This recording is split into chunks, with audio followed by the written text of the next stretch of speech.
Good morning.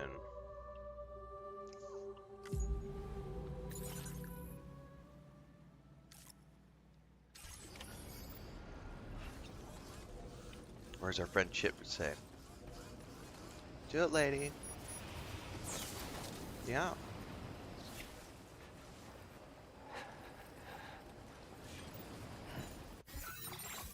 Now, if I remember correctly, I was going to put a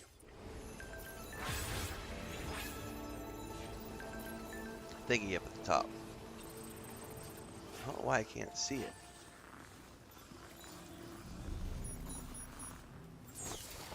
Oh, there it is.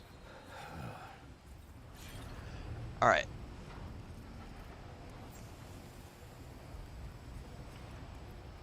So we got a busy morning today. We are going to be playing a little bit of Stranding 2. We're going to go take a look at the Soulframe live stream from yesterday. We're going to take a look at some Grounded 2 stuff. We're going to take a look at some Subnautica 2 legal news. We're going to play some Death Stranding 2 first. Then we're going to end up playing some Destiny 2 in a little bit as well. So stay tuned. Alright.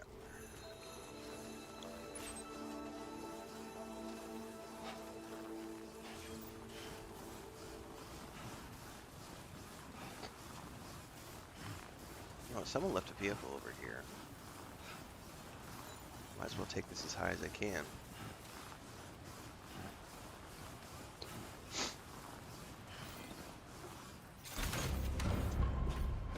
If it has wheels. I don't think he went and got the extra wheels yet. Maybe he did. I can't tell. Excuse me.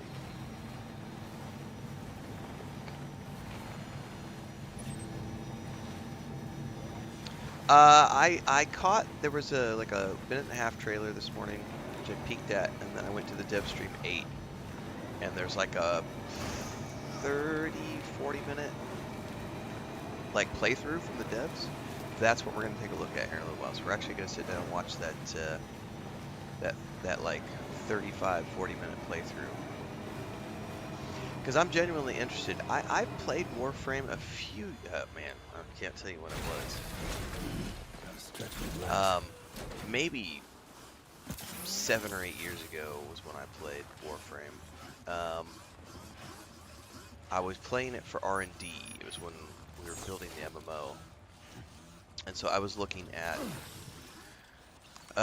their company had popped up as a company, we were looking at with our for a pitch deck. We were like looking at other MMO companies that had done successful things, and you know what we were, you know, things to look at. And so I got into playing it, and kind of, you know, I didn't mind what I was playing. The problem was it was really hard to get into because I was a new player, and they don't have, at the time, they didn't have like a new player onboarding process. It was just, oh hi, we're on the most recent expansion, catch up. And so it was really kind of, I had a struggle bus. You know, I played lots of games before, so it's, you know, not impossible for me to catch up. But the other thing I didn't like is that when I wanted to try something different, you couldn't, because you're locked into a single account character that is bound to the account. So the only way to start, like, try something new is if you completely delete everything. And I just am not a fan of that way of doing things. And I thought maybe they had changed things. So I loaded up Warframe maybe 2 months ago, 3 months ago, when I was looking at some stuff to do. And, fuck are these?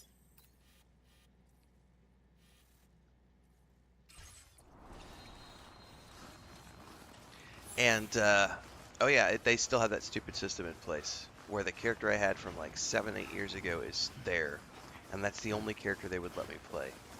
And it was like, well, I don't want to play that character. And then it was throwing me some thing about, well, you can't create a new character because it's account bound. So you have to, and I'm like, I don't know. Sorry, I just deleted it. I literally downloaded it overnight because it was like 150 gig download or whatever. Thankfully, I don't have data caps. And then deleted it the next morning because I was like, you guys have made it way too hard for a new player to play your game, or for an old player like me to come back to your game after 7, 8 years. Like, I want to be able to start a new character from scratch and just start and play. But instead, you're making me go to this old character that I haven't played in years. I don't know what's going on. It's in the middle of a story somewhere. You don't give me any onboarding. So I have complaints about Warframe, but I didn't dislike it when I played it. It was just something I only did for a brief window in time.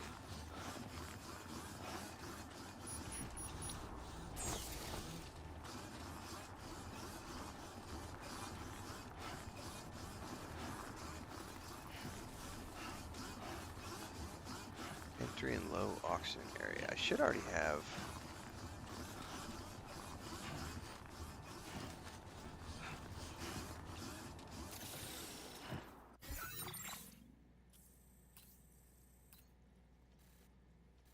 Oh man, that's on the other side.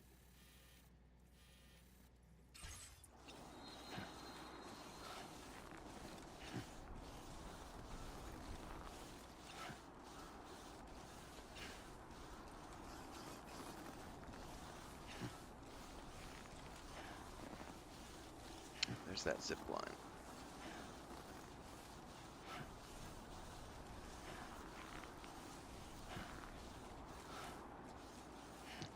Alright, this mission is seriously starting to piss me off. I can't seem to climb anything. My battery's almost toast.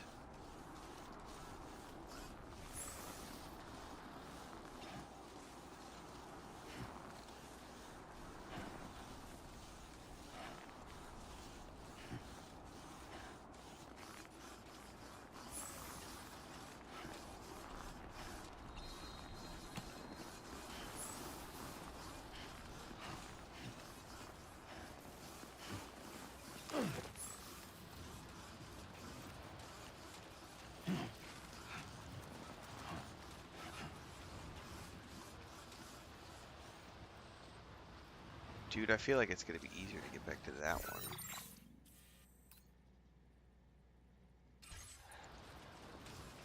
And see where it takes me. I need batteries, man. I made a bad decision when I came over here like that. I should have just gone straight up the mountain, but I was like, I'm gonna go over here with that truck and see what I can see.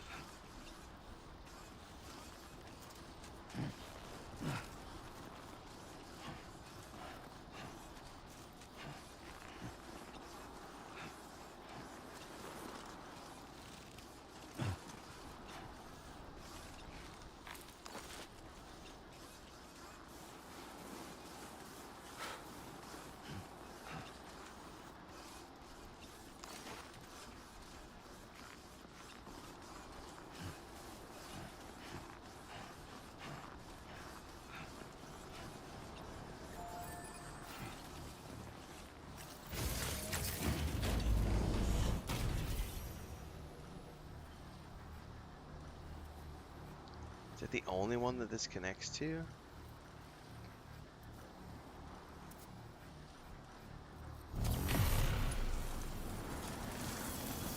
Feel that speed!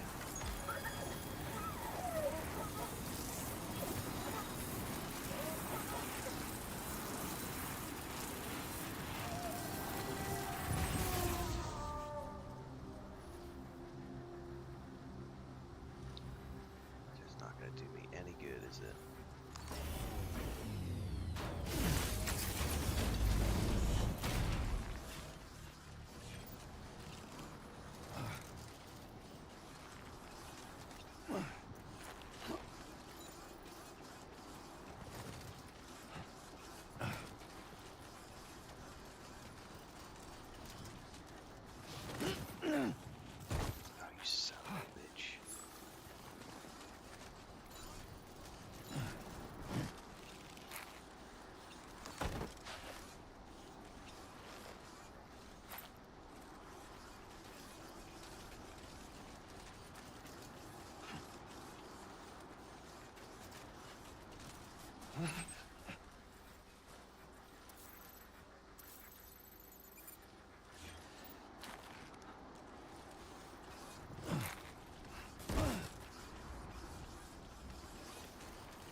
And there's the cutoff point.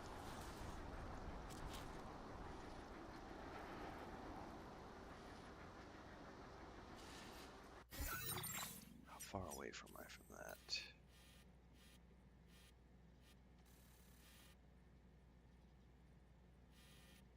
Oh, that's really annoying. It won't let me highlight that the way I want. Commencing route creation. No, I don't need route creation. Delivery route finalized. Nah, it put the mark all the way down there. Alright, I think I'm getting tired of trying to figure this out. Let's just...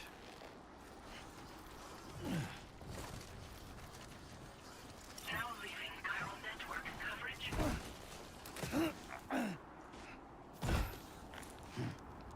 The DH Magellan is down in there. My idea had been to come up here and build a zip line up top and then go down the other side and build zip lines all the way down. But I don't think my idea is going to work.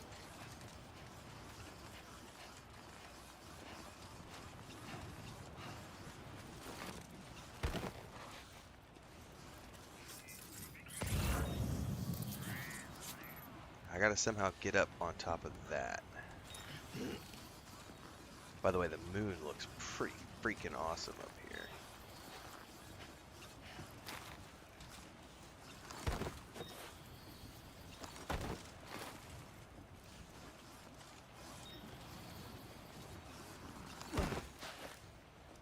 Come on. Excuse me.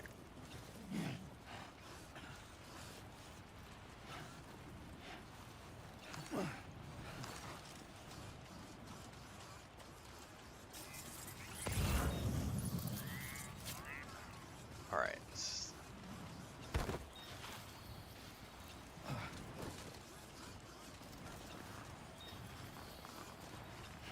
Right up here is where I want to build this zip line if I can. That demarcation line is right there.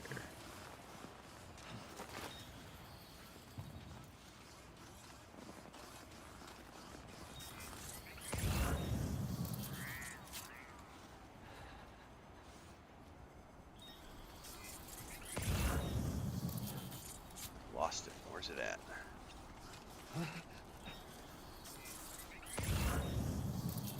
That's it right there, right? Now entering chiral network coverage.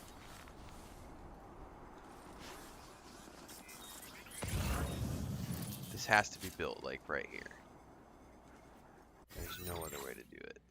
Yeah, I'm essentially where I had put my original marker. Okay.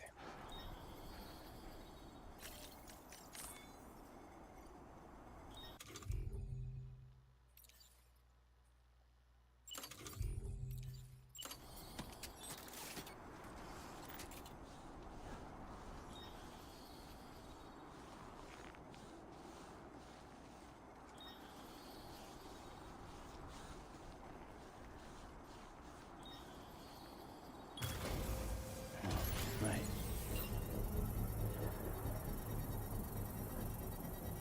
I have no idea if it's going to be valuable here or not. We're going to attempt to do something with it. Construction process now complete.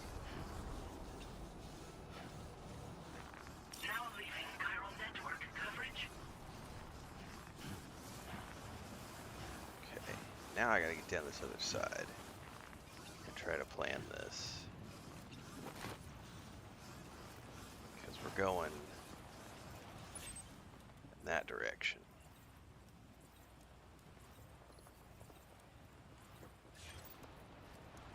But what I really want is Can to anybody see hear me?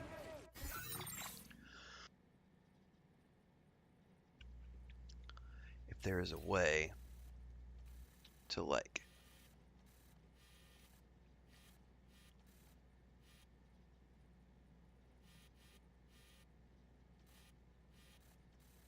and I don't think there is, but there's the line is right here to that other zone. So if I can somehow get just right over there on the other side of the zone.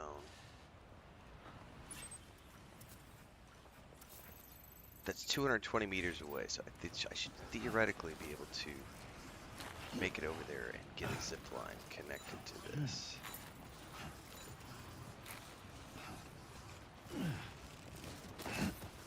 Even though either the zone in the middle is not connected.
Oh, sweet. I'm already here.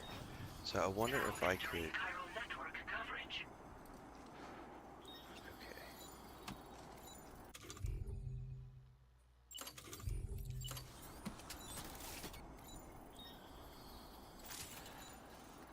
Oh, no, I'm not.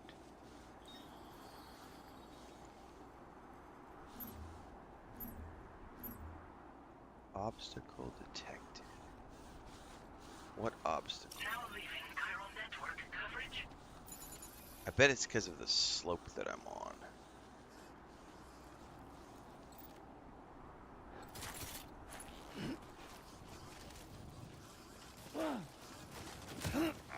Yeah, this is gonna hurt.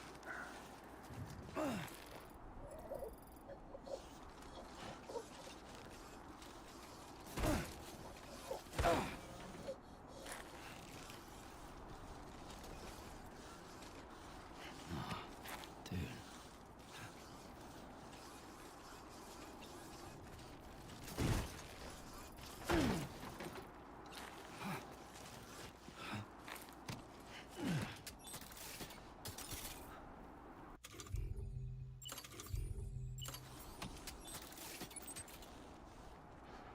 Oh, come on now. And there's there. No, okay. We just gotta arc this. Obstacle detected. Yes.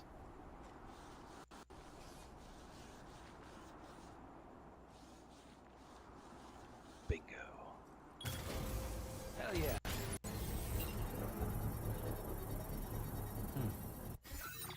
What's up, Hector? I don't know where this is taking me, but it looks like somewhere close to where I need to go. Yep, right there.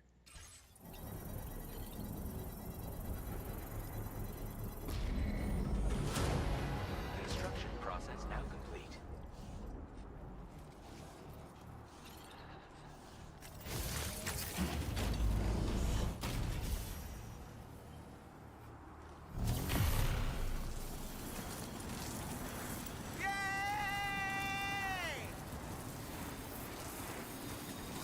That's taking me right where I need to go to get this stuff.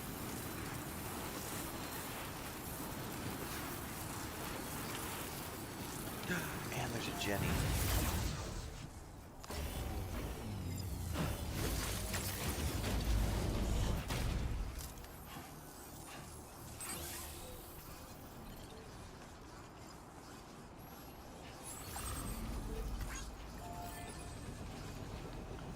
Alright, now what am I looking for?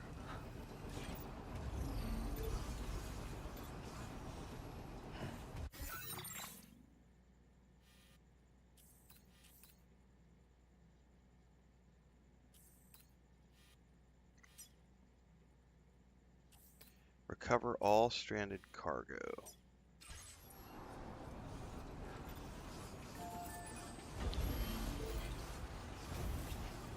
One.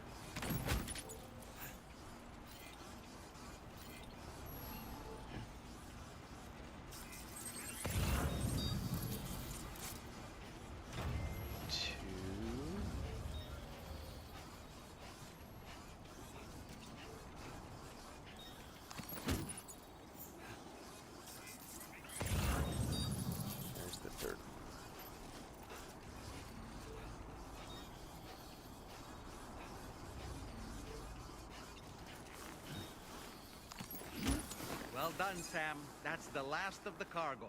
Let's head to our destination and make the delivery. Alright, now, I don't remember where I needed to go, but I built some zip lines, because I think I need to take my zip lines back.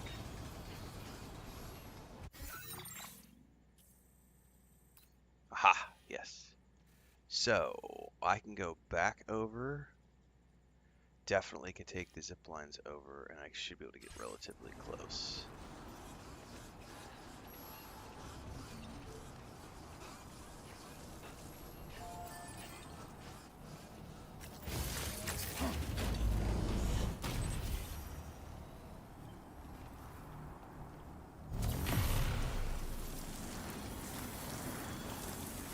Man, those are trippy books to read when I was a kid, Hector.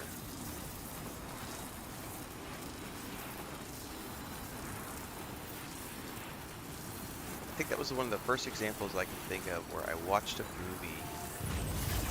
You know, I saw the movie, and then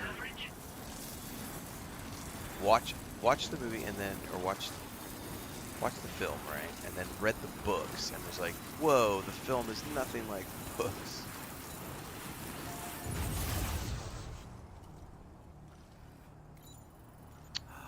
This isn't gonna connect over there, is it? I'm gonna have to build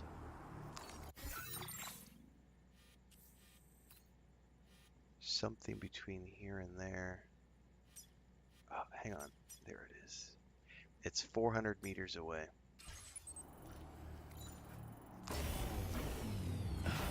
I gotta build something to bridge the gap.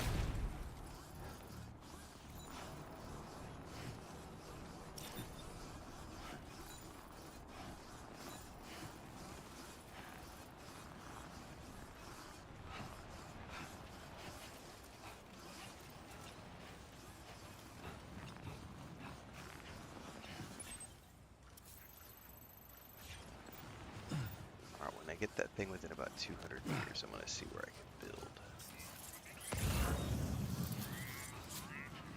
I'm betting I can't. Not unless I drop down here. Oh, oh, I damaged my cargo. Are you injured, Sam? Just my pride.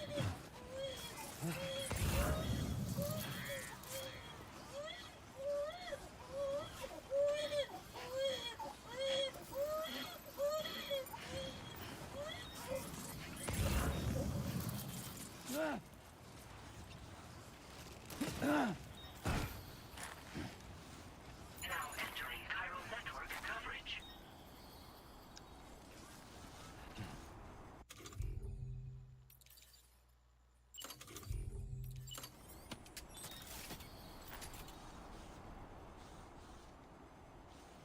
Obstacle detected.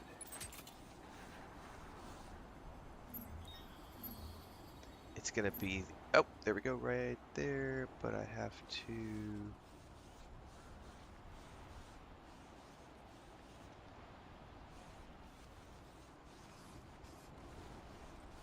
what, figure out where to build this, I guess.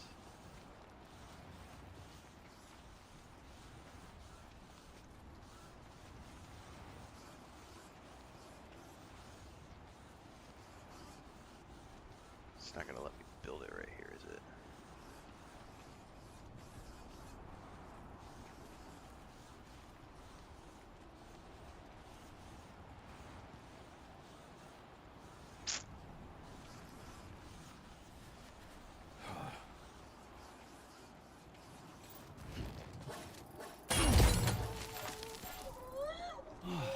Get it. Are you okay, Sam? No, not okay.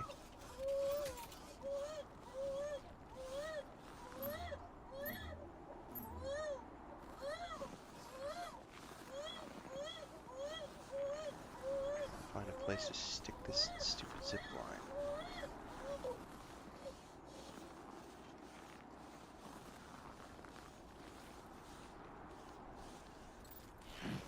It's being really stubborn.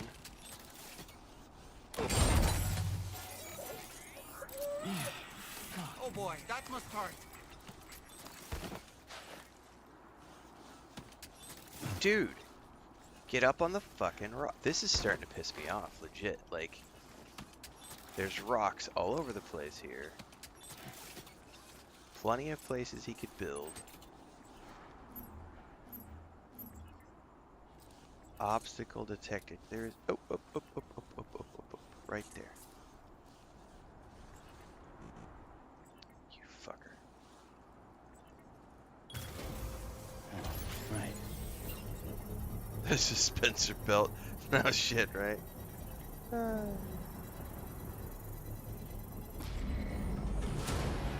Construction process now complete. Alright, now. No, I want to go over this way.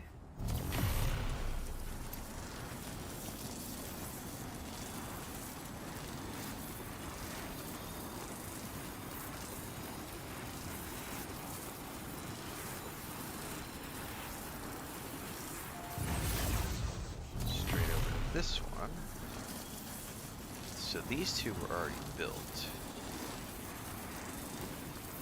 Now this one doesn't connect to anything, so I gotta figure this out now from here. I think I have one more PCC.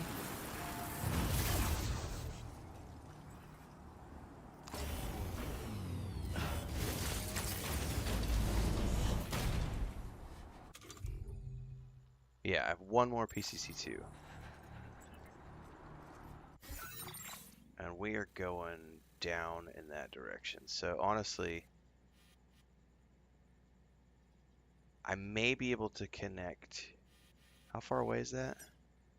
I'm gonna have to put something midway. So let me just look right here. No, it's too far away. Remove marker. I need something that's like 300 meters. Too far. 273. Oh man, right on the edge of that line, I bet. Alright, let's head down.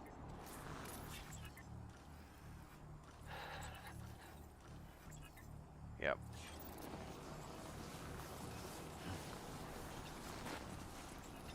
I don't know if I'll be able to do it there because I don't know if it's going to arc over. We're gonna find out soon.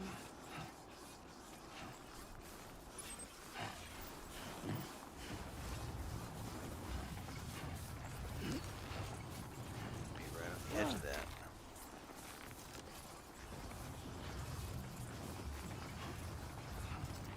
But I gotta kill the music. Oh, and I had to Did you fucking... just drop some cargo, Sam?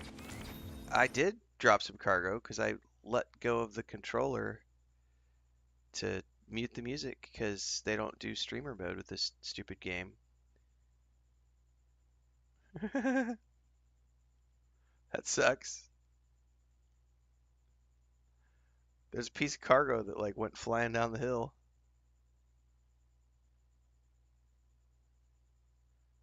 I literally don't know where the other cargo went.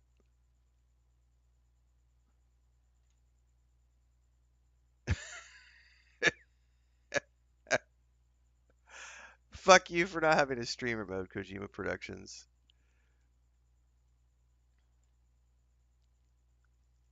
Did I lose my cargo that I needed? I may reload really quick.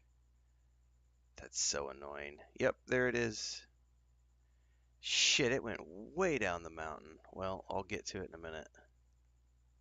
It's because I had to let go of the controller where I was holding R2, L2 for balance. And my guy went careening down the mountain and I lost my cargo. Because I had to like run over to Streamlabs.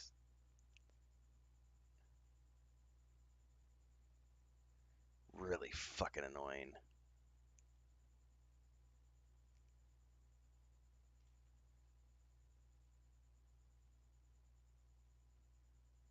Okay.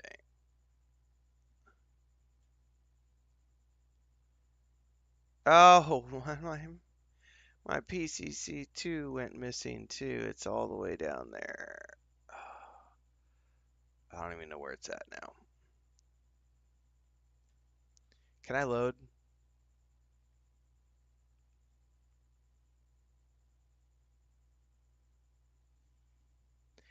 Really annoying.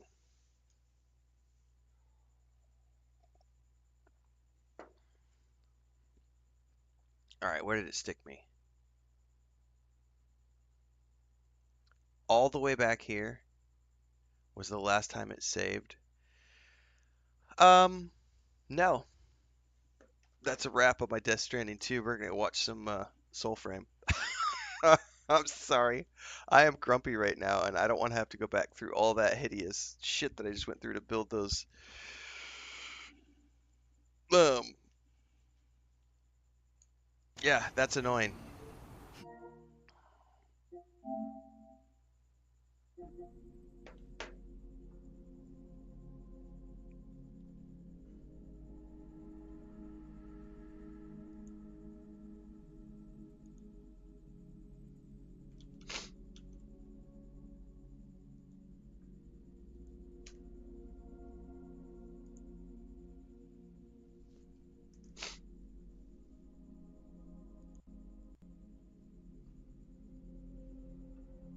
On that note, I'm gonna grab another cup of coffee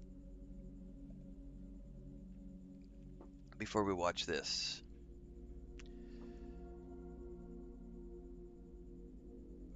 Do I need to grab anything else while I'm in the kitchen? I don't think I do. I'll be right back.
You know,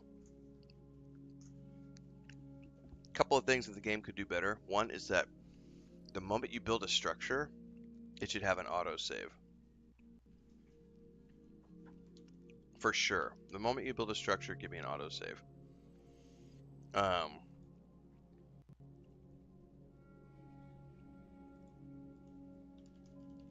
and that music issue is really pissing me off. Alright, let me Soulframe, Warframe. Hang on, I'm changing my category over on YouTube and Twitch as we get ready to watch this trailer.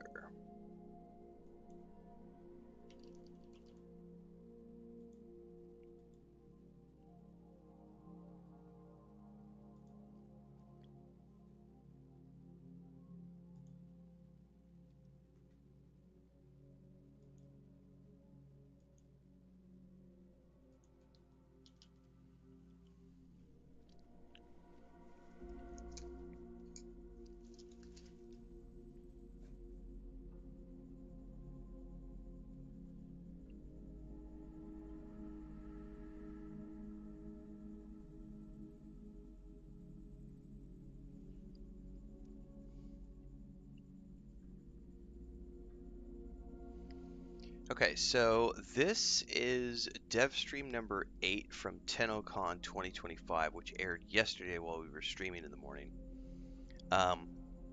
They did a trailer release, but more importantly, there's about a 30-minute, I think it's about 30, a little over 30 minutes long, it looks like, section of gameplay. I've sort of skipped to the place in the video where the gameplay starts, which is around 17 minutes in, because honestly, I don't really care about all the stuff they talk about before then. I just want to see the gameplay. I've played a little bit of Warframe back in the day, as I was saying earlier in the stream. I know we have some community members like Thingdar is super excited about this. I've seen some stuff about Soulframe before, and I am mildly intrigued. I don't know when this game is coming out. I don't know if it's something I would enjoy playing for long periods of time. But if it has a good story and the gameplay is good, I'll definitely, put some time into it.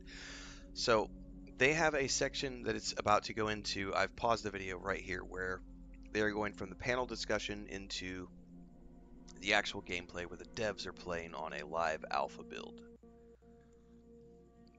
So let us take a peek at Soulframe.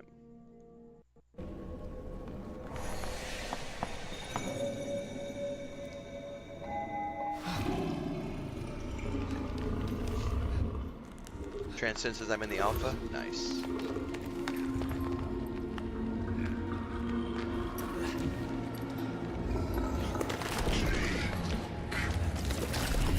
Oh great, three-headed mirror.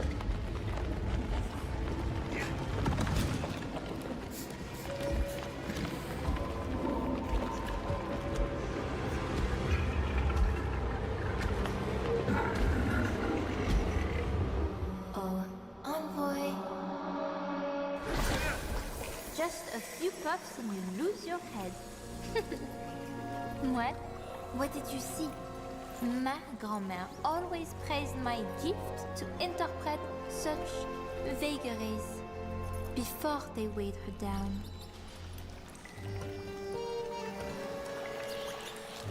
Yes, you fear the beast within. Unknown, untamed, ugly. What? Such visions do not lie.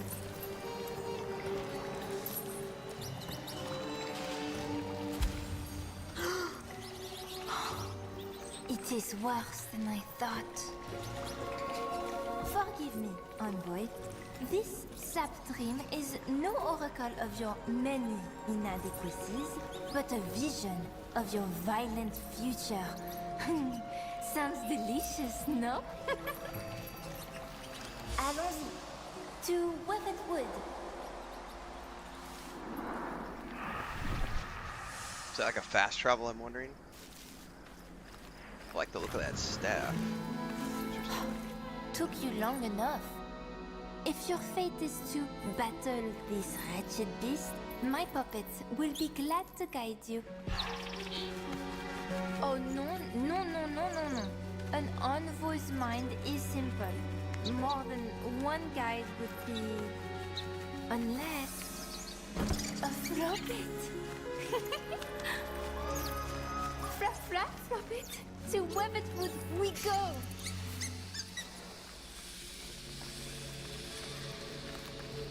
Do you happen to know what engine this is being built in, Transcend?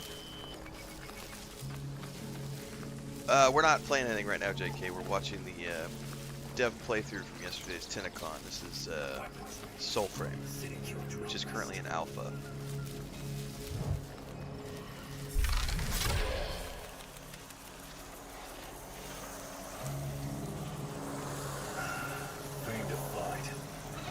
So he's using this form to like sneak around the enemies. Townsfolk, they are cursed. Even more than usual.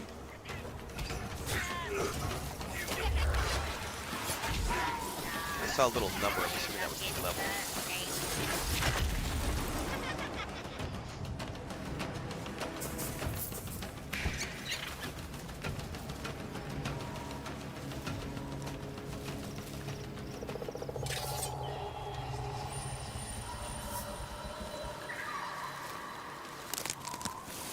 Wish, stuck, silent now, but for the wind.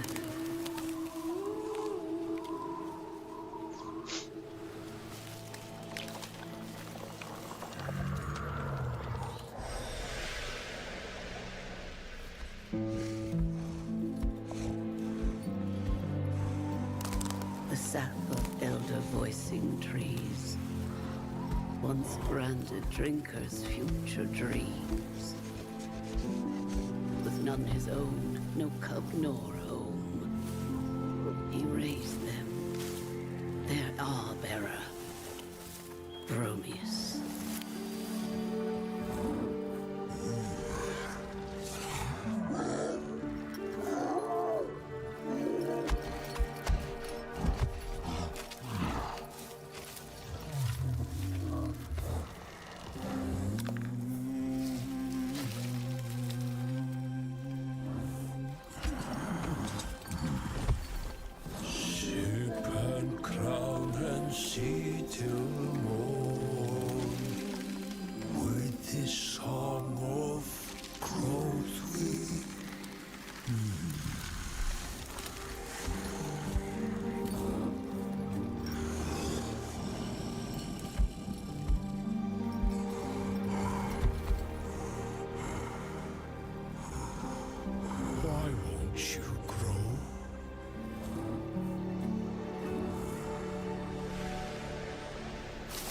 So, flashback.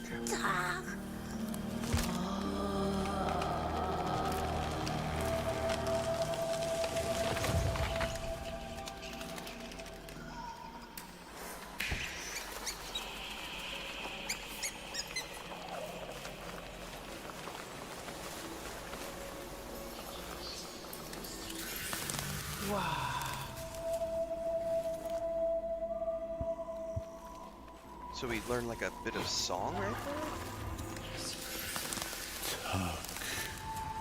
Yeah, it looks like it.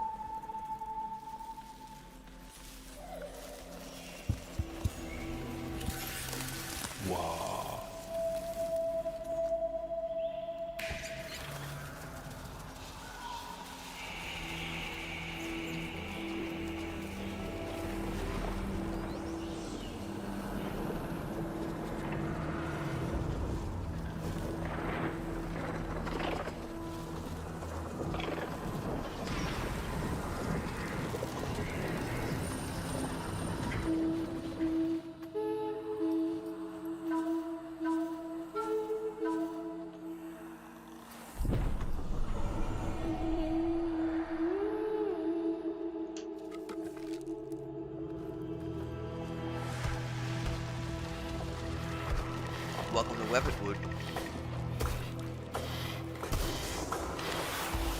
That's gotta be the level of boss. 11. Look, humans, Twilight's a bit too. Eight. So he's using a sword. Chucked the sword, pulled the sword back.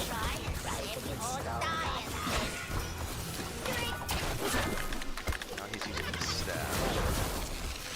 Bow.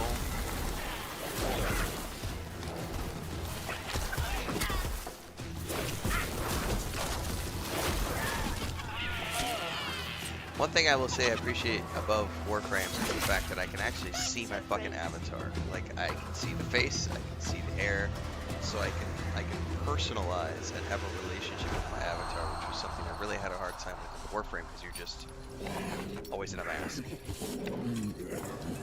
You're the suit, you know?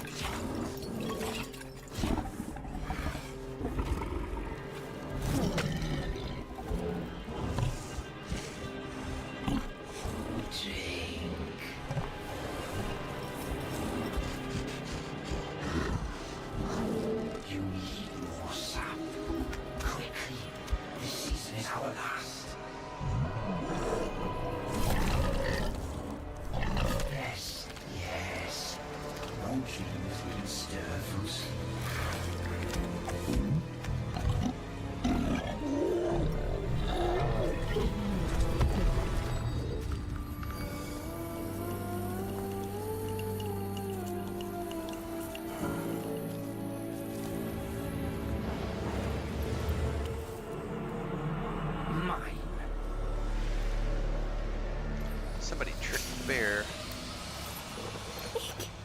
This putrid hand. I smell a medicant. My puppets know well his wastes. I think I want to spend some more time with the Witch of the Wilds here. Wow.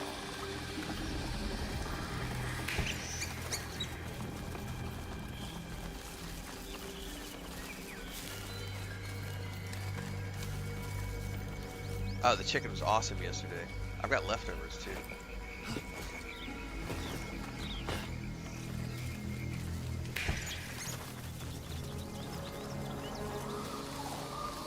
It's funny too, because our cats, if Chris just boils chicken in water, they're just like, meh. But if she, like, they love grilled chicken. So as soon as the chicken came off the grill yesterday, all the cats were like, they're not like huge fans of like when she cooks it on the skillet or if she boils it. When she grills that chicken, they love grilled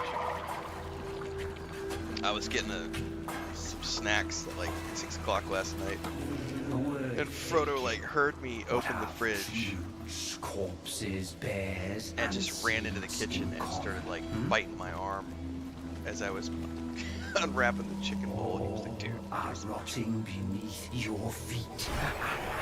I think we're killing a duck next week, I think Chris is butchering one of our chickens today. And then I think we're going to do our first duck harvest next week.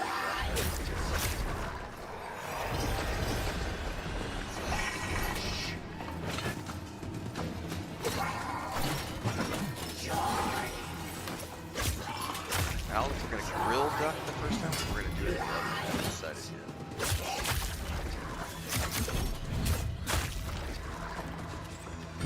Well, combat-wise, what I'm seeing is a lot of, like, I don't know if they're purposefully showing us all the different weapon styles for the purposes of the demonstration,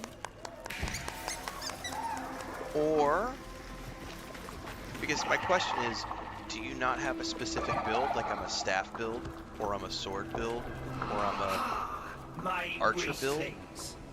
Are there no builds? Are you meant to be using every single weapon every single time? Are you meant to be blending different combat styles in every combat situation? Or are they purposefully showing off everything for the demonstration? I just don't know enough about everything. Because I would hope that I can have a build, like, I don't want to use a sword, I want to use a staff. I don't want to use a bow, I want to use a sword. All will come, Mendicant, in time.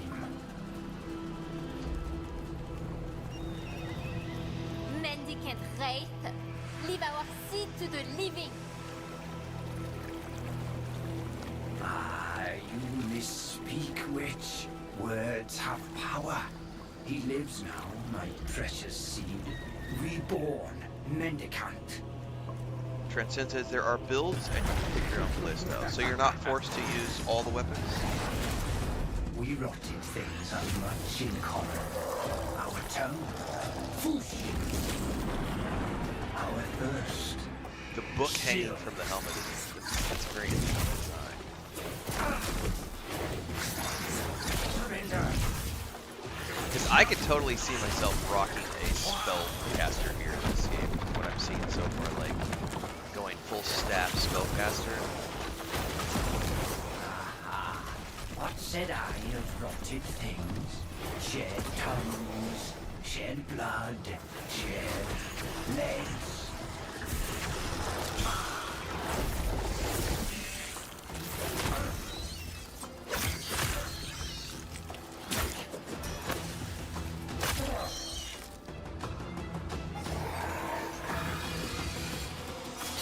Dead do not die. Whistling.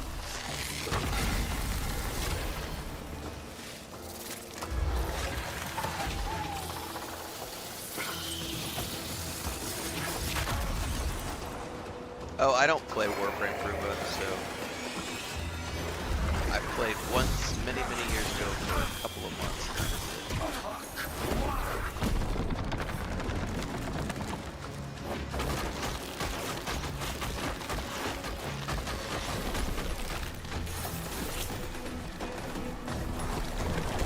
Another form.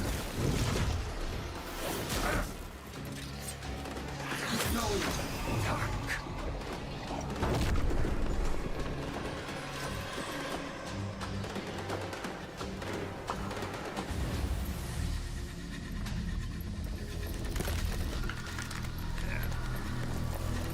Reach inside, grab that seed.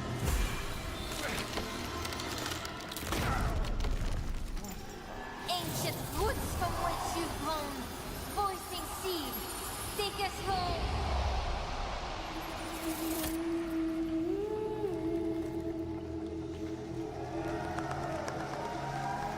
Though home it may be, you cannot thrive here. I see the puppet. This spoiled soil will turn you mendicant once more. We must go below, face the rot at its roots. Let's add a little co-op to this for this next section. Yeah, I was gonna say, I thought I saw some nameplates pop up on the top left. I'm assuming this is gonna be crossplay like Warframe is when it launches, so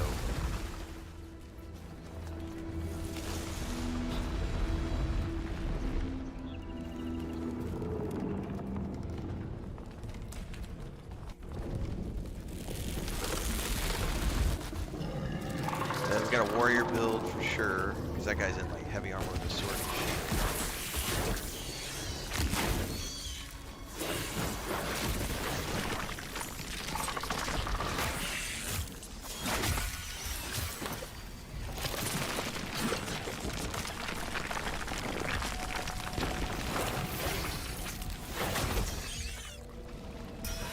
Did you send it just now, Transcend?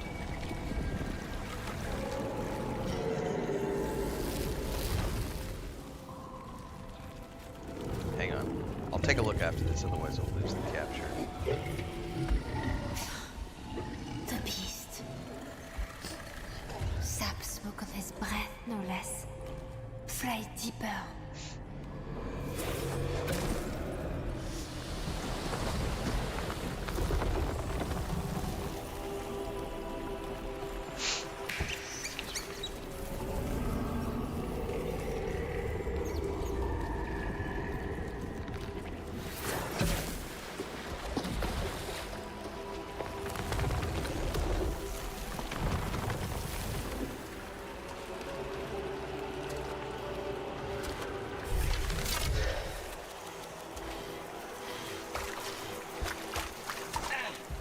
Call me big. Alright, yeah, I caught the link on Discord.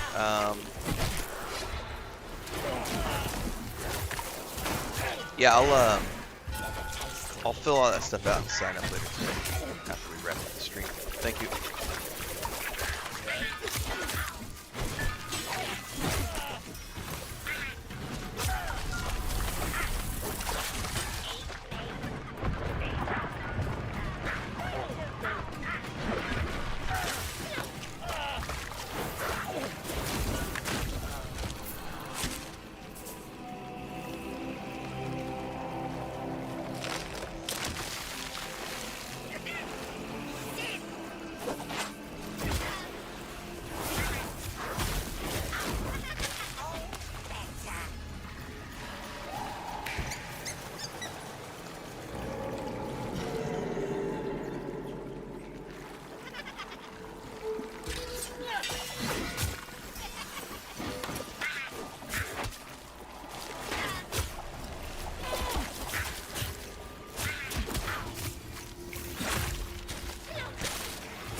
Yeah, and who knows, like, I don't know if they're doing PC only at this point, or if it's different platforms.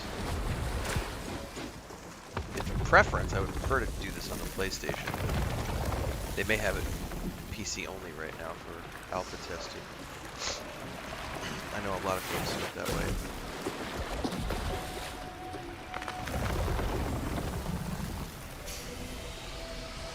Better, barely. But our little seed. Right now I'm only needs mildly the finest intrigued. of I'm soil. not like, Allez, I must allez. play this game. But it, you know, I need to know more about the story.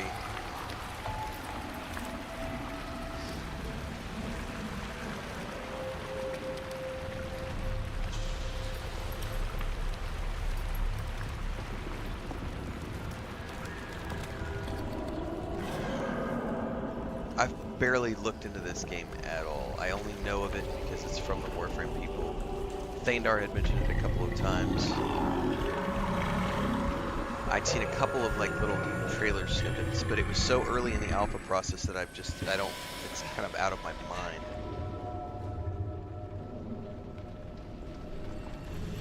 Stones, stars.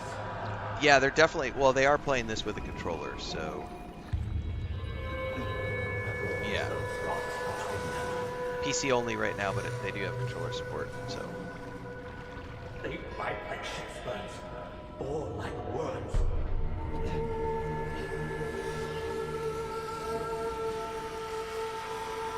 Freely let I widowed harlots.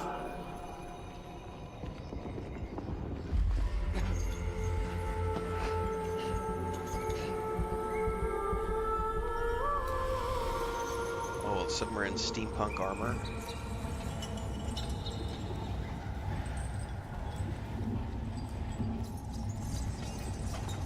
There's a ship behind us.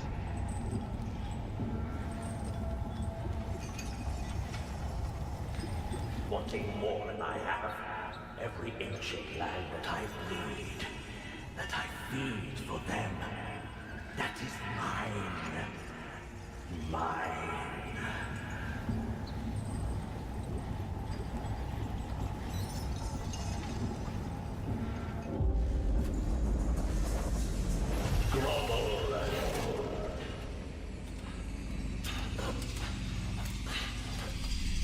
You gruel, too feckless to kiss your lord's feet, when he brings you peace, bloody sanity to your knotted woods and piss-washed rocks. When he stands in your presence.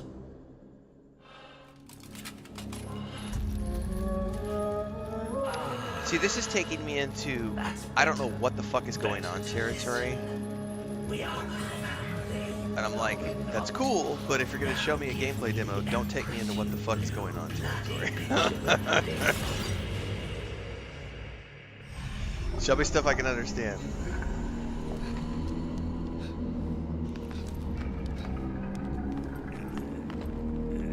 One thing that's bugging me right now is how bad, I know it's alpha, It will all go away.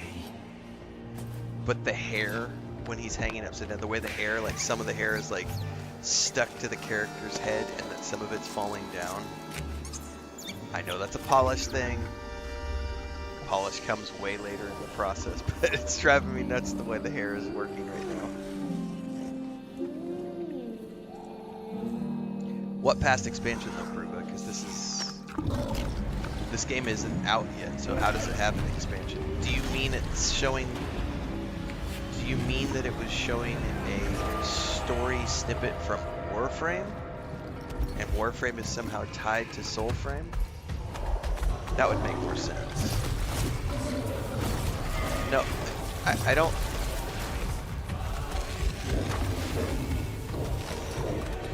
This is not an expansion. Soulframe is not out yet. This is alpha footage.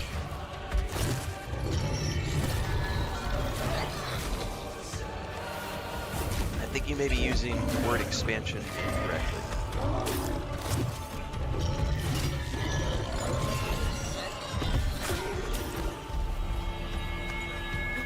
You might be using a special type of gel.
Your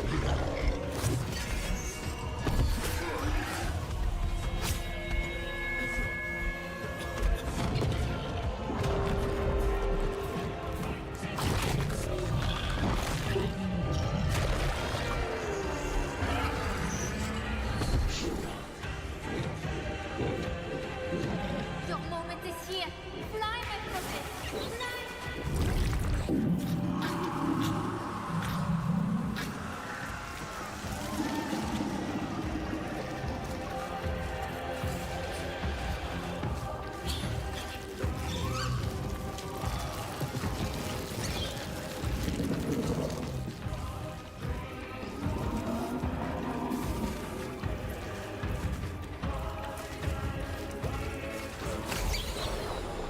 Voicing seed.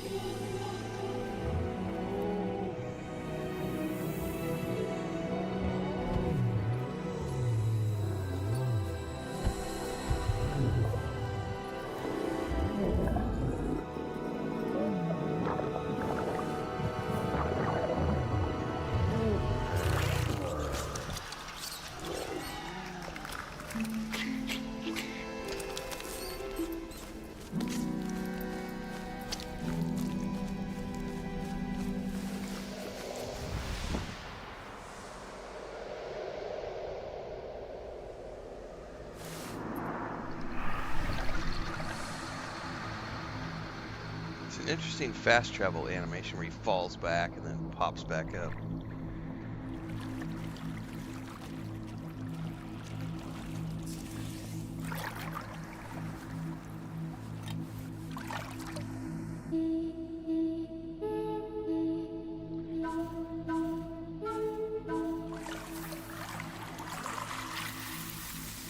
Seasons change as we spring up and red. Come drink from our step, we'll repay our debt. Grant excited, turn you nurture. We bear seeds for you that show the future.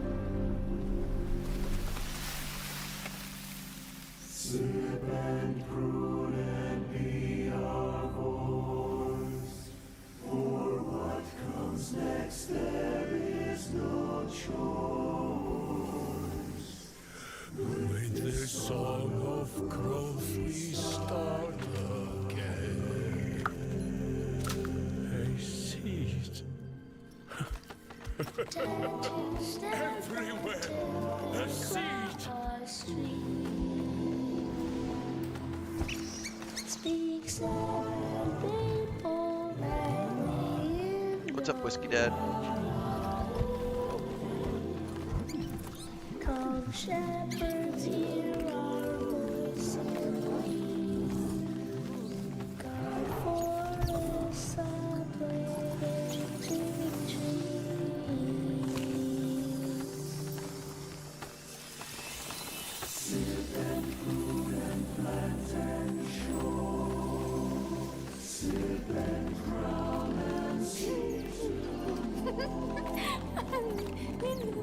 Encore, Ego, encore.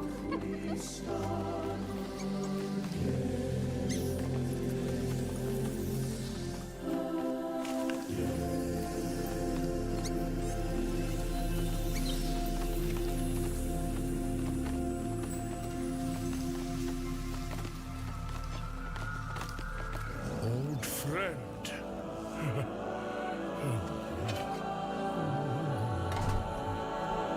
Is it the honey hookah?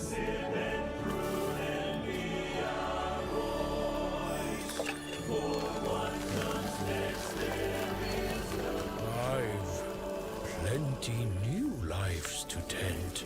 This wise elm be yours to fend. By the pact, our bearer.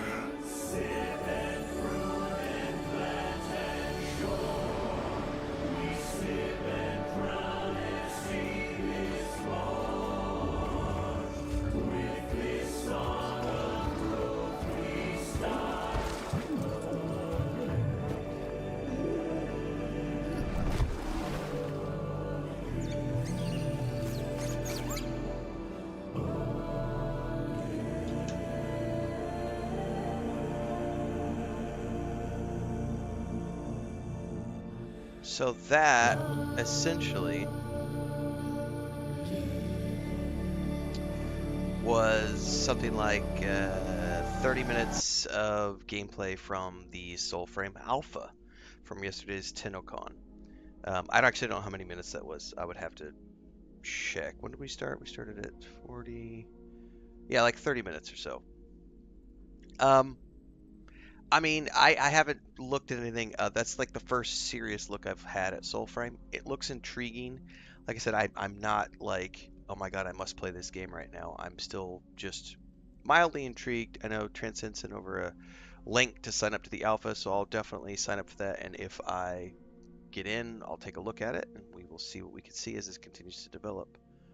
Like I said, I don't really know anything about it, so other than it's made by the people who did Warframe.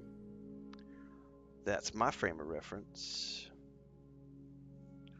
I'm intrigued. Let's look at one more thing. I want to see. And then we're going to go play some Destiny 2. So let's look at the Grounded 2.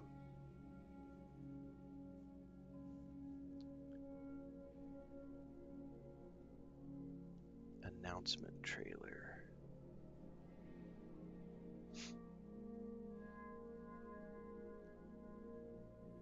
This is the showcase from...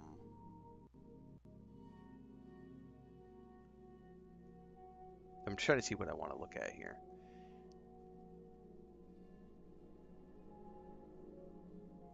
The trailer is fine. I think we'll look at the...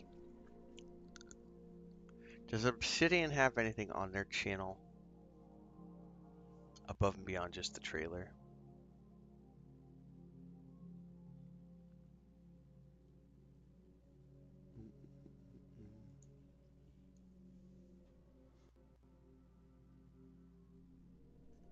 Nope.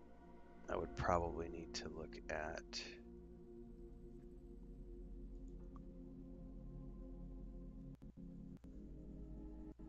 the IGN showcase, perhaps.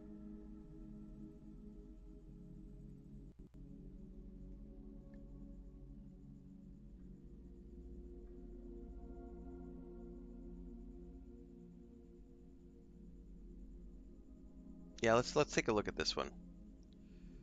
Grounded 2. 1. Hang on, I gotta change some stuff over before we take a look at that trailer.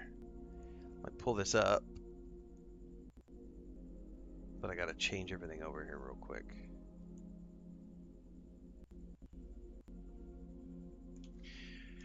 Hang on one second, everybody.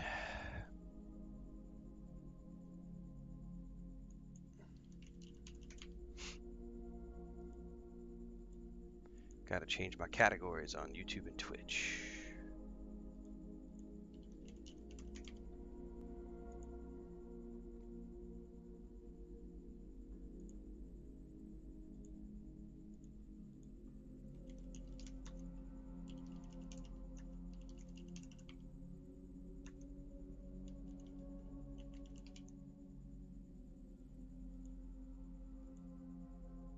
What's up, Dribrum? No, don't do that yet.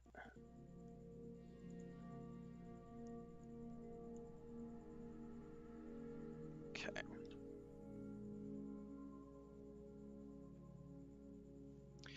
So if you haven't played Grounded before, I've played it on the channel. I was doing this with my brother and my sister-in-law like about a year and a half ago. Fun game, survival game.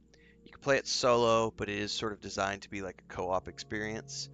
Obsidian Entertainment put this together. It's a family-friendly game, super fun. It's like Honey, I Shrunk the Kids.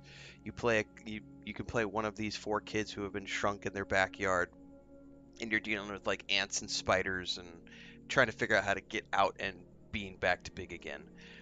First game was great. The second game, Grounded 2, is coming into early access on July 29th.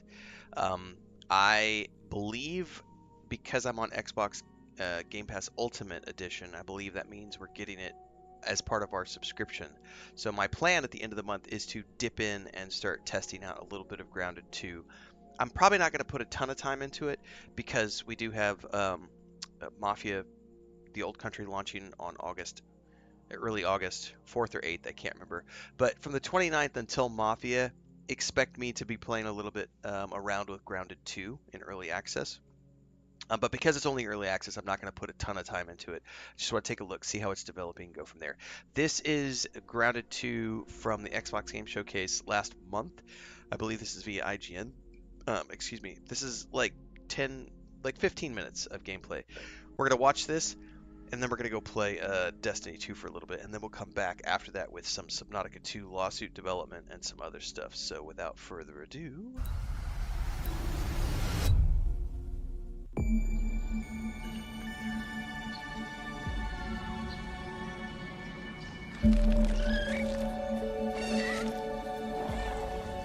We're so proud of Grounded.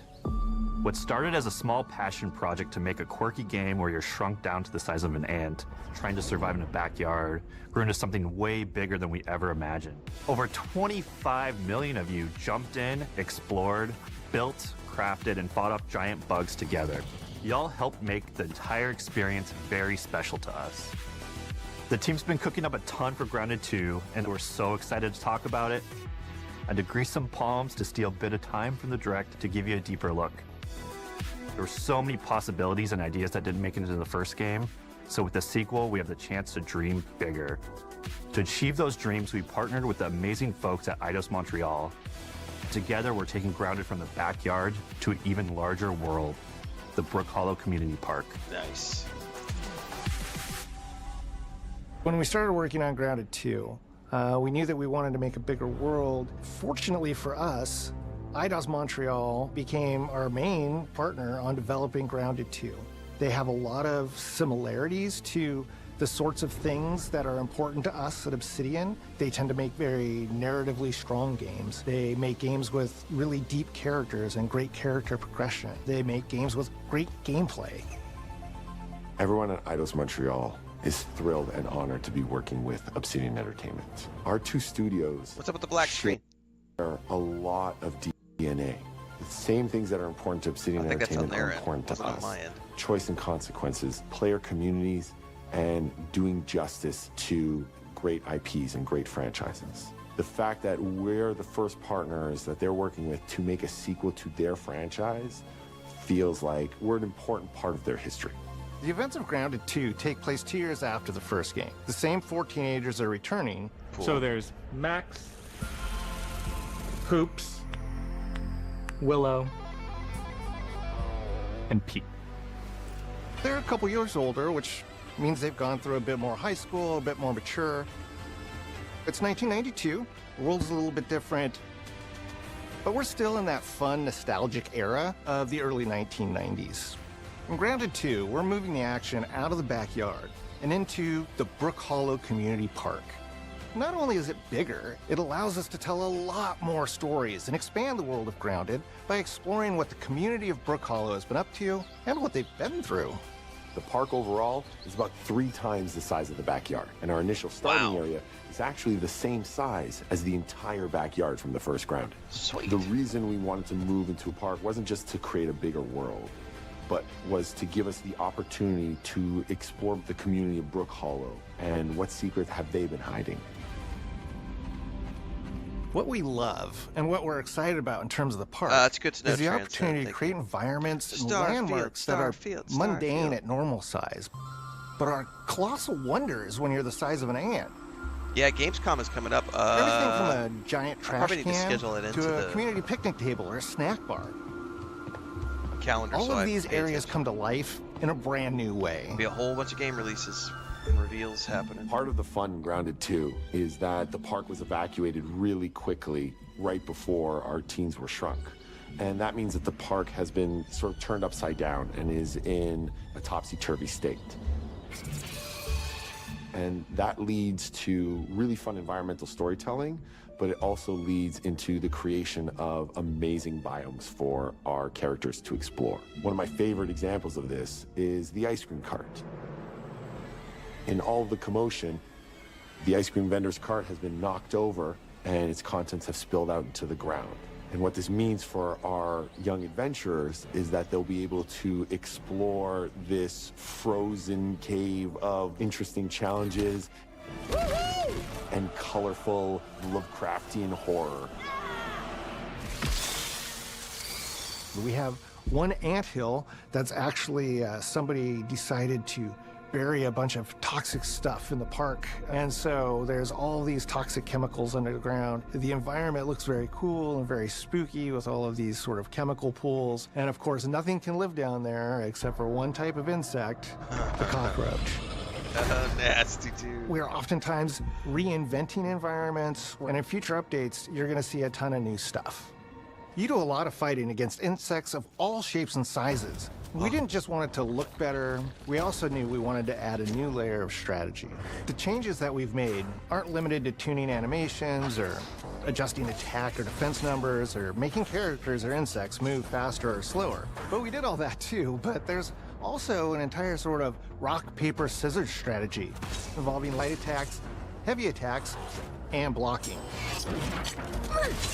We've also added dashing as a new way to both get out of danger quickly or jump in for a quick attack.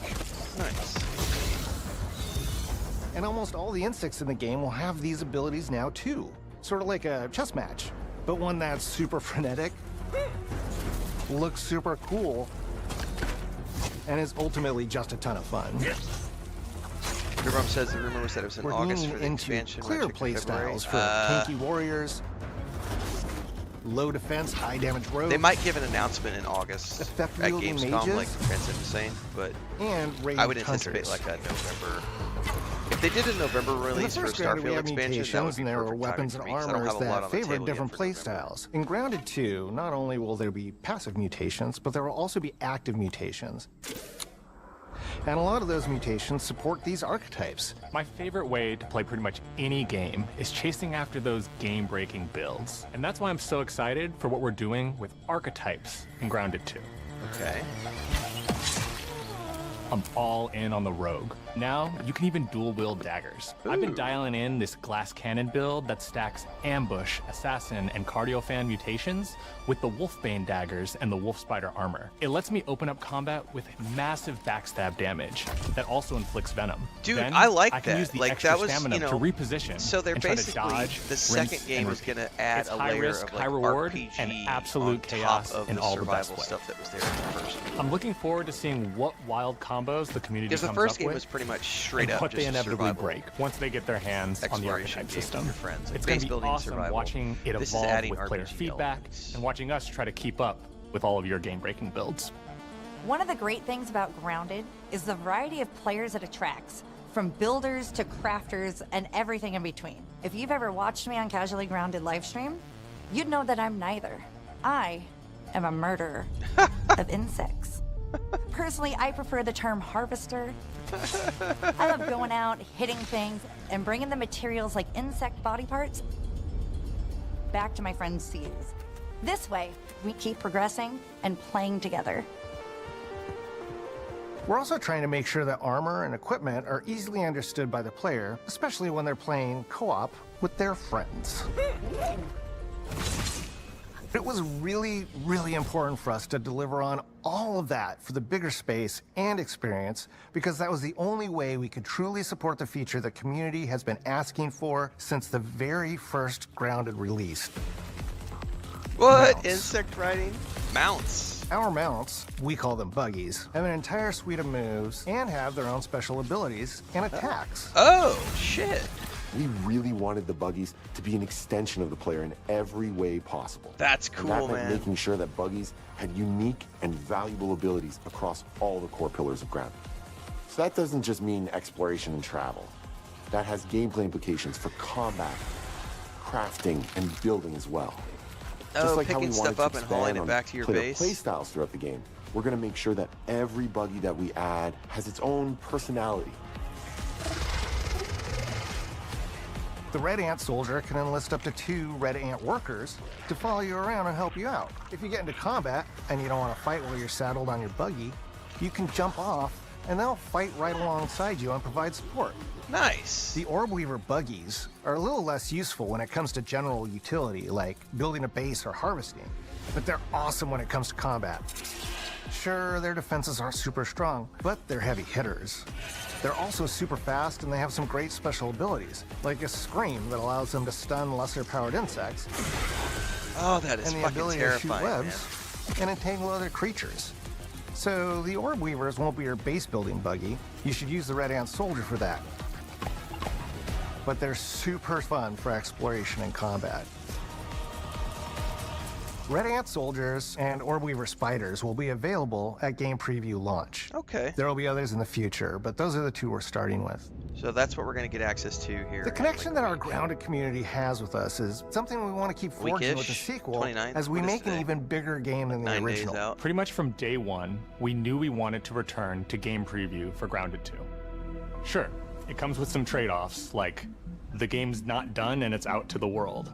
But there's so much value in building it alongside the community. Buggies change how you traverse and navigate the park. What we're doing with Grounded 2 is we're actually keeping zip lines held back so we can see how players engage with buggies, and then we can tweak zip lines to bring them back over time to really complement that buggy experience and make exploring the park far more fun. That kind of feedback loop helped shape the original Grounded, and we wanted to shape the design for Brook Hollow Park, archetypes, buggies, all of it. We also learned a lot from that first time around. One thing that stood out immediately, players blaze through our content, especially the story. Always do. That makes sense. Story, characters, world building, that's kind of Obsidian's thing. It's the flavor we bring to the survival genre. So this time, we're starting with a much bigger baseline. There's been an explosion at Brook Hollow Park.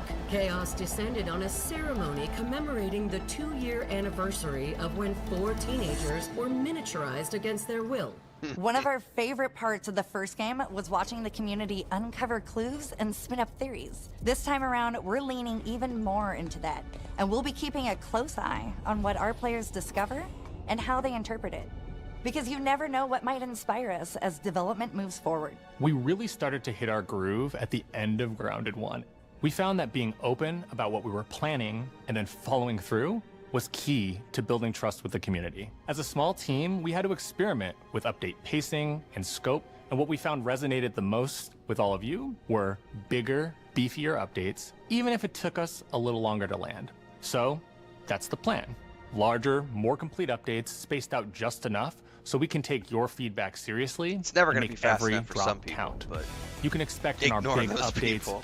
new buggies, new biomes, new building pieces, all the good stuff. And we're launching with a public roadmap so everyone knows what to be excited about in the future. All of us at Obsidian Entertainment and IDOS Montreal are super excited about how close we are to letting all of you players get shrunk a second time and explore the all-new park on buggies in Grounded 2. If you're a returning Grounded player, we're really looking forward to you experiencing all the improvements. If this is your first time getting tiny, then all I can tell you is that a world with an entirely new perspective and an entirely new feel awaits you in Brook Hollow Park. That base It's looks time badass, to ride man. together and survive together.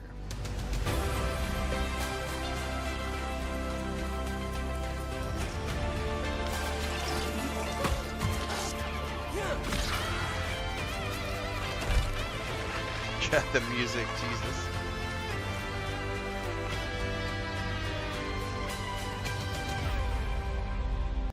Well, definitely going to be taking a look at that in early access here. I think it's the 29th, so whenever that goes live, we'll take a peek. I'm assuming we'll do some sort of, like, since it's going to have co-op from the ground up, we'll probably do, I'll probably just let you guys know where we're going to be playing. I'll be playing it on the Xbox, so I don't know if they're going to have crossplay. They should be. It's probably going to be PC. It'll be Game Pass. It'll be PC and Xbox together. Yeah, we'll definitely be taking a look at this. I need to actually tell my brother and my sister-in-law because I don't know if they're going to want to jump in since it's early access or if they're going to want to wait. We'll see. Definitely looking forward to that. So, Can't wait. That's going to be fun. All right. I think we're ready to go do some Destiny 2. I think. Since we did a little bit of Death Stranding 2 at the beginning. We're going to cover the Subnautica stuff here in a bit. But that's more in Doom. That's more just like craziness. But we've been going for like the last 45, like last hour maybe, doing reaction stuff. So let's actually go play some games for a bit.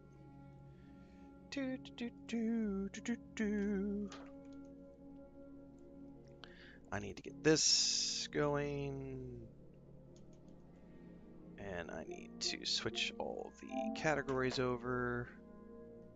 Yeah, I don't do early access too often, Dribrom, for that reason specifically.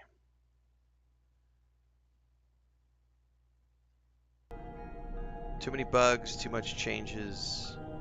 I prefer to just wait. I don't mind certain things, like if it looks really good. I like Obsidian, so happy to take a look since it's coming to the Xbox.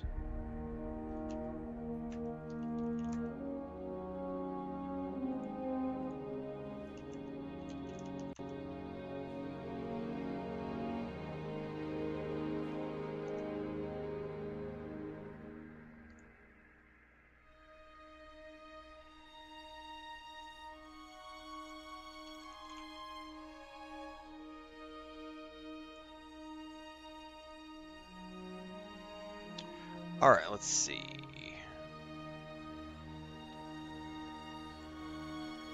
Twitch switched over. Let me get YouTube switched over.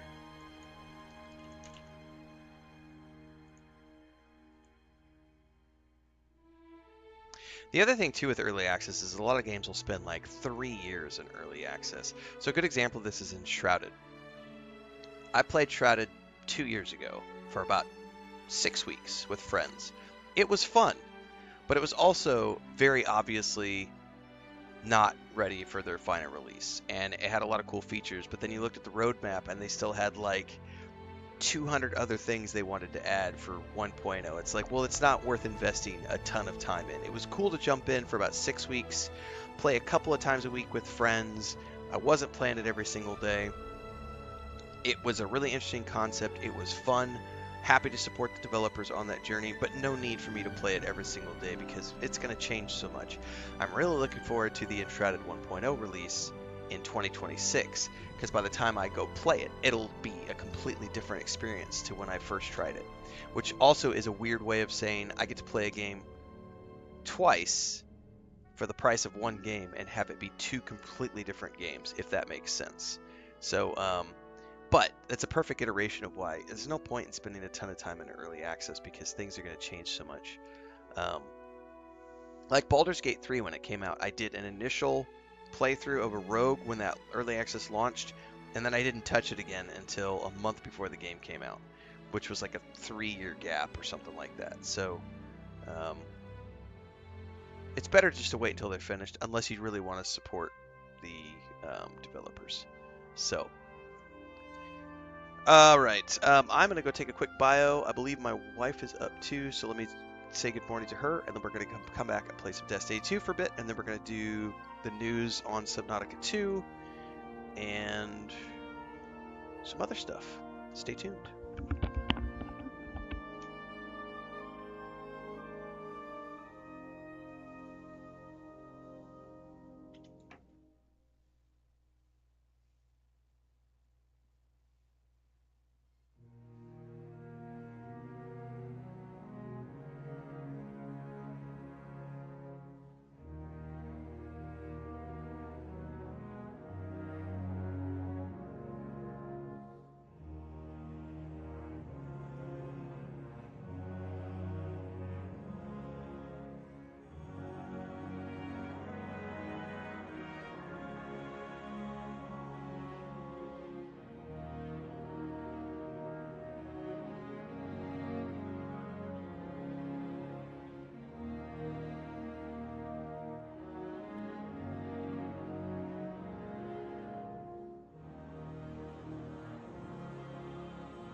Sorry, we had to jump outside really quick. There was a baby duck out of its enclosure yelling to get back. Oh, you little shit.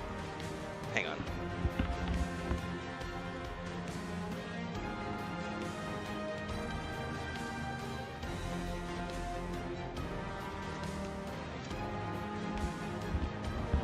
I left the office for like 3-4 minutes, whatever it was.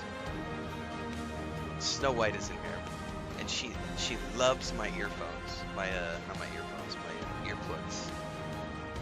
She's always looking for them because she wants to eat them, and I keep them in this little box thing underneath some stuff. Anyway, she was deep asleep when I just walked out of the office. I come back in and she's awake, and I was like, "Hey, what's going on?" And then I looked down and I realized they're all on the floor.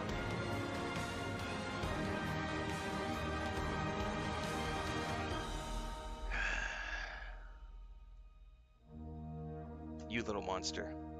You want to come say hi to everybody? Come here.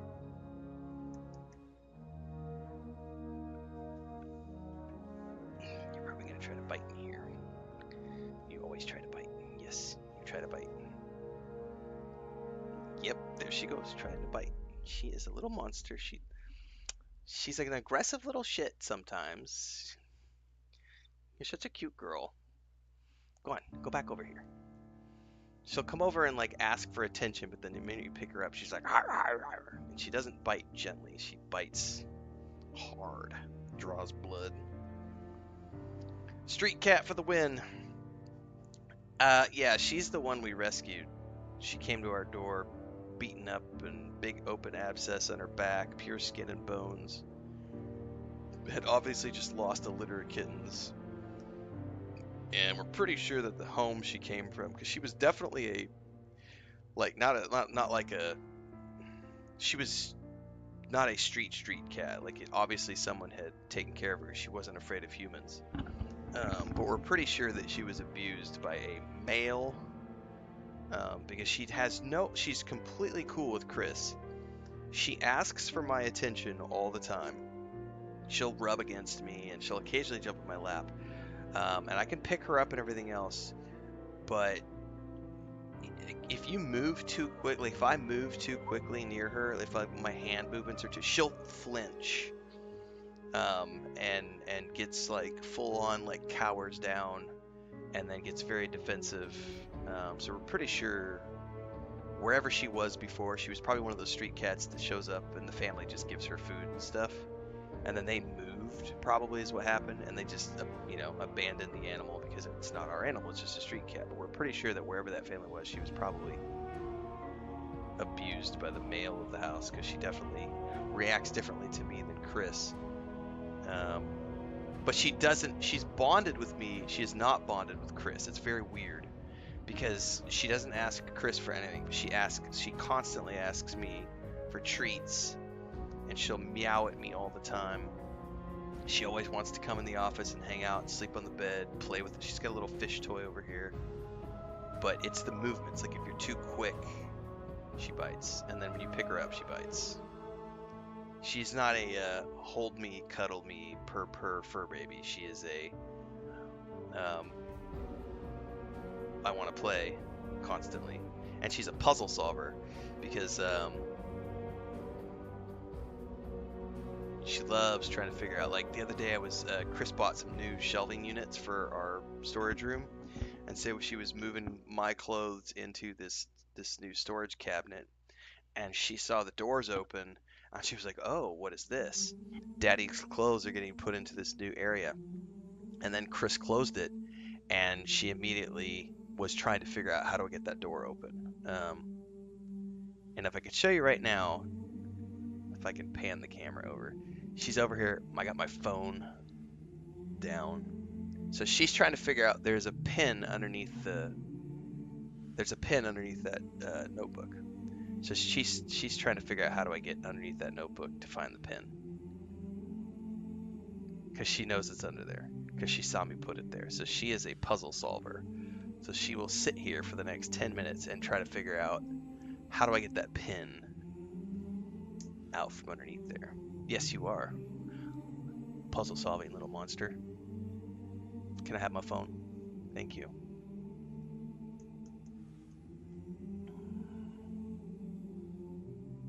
She's a good cat, but man, she has drawn blood a bunch.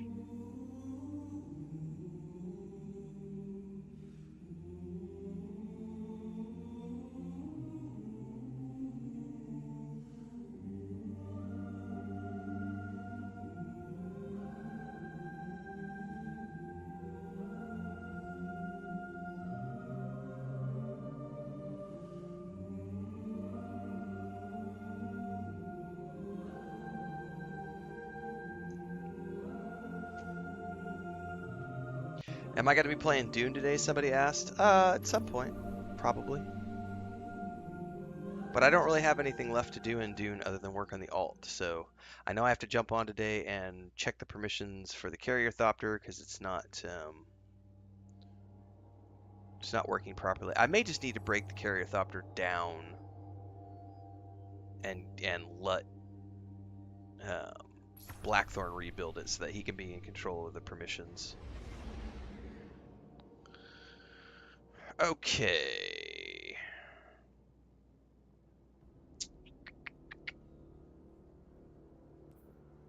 I don't remember what I was working on yesterday or last night. Okay, hang on. You can't sleep on my notebook, honey. Come here. No, I need the notebook. She just tried to bite me because she's wanting to sit on top of the notebook. Come on, move over. Just, you little monster.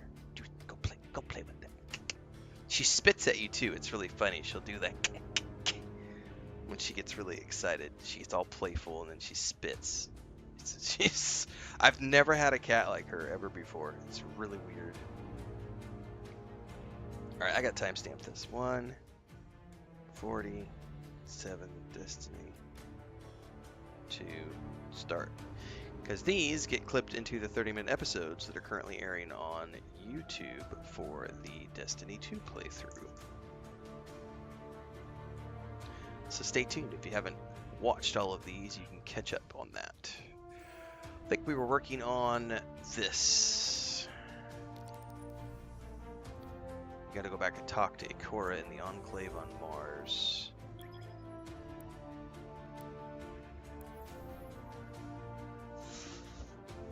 Oh, and while I'm loading, I should check on my Amazon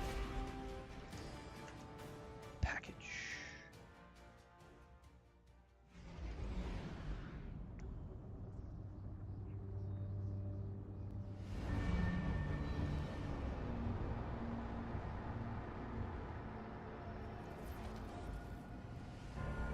All right, progress.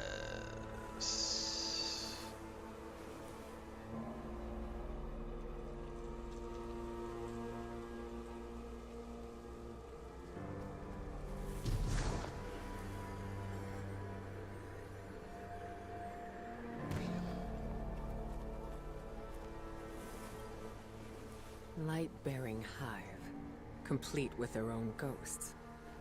I should have seen this coming. But how? We're in a new paradigm now, Guardian, where the boundaries between are becoming increasingly blurred, especially between what's right and what's wrong. If I had been in your place, to be honest, I don't know what I would have done. But there's no use dwelling on that. Let's assess what we do know. I see you picked up a clue along the way. One that might explain why Savathun decided to return alongside Mars. According to your ghost telemetry, that fragment is giving off the same vibrations as the Pyramid tech relic. That just so happened to return with Mars. Go take a look. I'll explain more when you report back. Okay. She wants answers, but first she asks you to visit the Pyramid relic. She believes the fragment you found on Savathun's ship might be a related artifact. We're gonna get something called the Enigma.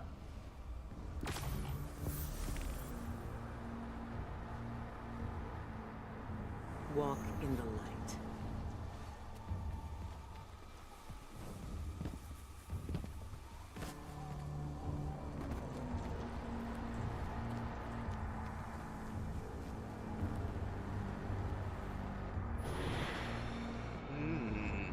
was Guardians cool have been combing Mars since it reappeared.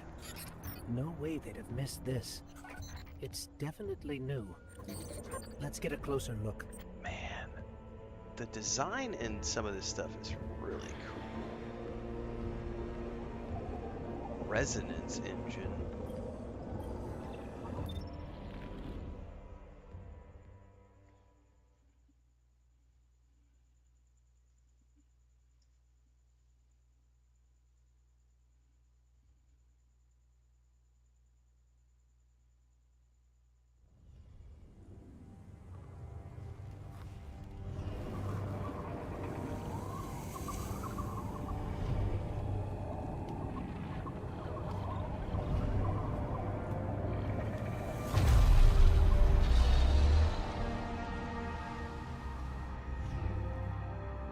And there's like a pendulum swinging through it. That's very interesting.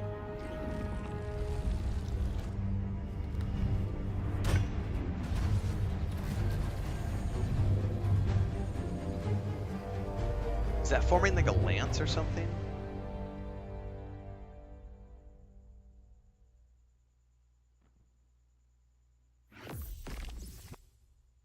Visit the relic in the Enclave on Mars to shape this weapon.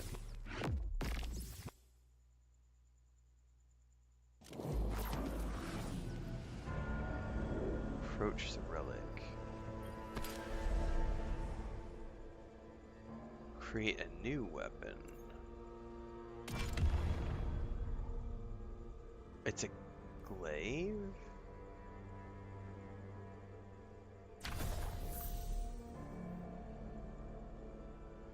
Choose components to customize the Enigma glaive. More components will be available as the weapon level increases. After you've chosen all the components, press and hold the shape button.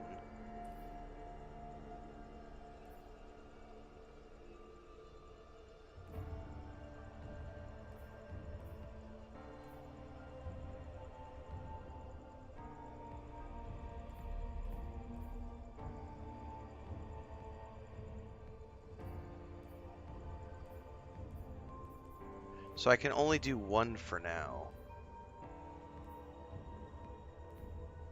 The thing is I dislike melee, so I don't know how much I'll use this thing, but alright. Apply.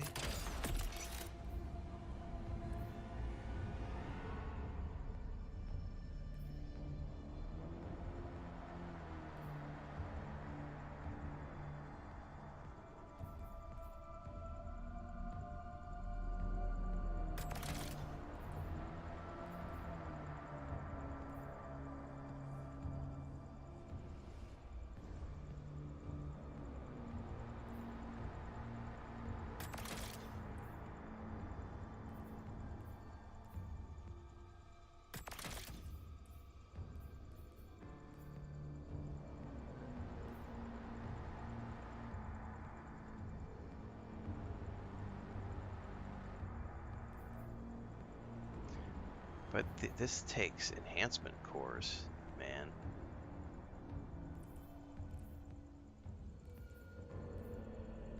The other ones did not.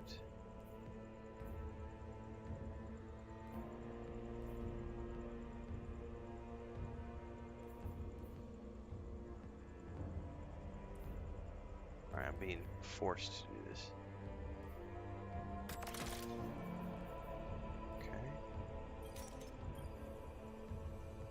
Is this a system that's used for other types of weapon creations, Transcend?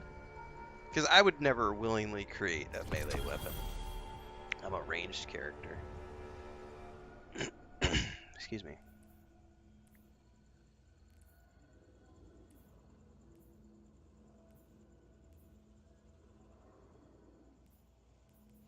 Why does it just has a magazine? That makes no sense if it's a melee weapon.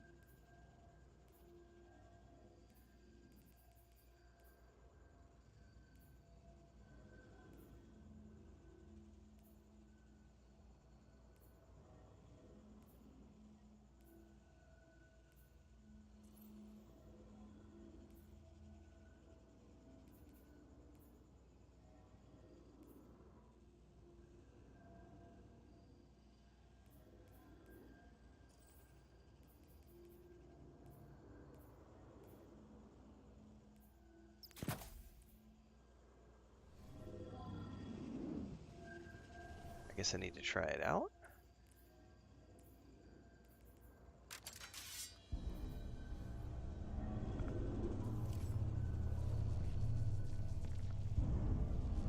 I don't have any ammo to even use it.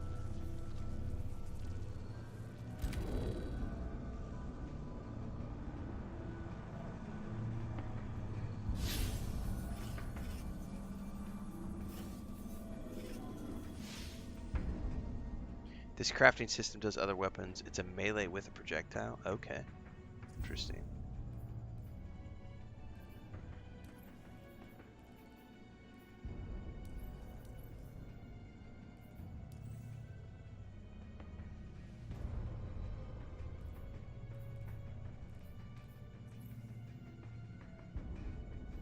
I'm guessing I need to click on this next.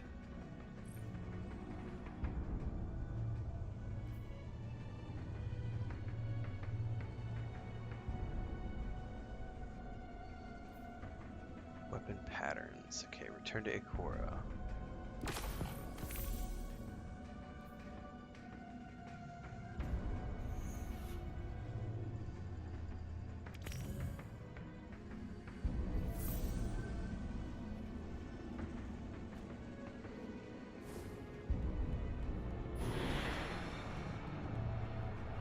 That was something. Not sure exactly what that something was, or what that something did to you. Hopefully nothing bad. Yeah, hopefully nothing bad.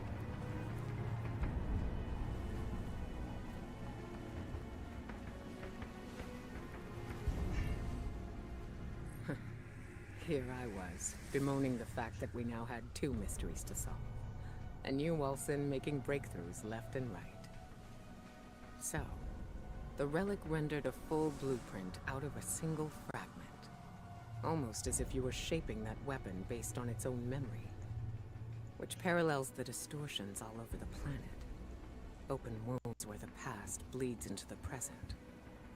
Somehow the relic can manipulate time. With the right conduit, of course. Which Savathun happened to have. But could she use the relic? And what for? The questions just keep piling up.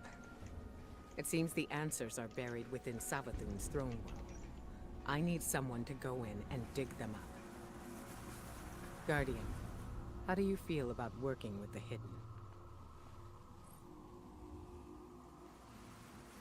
Alright, let's do it. Walk in the light.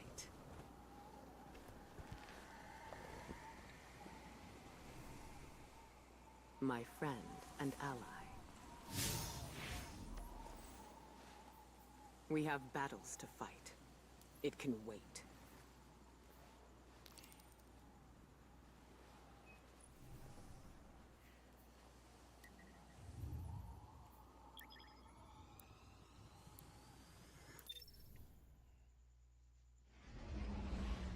Now, the last mission we did was like an hour and a half long, so I'll be really intrigued to see how long this one takes.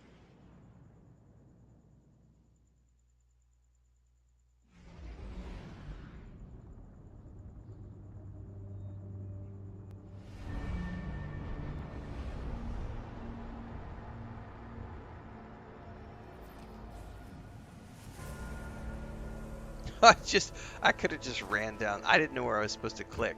I could have just literally ran down the hill instead of doing the whole load thing. That is funny, man. Complete the investigation mission.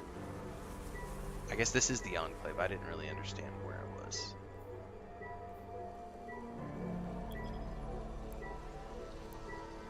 Okay. The crafting system does other weapons as well. Be interesting to see how this works long term.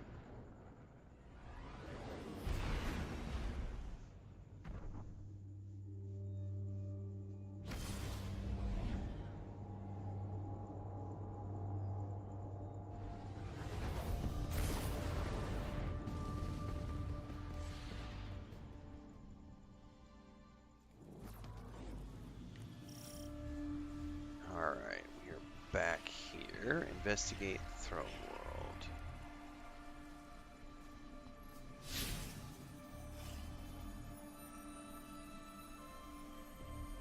Eris says throne worlds are kingdoms of thought, built according to the desires of the creator.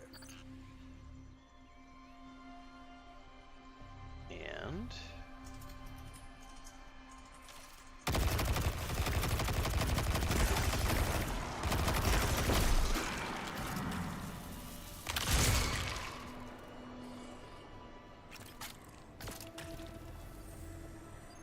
can't go through there.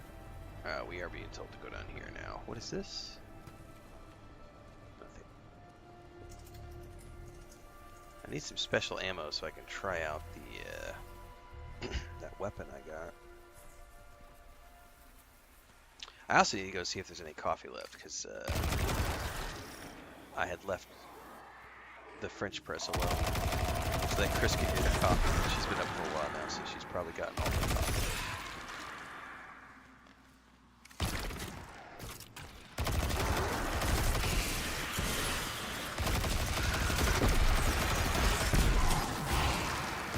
There's some special ammo.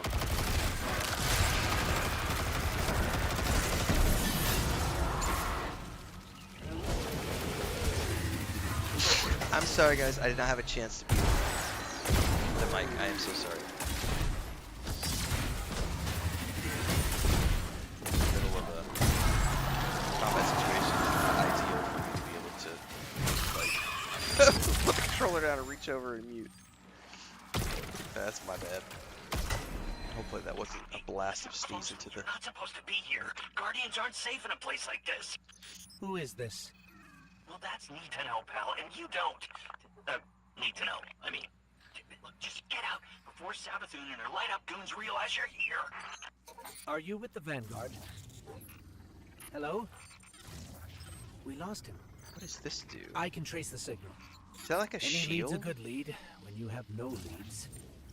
It's got like a thing that's... It's burning ammo, and it's... Yeah, it's out. Is that like a shield?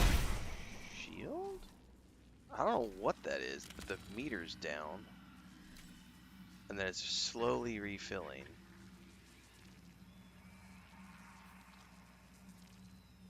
I'm assuming it's a shield.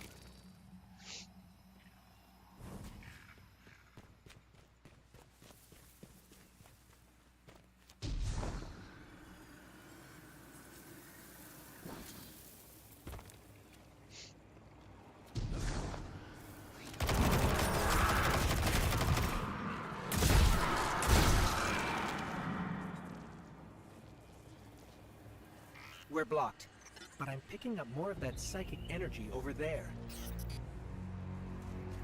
Well, so far I'm not impressed with this weapon. It's just kind of like meh. Okay. I don't like melee weapons. And it feels weird because it's like a range. It's like you created those platforms out of thin air.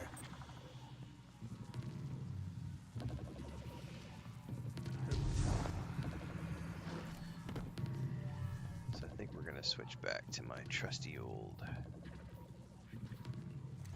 scout rifle.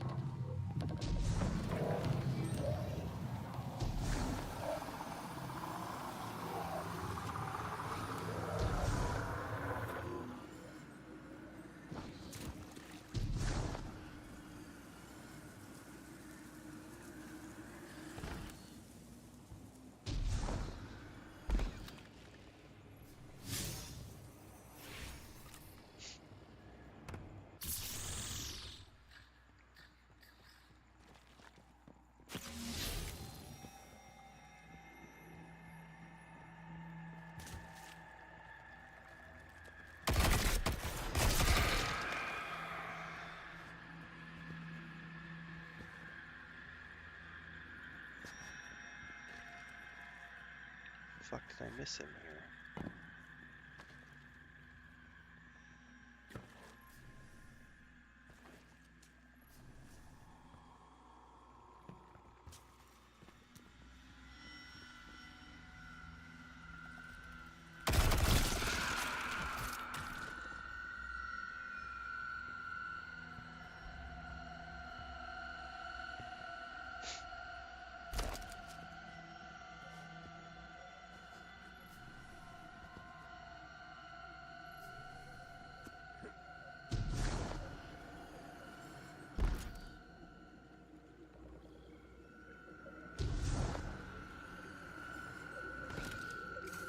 Oh, I did not mean to drop down like that. Yep. Not what I meant to do. Oh, I'm screwed.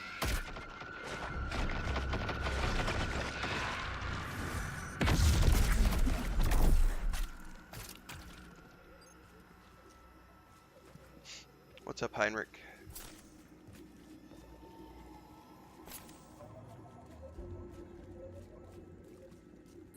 That, up there. I think that door will lead us out. We just need a way up.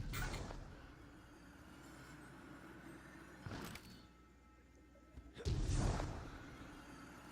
so I gotta figure out how to jump through here.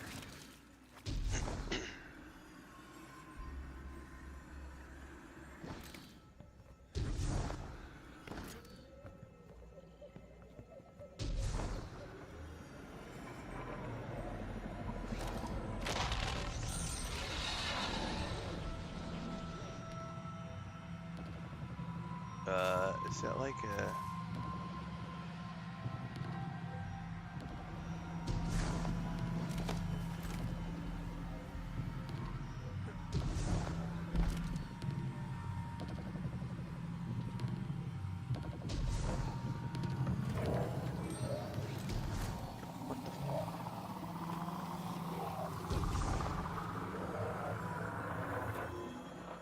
No, I must have missed something there. Did those disappear after a time? Oh, there's a time limit on those. Okay. Well, now I know.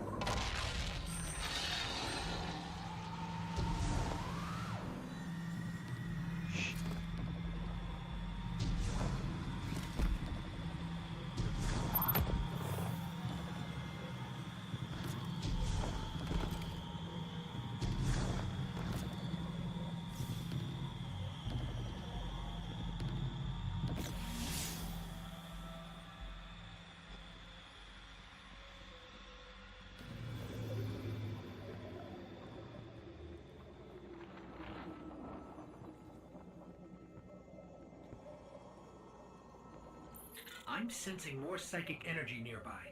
It might help us find our way out of here.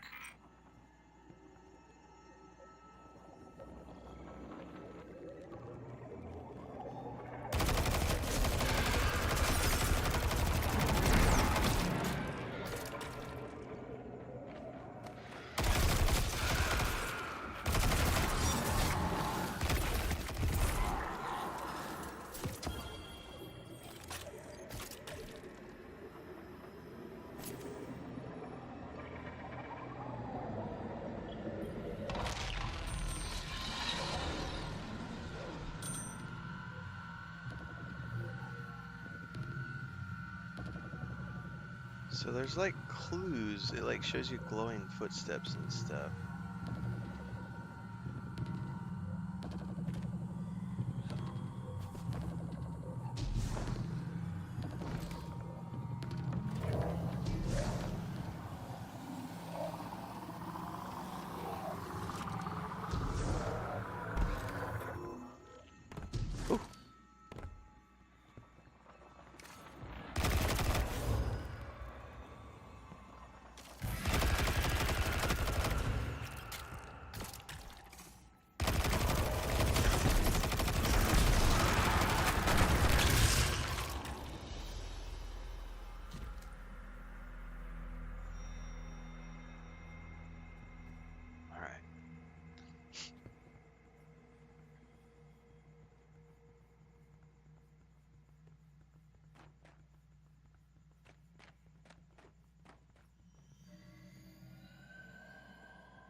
That's not creepy at all.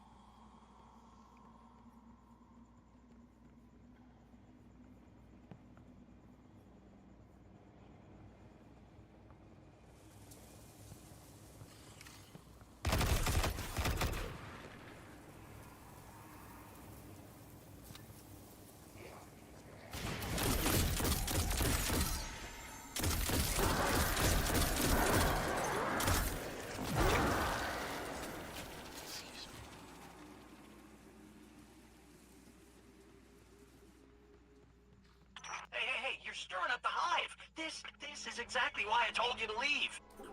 What do you know about Hive using the light? That's why you're here. That's need to know. Yeah. Look, all right, I really shouldn't be doing this, but come meet me outside the fortress. Just be discreet, all right? Who are you, and why should I be discreet? It's got to be another ghost if I had to guess.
Still going up this way a little bit more.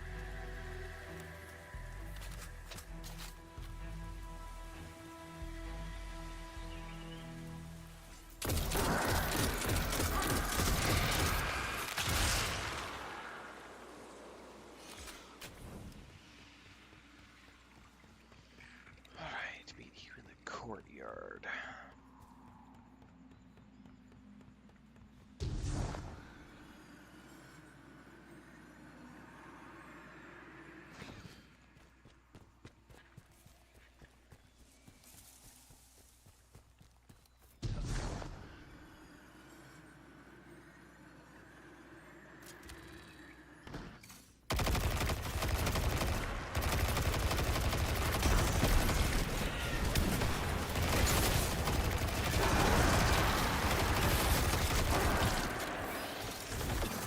Signals coming from beyond that gate. We have to get it open.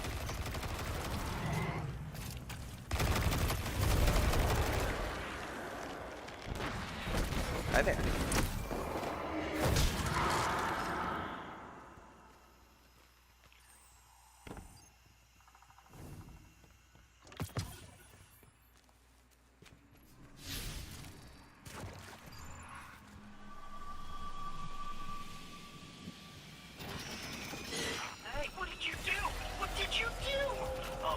You triggered the alarm. The hive are gonna be all over you. What happened to being discreet? We're trying to open the gate. Look, just try to stay alive, all right? Once the gate's open, just make a run for it.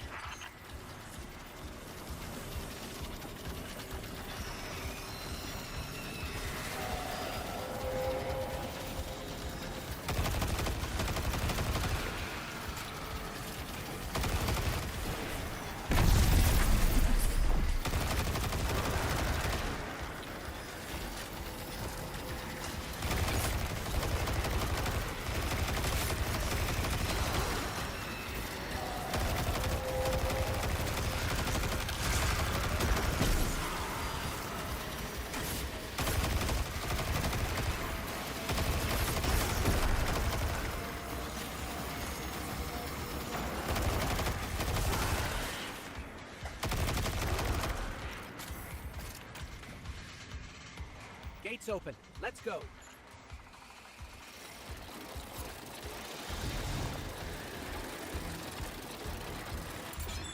Escape the fortress. Between you and me, I don't think this guy we've been talking to is working for the Vanguard. I guess it could be a rogue hidden agent or a lost guardian. But maybe it's just Sabathun disguising her voice. Any lead's a good lead. Unless it leads us to our death, then it's not a good lead. That's a bad lead, sir. I'm gonna go, well, speaking of coffee, I'll be right back. I'm gonna go see if there's any left.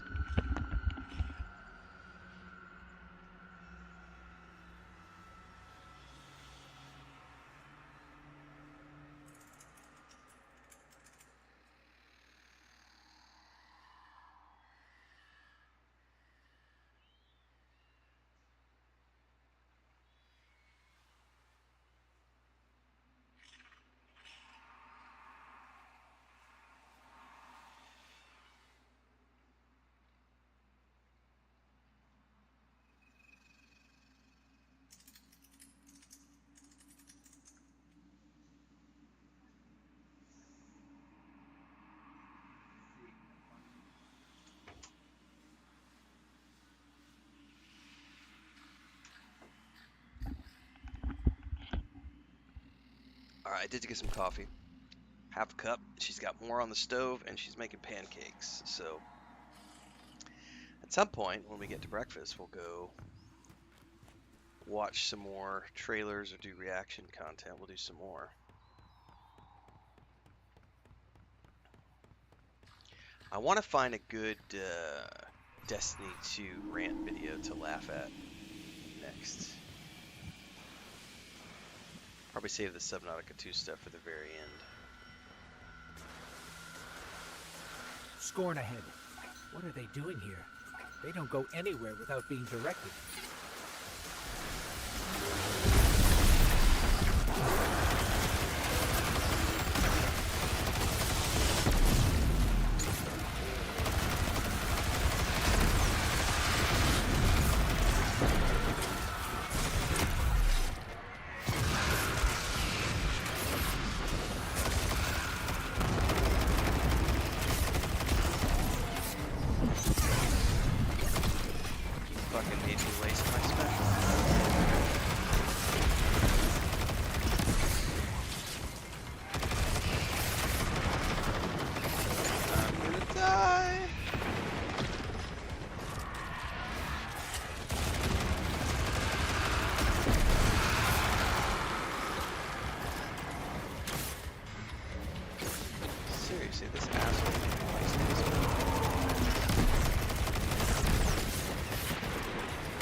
Another hive wielding the light.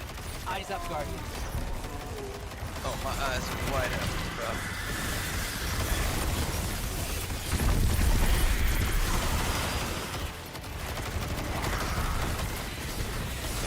Oh, you got shit.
Not sure I'll ever get used to seeing ghosts serving the hive. All ghosts A deep sight resonant weapon can provide weapon pattern progress by extracting the pattern in the weapon details screen. To spin on the that went by way too fast. Opportunities to choose a guardian, and they passed right over humanity and chose our enemy instead. I can't forgive that. So it was giving me a tutorial for something that it just was like, bleep. I don't know what it was referring to. Something about a weapon, which I'll figure out shortly.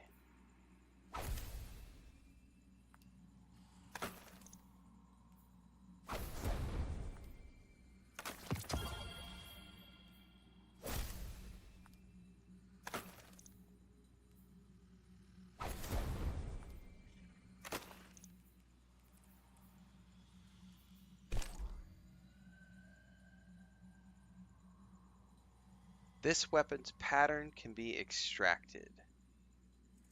Do I do that via dismantle?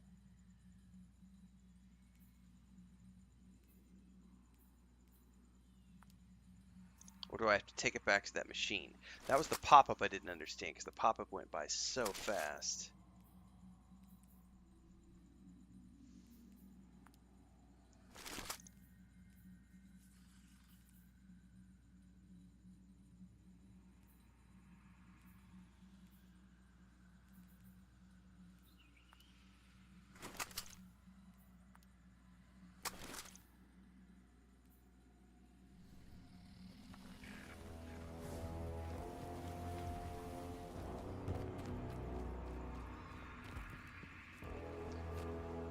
Dismantle it with a crafting icon.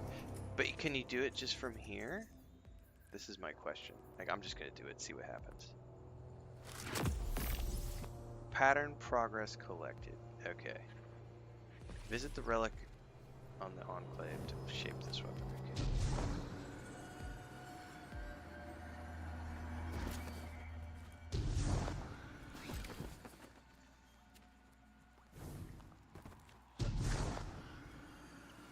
By the way, I should check the map. Are we on like a big ass...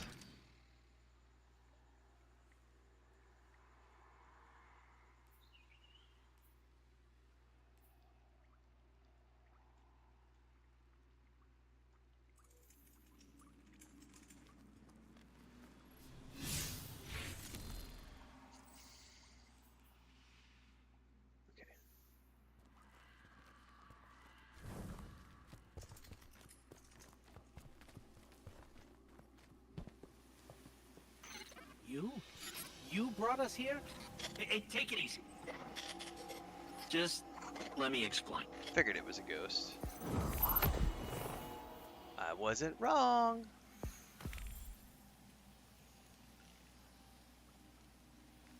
Speak with the rebel ghost Bench. How do I speak with him?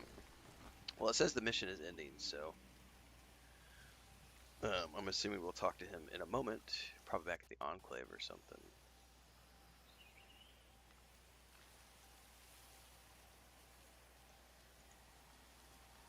And while that's doing that...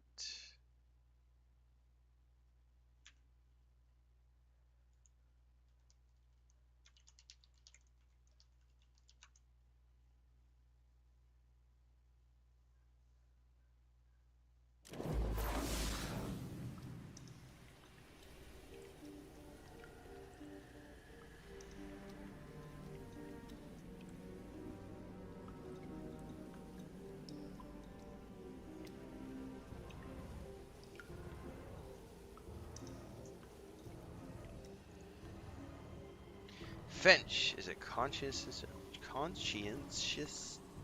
objector. Hey, get awkward out of the way first, I always say. This, pile of ash and bone, used to be my, actually, don't worry about it. All you need to know, us wandering ghosts gave into the hive believing we'd found purpose, and, well, peer pressure's a hell of a thing. Also, because it's what the Traveler must have wanted. Then Hive killed Guardians with light, and you think, that's the Traveler's will, really? I'll tell you what, I don't buy it. Not anymore.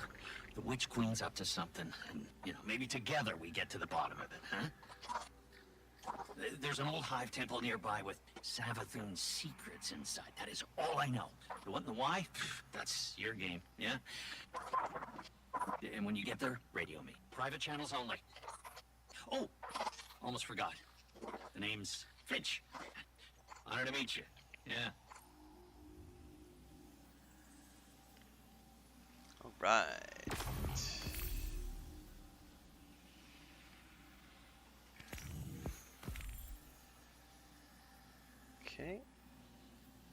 So he's got rewards that you can pick up when you get a higher rank.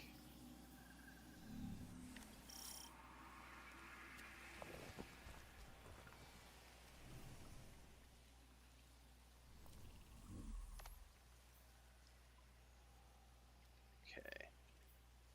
But there's some stuff I can do back here.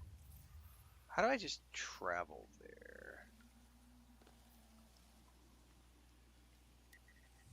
I guess it actually wants me to launch to get there. Alright, we'll do that.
Something about touching this thing right over here.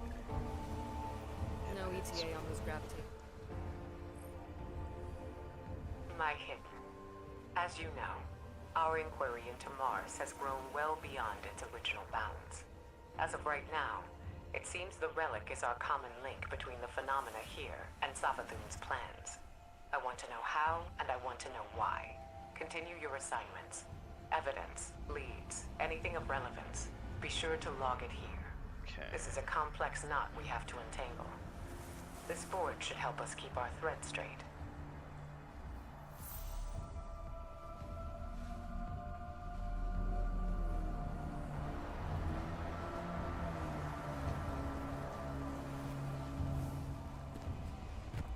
And there's something else down here. This is where that weapon forge was. I'm assuming this is based on that fragment we found.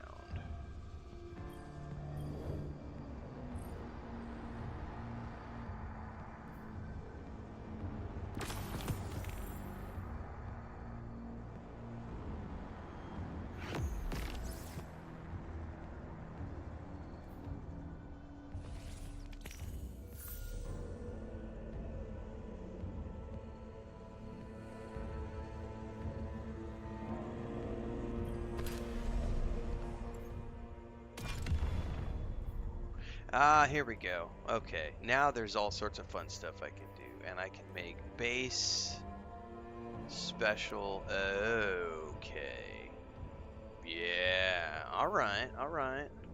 But I'm assuming I have to find the patterns first. Yeah, that would be the case. Okay. So I've actually found like a heavy rocket and some other stuff. Okay, cool. So what I really would like to find is like a nice special scout rifle or something.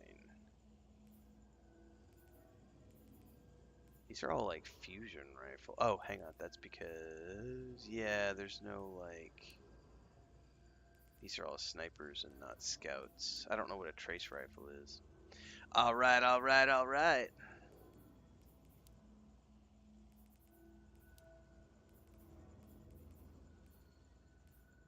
Okay. That makes sense.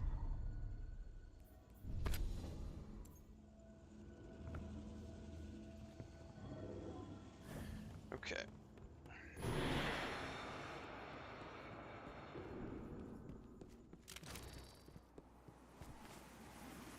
Okay.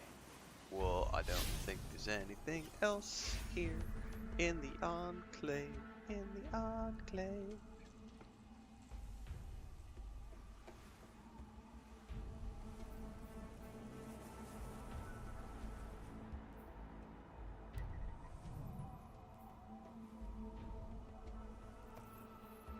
before I do this, I should probably check to see if my pancakes are almost ready. Because if breakfast is almost ready, I don't want to start a mission.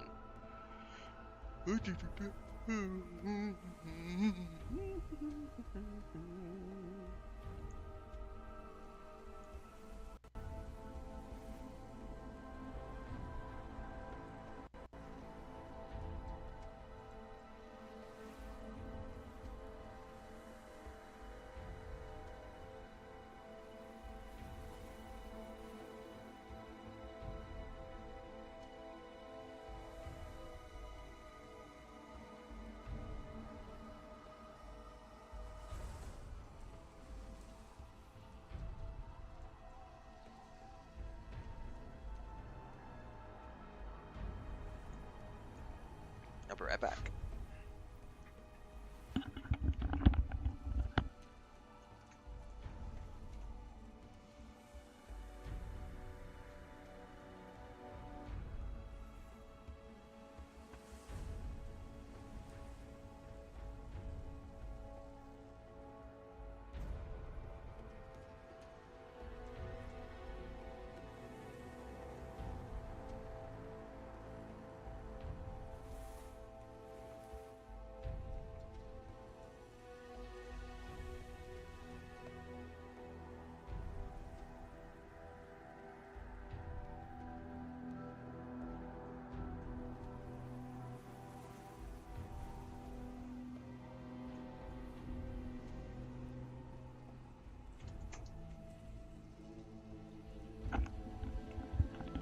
Alright, I'm going to avoid doing the next mission quite yet because breakfast is a few minutes out, so I don't want to get into the middle of a mission and then have to stop.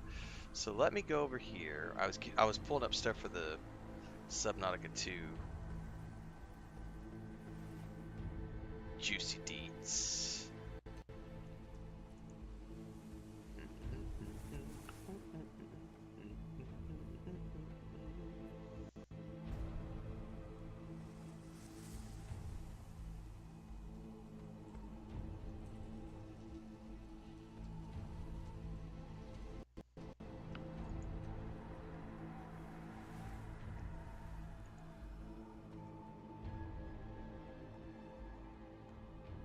But in the meantime, I also want to pull up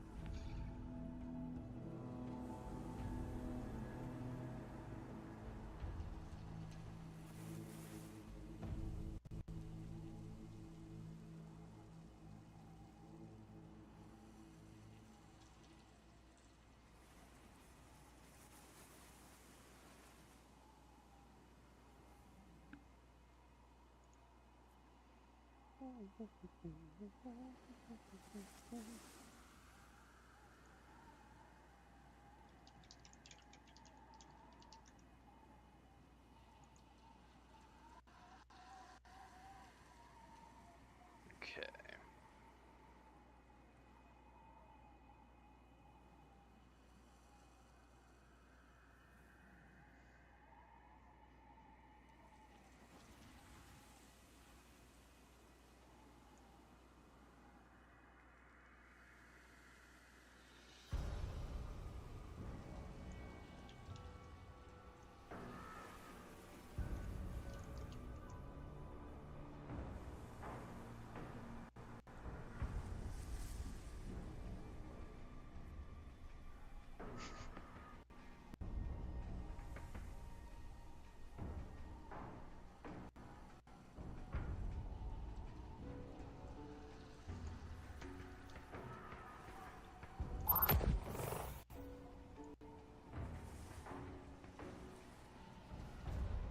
Hang on, I'm trying to pull up some links here.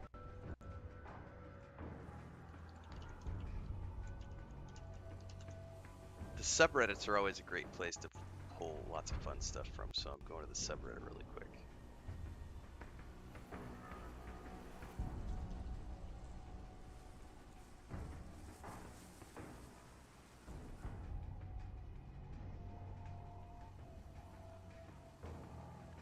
I'm guessing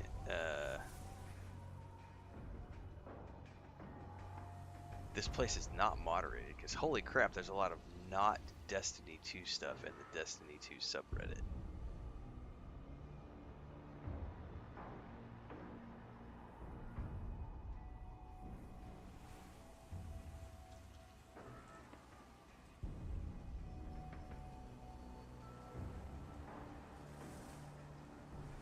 Yeah, I'm thinking this is not a good place to go to look for things.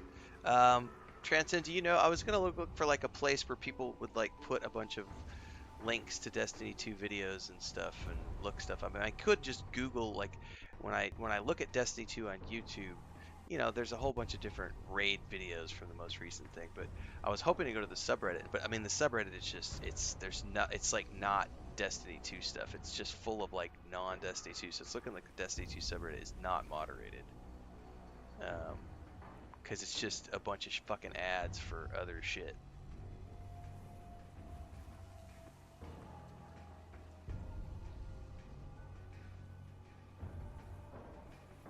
So that doesn't look like it's a good place to go.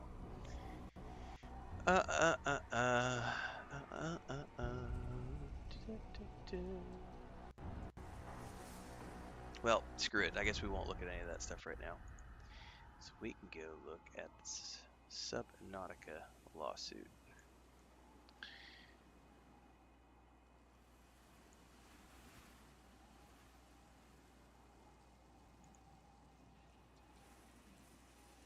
All right, let me pull this over.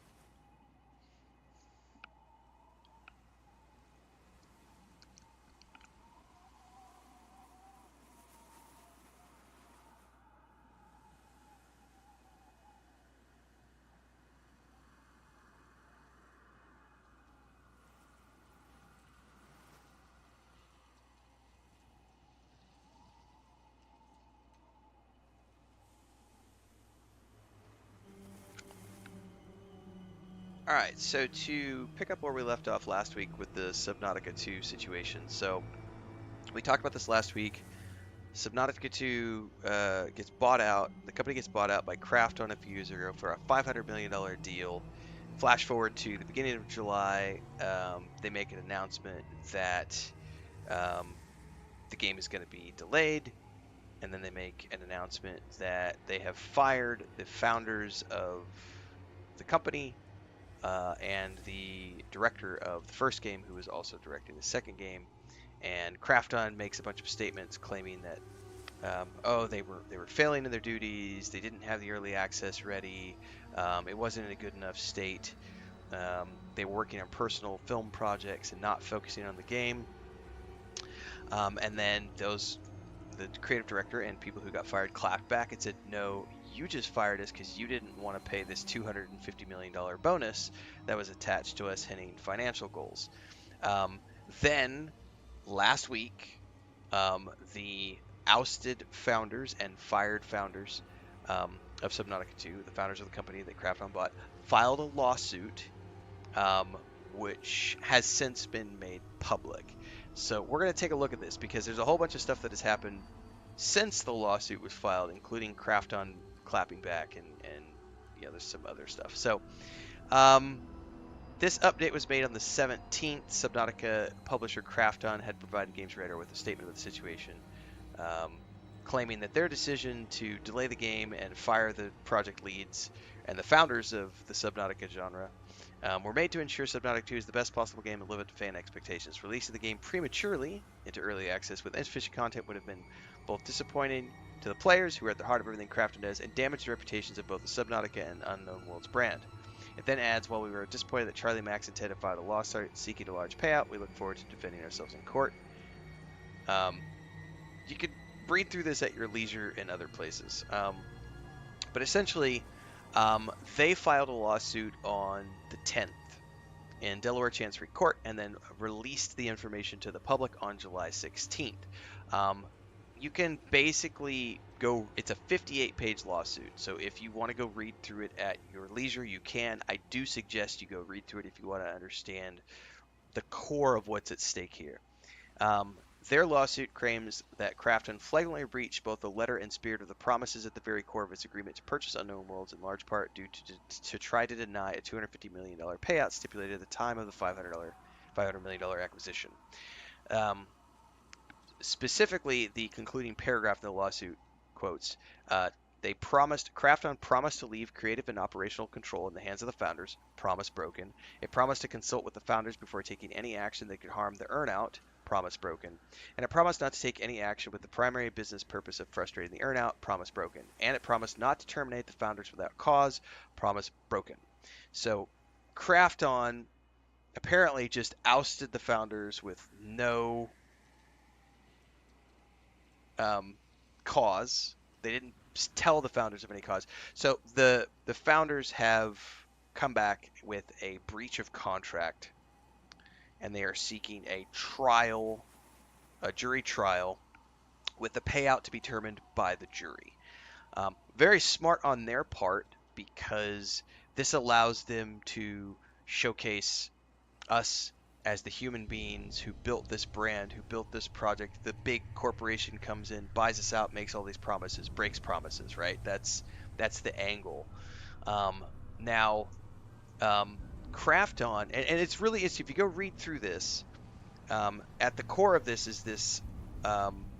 There's a leaked document that was confirmed to be legitimate by Krafton themselves, which showcased this early access build that was presented to Krafton.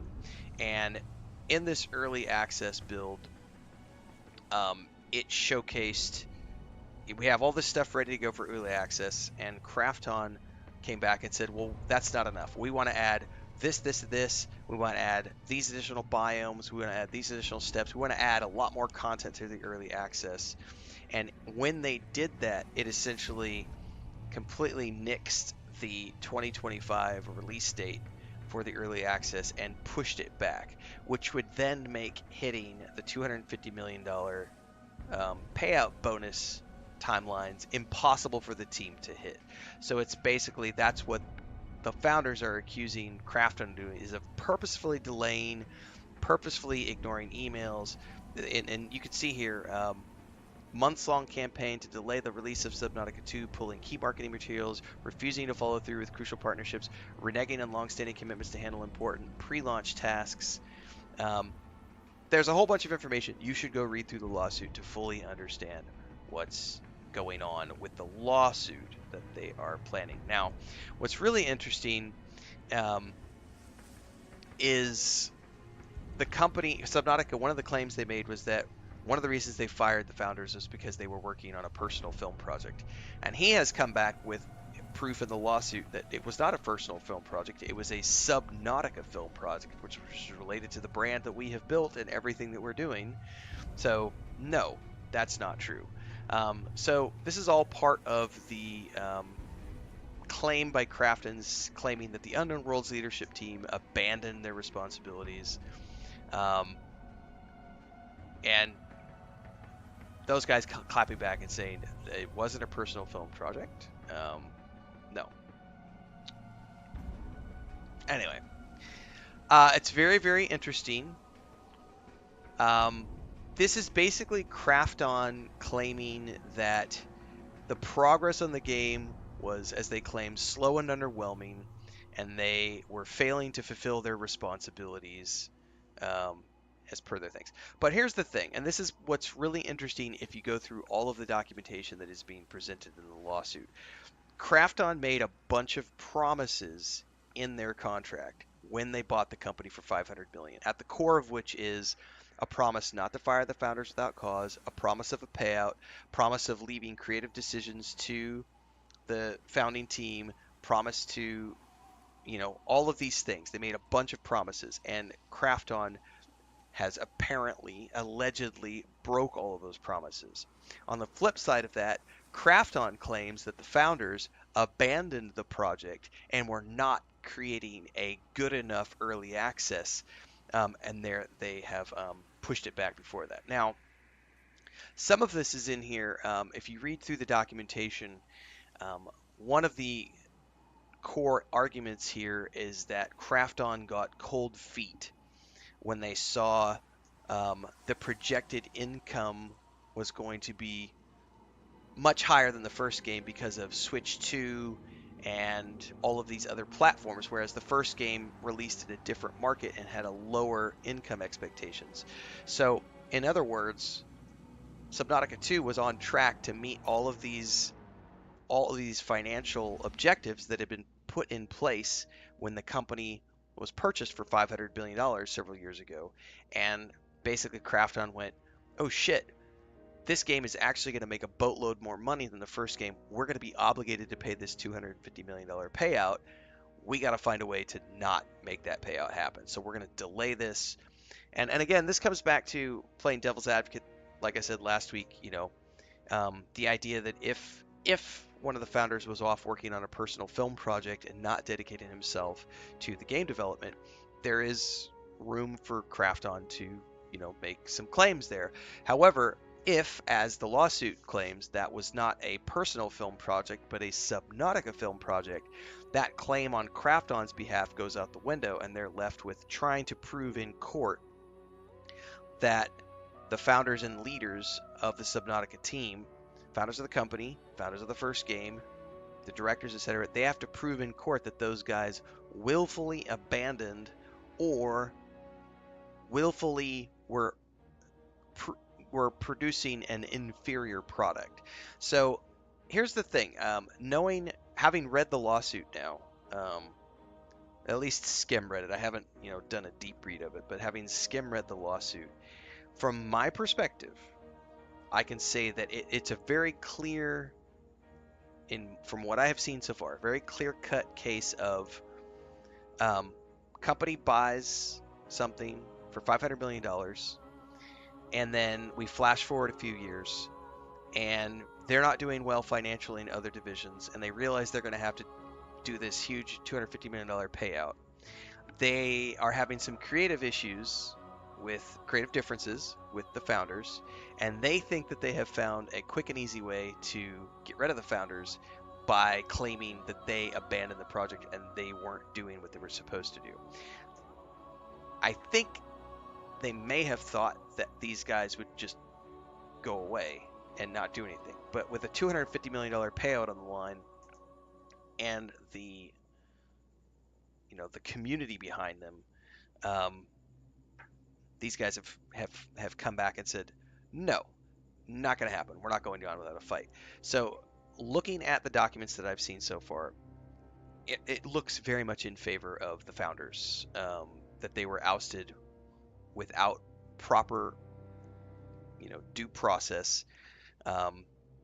It looks like that, purposefully ignoring emails, purposefully delaying marketing material, all of these things. And that's why they're wanting a jury trial, because if they can get on the stand and present all this stuff to a jury, like Krafton, like Transcendence, Krafton doesn't necessarily have the best reputation in the first place. So,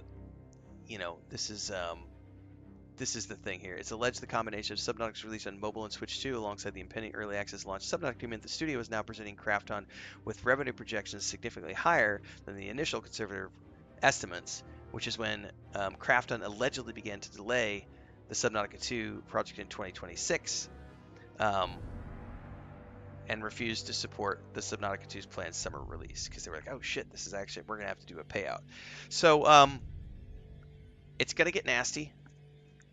A jury trial will, and the reason they're wanting a jury trial is because jury trials tend to award damages, and they can reward punitive on top of just damages and loss of income and etc. So when you go to court and you're doing a jury trial in a case like this, the settlement will include some form of a payout related to the initial amount, plus, and this is the key here, a jury trial will almost always have some sort of additional punitive damages added, based on the cases I've seen in the past. And the punitive awards can be much, much higher than just the rewards for the breach of contract. So if the breach of contract states that these guys were owed $250 million, and if the jury sides in their favor, they would get the $250 million, and then the jury may also then add these additional damages if it is proven in court that Krafton acted with malicious intent. That's when these additional damages would come into play, and those can be much higher punitive damages. So it'll be very interesting to see how this plays out in court. I think it is going to be difficult for Krafton to prove beyond a shadow of a doubt in jury's eyes that these guys were willfully holding the project back and willfully producing a inferior product when they already have a track record for having produced a product that was good enough in the first place to inspire Krafton to want to buy the company for $500 million. It's going to be very hard for them to show in court that what was being delivered was inferior. And if the personal film project was in fact a Subnautica film project, as the founders allege, that part of Krafton's defense goes out the window. So, yeah, it's going to be interesting to see this unfold in court for sure. It's going to be complex. These things don't move quickly. So, I mean, expect this to be something that plays out over the next couple of years, probably. And unfortunately, that kind of throws, and because what'll end up happening at some point as this proceeds to court is an injunction may get filed. And if an injunction gets filed, that means all development on Subnautica 2 will cease until the lawsuit is resolved. And if that happens, everything gets put on hold until such time as the lawsuit. But we don't know if the founders are going to file an injunction against Krafton or not yet, so that'll remain to be seen. But that's always something that's on the table with these types of lawsuits. And the judge may impose an injunction as well, just to freeze everything in place until such time as a resolution can be found. So it's not good for the Subnautica 2 people who are waiting for the second game. It's going to be interesting to watch this play out for sure.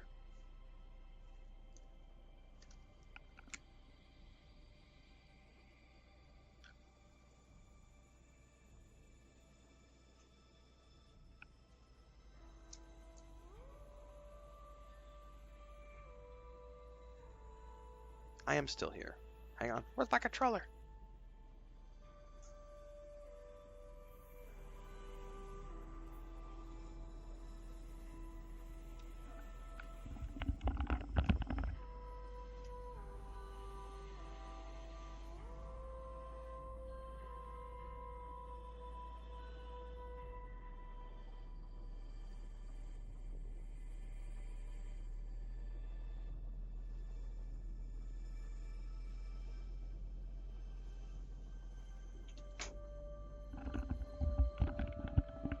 I think she ran to the market to get bananas. Because I see my pancake sitting there, but it's only halfway finished with... She's making a banana, strawberry, and cajeta pancake. Cajeta is like caramel. But this is like what we call cajeta quemado. Which is like, it's goat cheese, it's goat milk that has been condensed down into a caramel form. It's legit. Well, I still don't want to start a mission until she's back from that.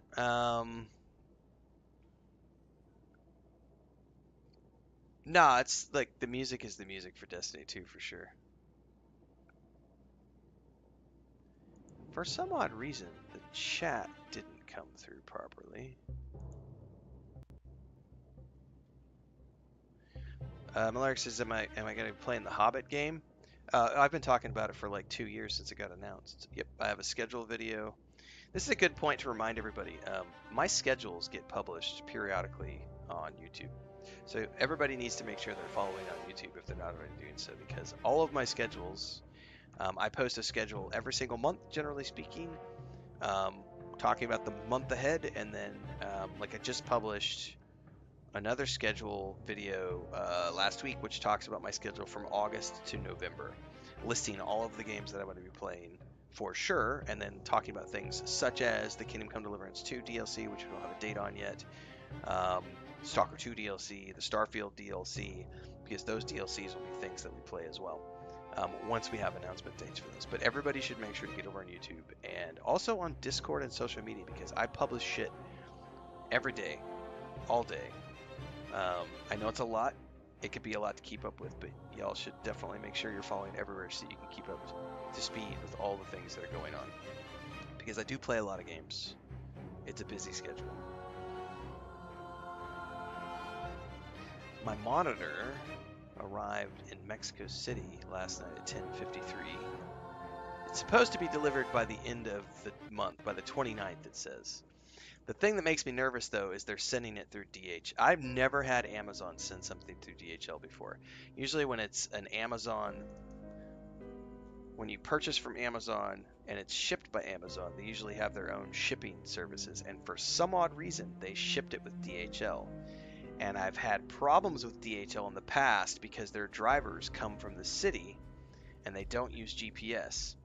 And our house for a long time was not on Google Maps at all. Like we had a pinpoint, but there was no house structure.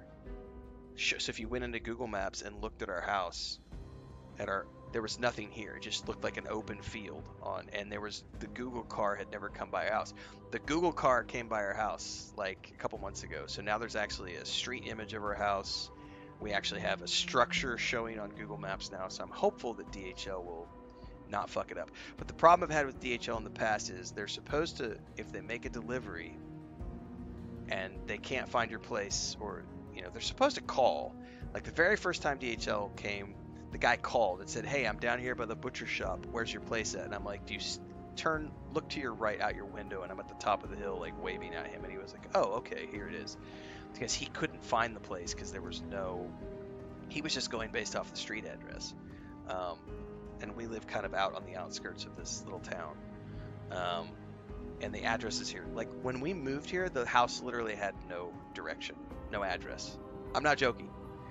Sin numero, without number. Like we were literally, everything, like it just literally said street corner here, house. But no actual physical address. We had to go to the city and request an address, a physical address for our location, so that I could put something into Google Maps and into Amazon to like order things online. FedEx and UPS have always found the place, but DHL, the second time I asked for a delivery from DHL, they came into town, couldn't find the location, didn't call me, immediately took the package back to the city. I called. They're supposed to make 3 to 5 delivery attempts. I called and they said the package has already been returned to sender. And I was like, the fuck? Like, so I had to contact the sender and be like, can you please, just cancel the order? They're like, well, we can send it through another delivery service. And I was like, well, that's fine. Do that. So then 2 weeks delayed. Happened again with another product. So the DHL drivers are just lazy assholes and they're supposed to make multiple delivery attempts. I'm hoping that because this is a high price ticket item, it's a $500+ monitor, I'm hoping they don't do that and they actually attempt to make a delivery and call me, or I'm hopeful that because the Google car finally came by, the driver will look at his phone and be like, oh, okay, there actually is a house here, let me go up the street. We'll see. I'm nervous. I may call ahead and call DHL and be like, hey, when your guy makes the delivery, please, please, please, please, please, don't send it back. I don't want to have to deal with trying to get a refund. It was expensive. It's like a $900 monitor that was on sale for Amazon Prime Day. It's a 32-inch MSI curved 4K monitor, which is a nice upgrade for me. I've been using this one for this is a great monitor, but I've been using this for 8 years and I was ready for an upgrade. And with all the gaming I'm doing and my eyes being tired all the time, I was like, I'm gonna get an upgrade finally. This is a Rogue Strix curved 27-inch, but it's only a 1920 by 1080. And I wanted to get a 4K monitor to help with the eyes because I'm getting older.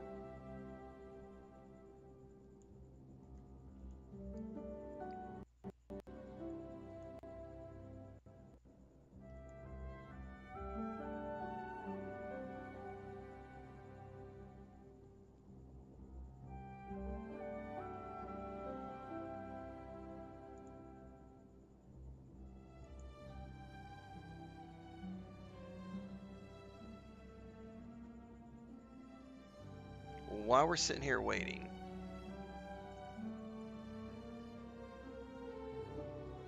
just really don't want to start a mission. My wife's gonna come in. I think I'm gonna start it anyway because she's taking too long.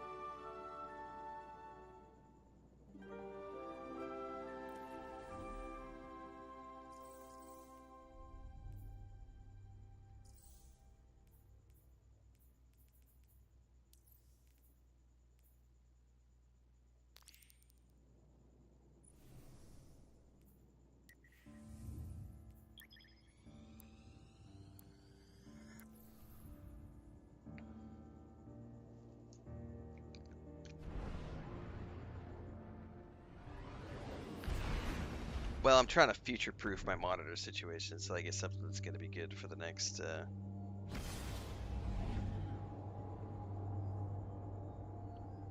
8 years or so. It is time for some more pew pew.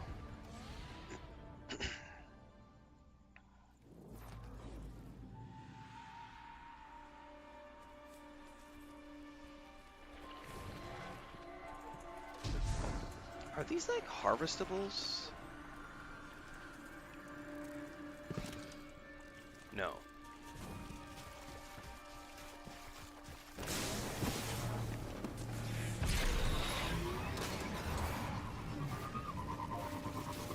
I still can't believe Savathun has the light.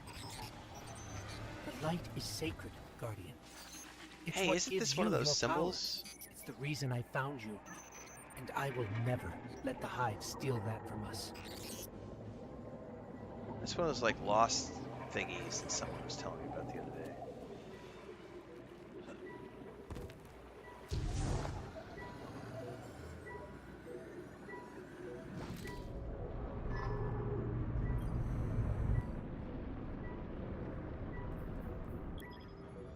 Dark ether reverts areas to darkness. I just noticed it said my recommended power is below what it should be for this mission.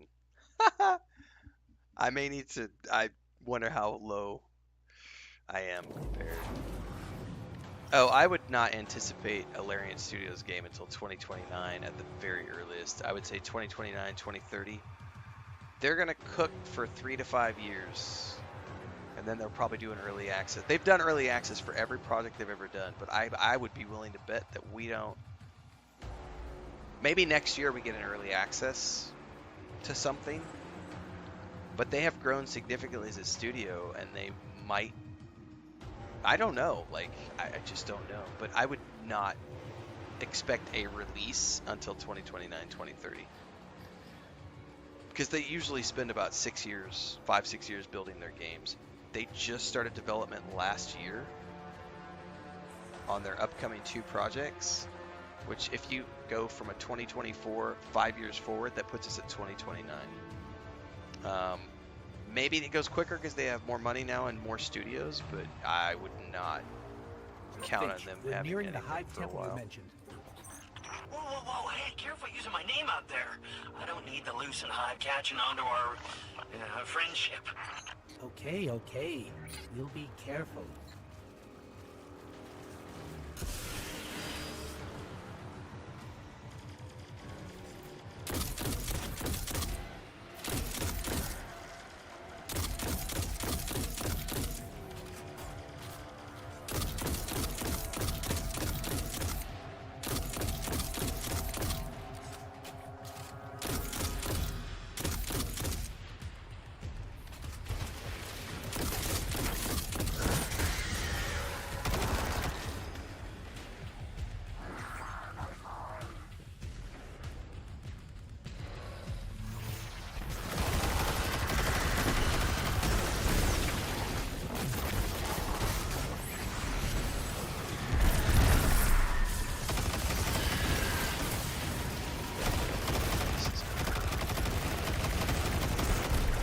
Stuck on the ground.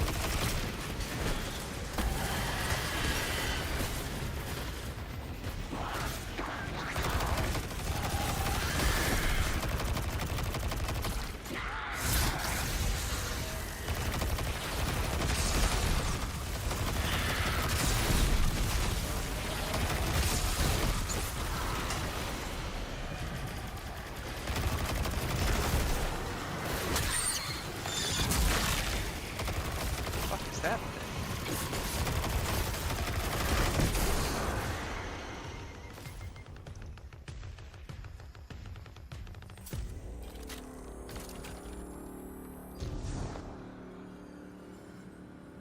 So, Finch, mind telling us what exactly it is we're looking for?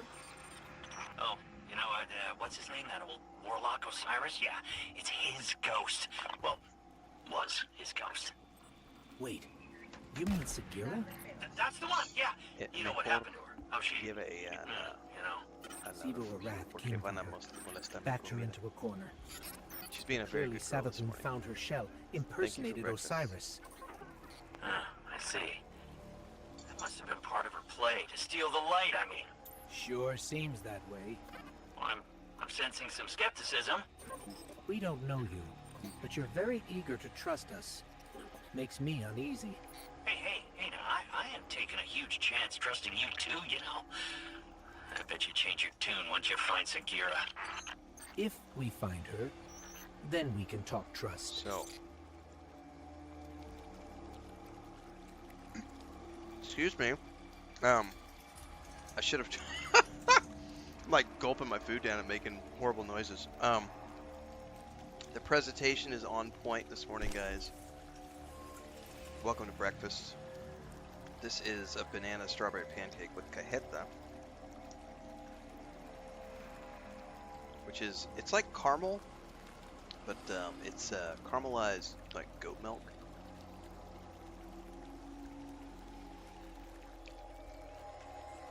So good. Pancakes.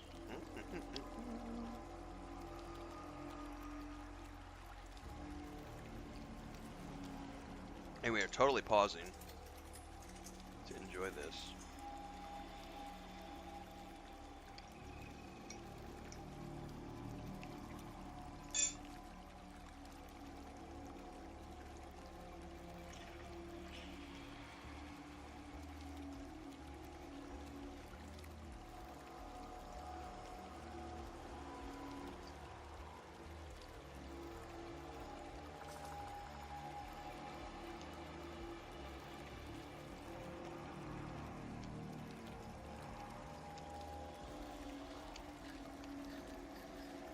Some people are like, Nutella, Nutella, and I'm like, cajeta, cajeta.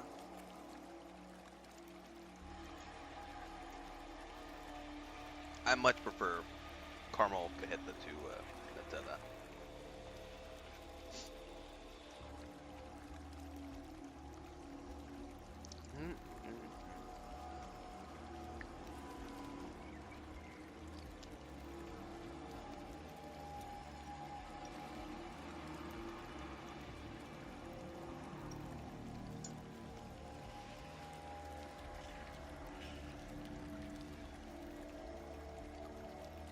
That's good.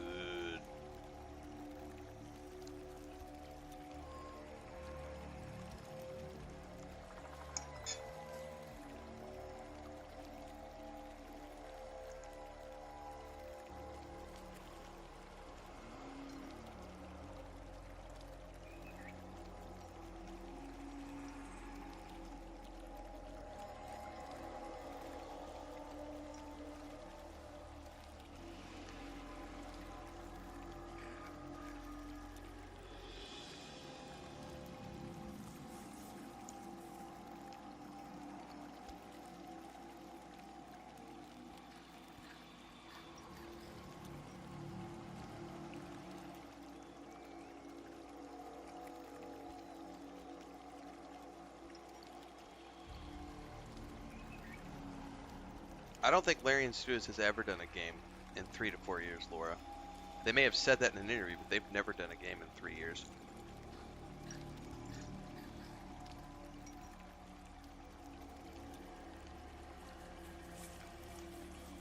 Pretty sure every game they've ever done has been like a 5 to 6 year project.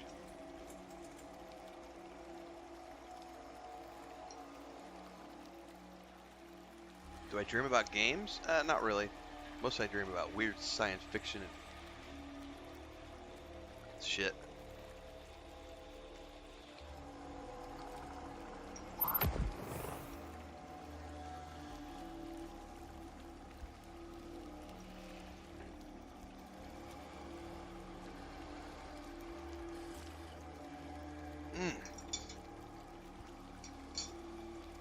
That was delish.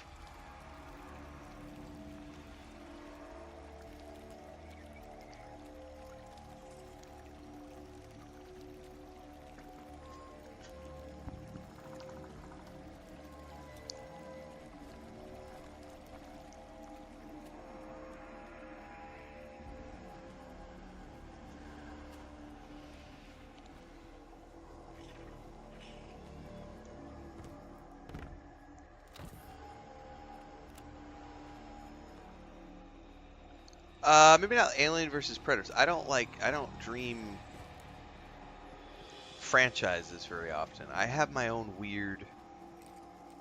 I have a very active imagination, so if I watch a movie, generally what'll happen is I'll go to bed that night and my brain will go off and do like tangents of that film. Not necessarily the same thing, but if I watch a movie that's got like creepy aliens in it, I'm probably gonna have weird alien dreams.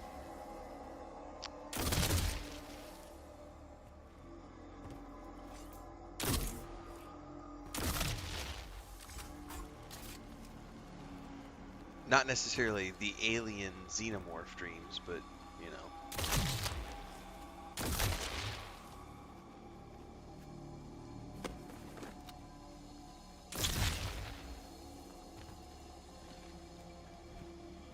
But I might be stuck in a cave somewhere trying to get out.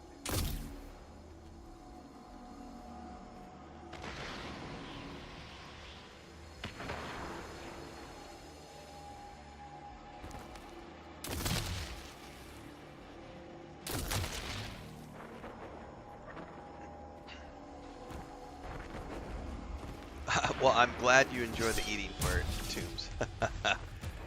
That was delicious breakfast.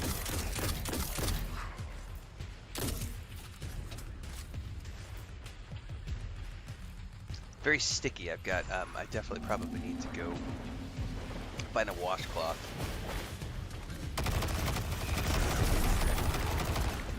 For my face, I feel like a baby. I've got sticky stuff all over my face.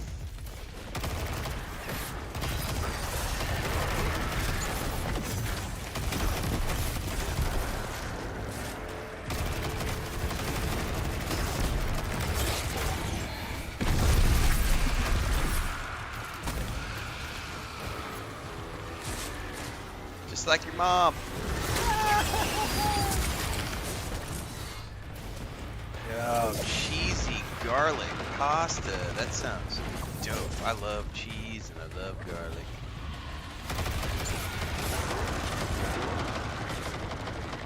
Alright, something is roasting me from a distance.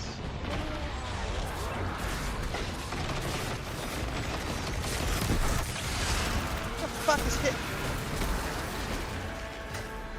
Just knocked me on my heel, bitch.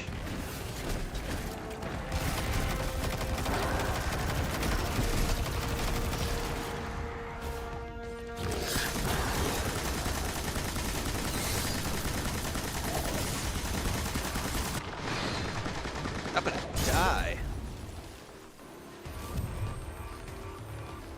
This is a mission too. Alright, I gotta pay more attention. Oh, it's dinner? I was about to say cheesy garlic pasta for breakfast. Breakfast of champions.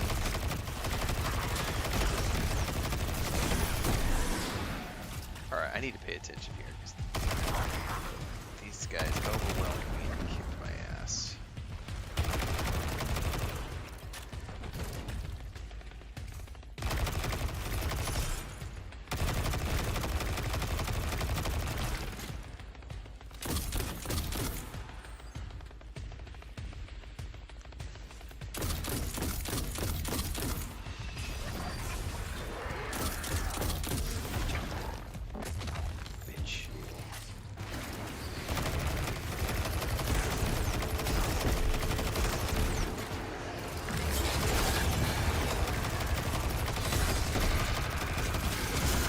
Some of the ads. Okay, I gotta back up. Oh, that hurts.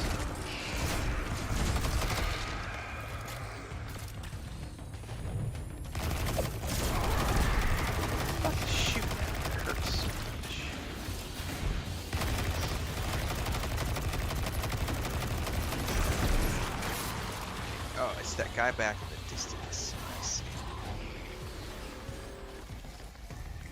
Shit, I'm probably gonna run out. Did he respawn before I get a chance to kill this ghost? Alright. Way. Oh, definitely.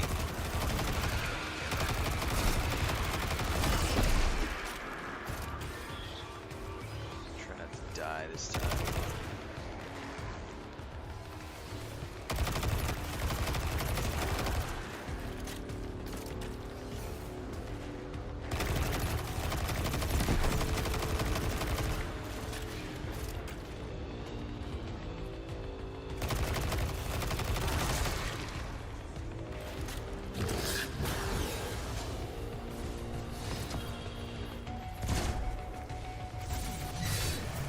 Hi there.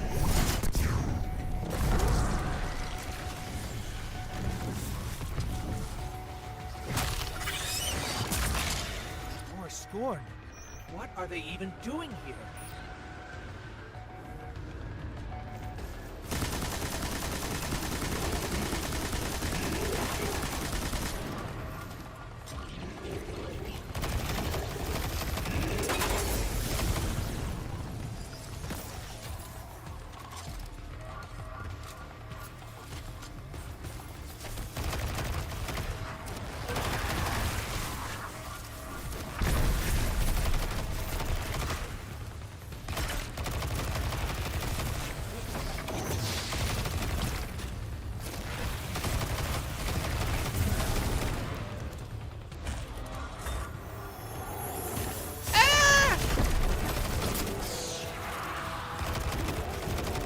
I don't know who you are, Charts, with double flame torches, but I bet it ain't good.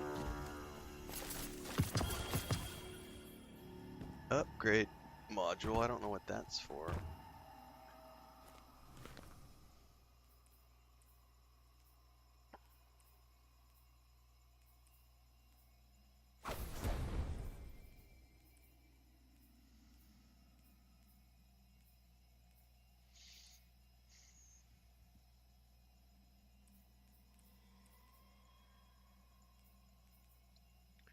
$49. I think it's time to upgrade my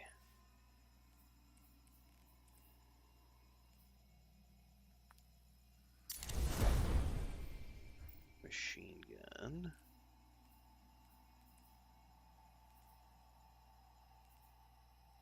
$50 to $60. Yep, let's do that as well.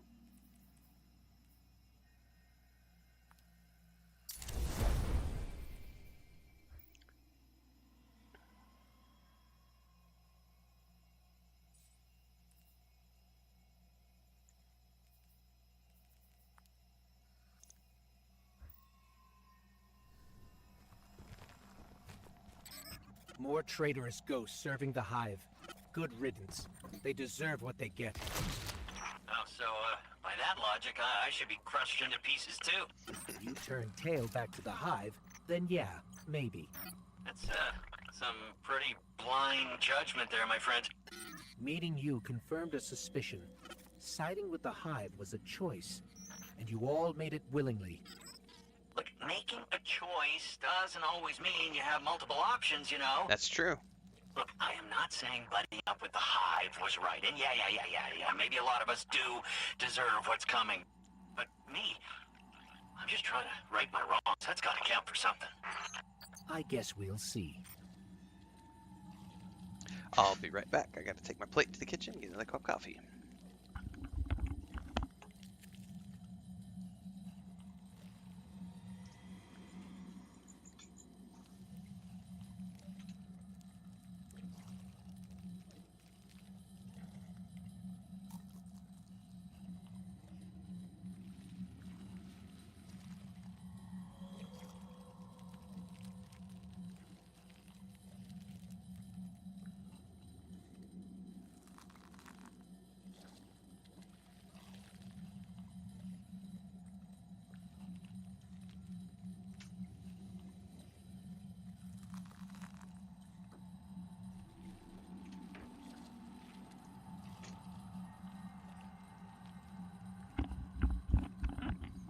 Yeah, the heat in Australia is like the heat where I live. It's like my brother has talked about coming down here with the kids, and it's like if you're gonna come down here, you need to come here in like December, like November, December, January is the best. Like December and January, the weather is like November, it's really good too. But November and like December and January, you can actually go outside and not sweat your balls off. Like any other month out of the year, you're gonna just sweat no matter what you do outside. So it's just like you probably don't want to come here for vacation unless it's the winter time. La da da da da da. I was gonna try to kill some mobs, then I had breakfast. I gotta find my way down. Oh, through here.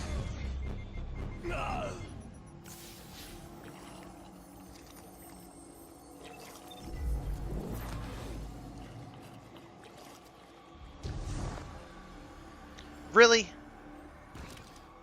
I hate jump puzzles.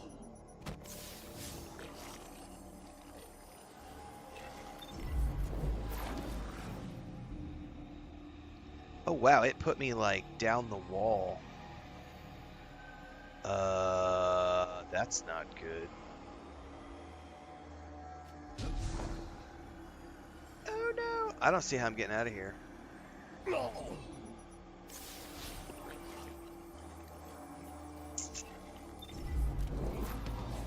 It's putting me down the wall. How do I get past this if it's spawning me? I can't see anything.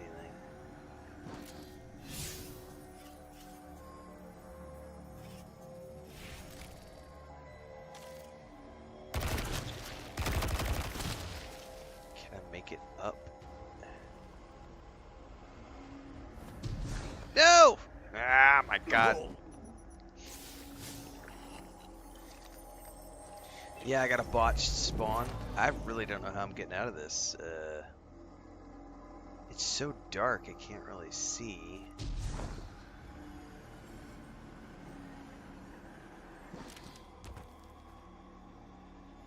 There's definitely something up there. Oh, there's something up there that I can look for. Oh, I missed.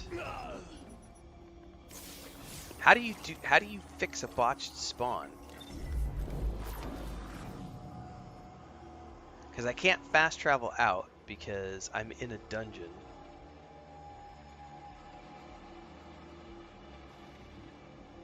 That's essentially what I'm trying to do is get over here. I was over here a second ago. Alright, I think I made it. The problem is I can't see anything.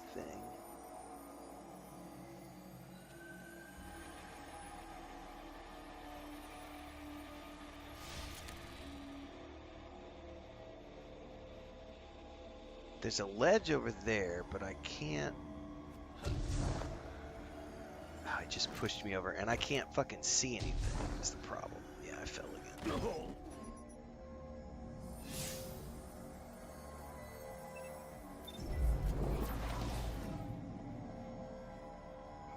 Alright, I have a different spawn point this time. That's good. I don't think I can jump up high enough to get to that spawn point is the problem.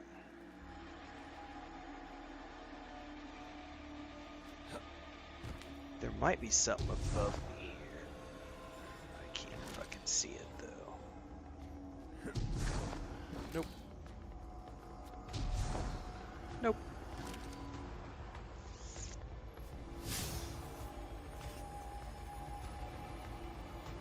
I'm like on the tippy top of some sort of ledge edge.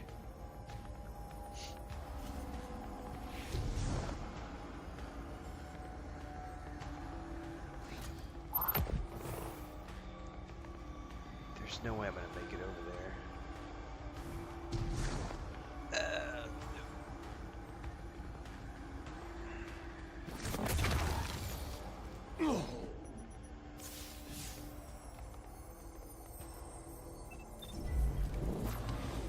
Not a fan of this. This is when we need the grapple hook from Halo. Man, I do not see... There's like... I could see pockets of stuff over here if I could manage to get up. The problem, though, is I can't see anything to know where a pocket is. You know what I mean? Otherwise, I just slide back down and fall.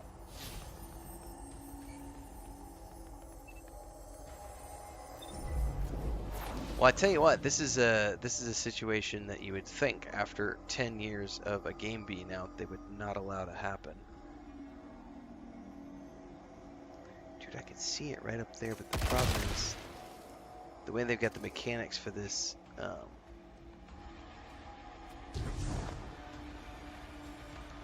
I could kind of get up to that height, but the problem is I don't know that I'm going to be able to get a running jump to get over there. But maybe I can land on the wall and force it to like spawn me up top. I got really unlucky, apparently.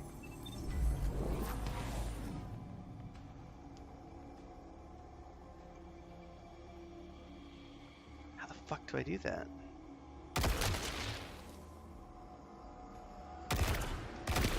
Yeah, it's my least... I love everything else about this game, but the jump shit I am not a fan of. And like, this is, by the way, this is not the first time this has happened to me, but all the other times I've been able to like get out of it. Like this one is like... The problem is I can't fucking see anything.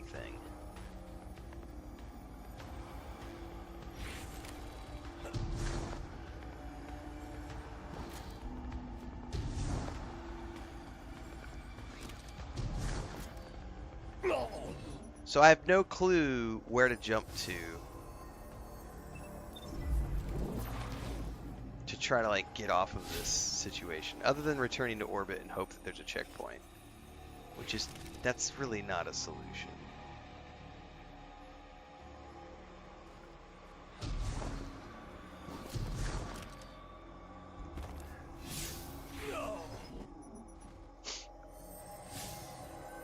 This will be fun. This is just going to be cannon fodder for the people who are like, Bungie sucks.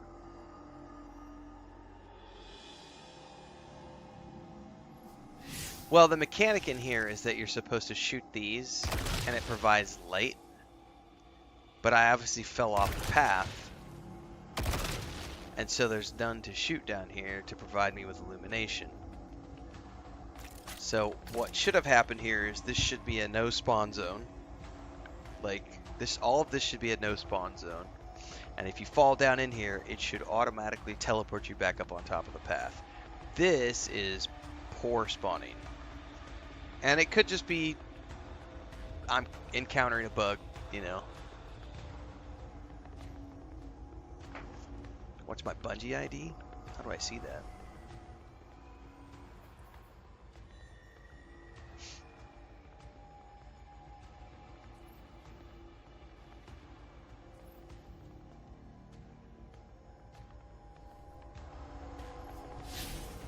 I think I have to go to character selection, don't I, to see that? I don't know a way to see it from inside.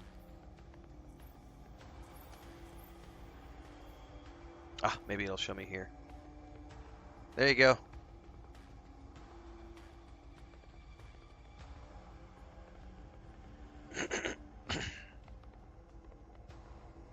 That should be what you're looking for, Transcend.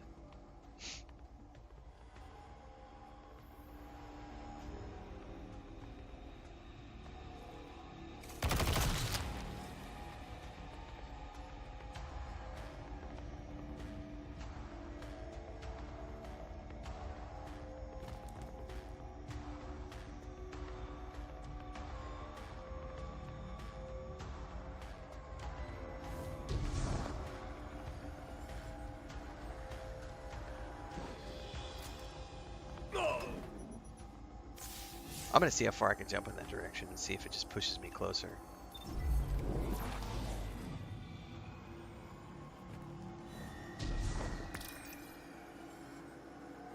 I don't know how to do the friend invite in the middle of this.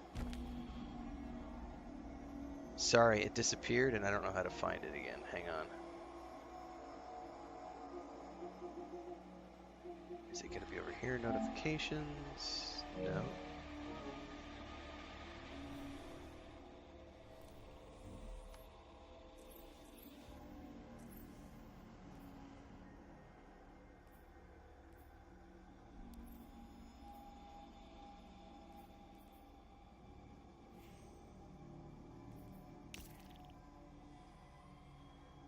Okay.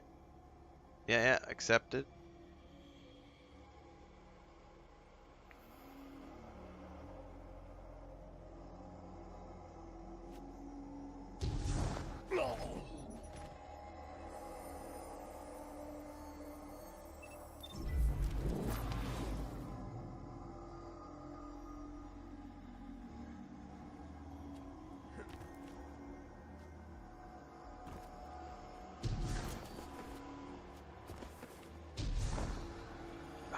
Oh.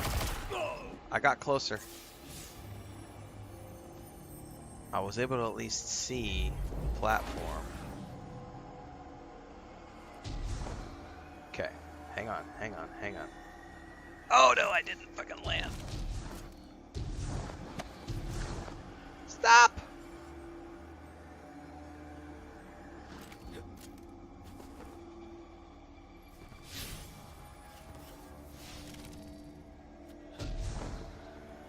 Fucker. It's got like a false boundary right here.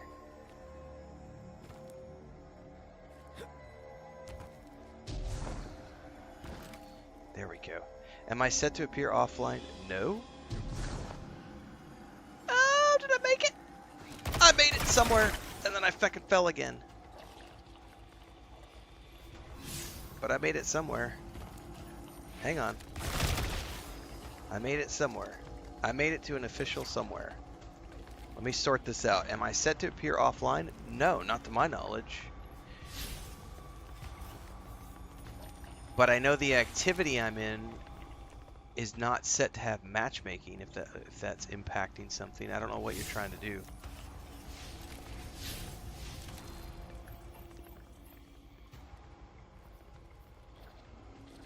Plain story ghosts.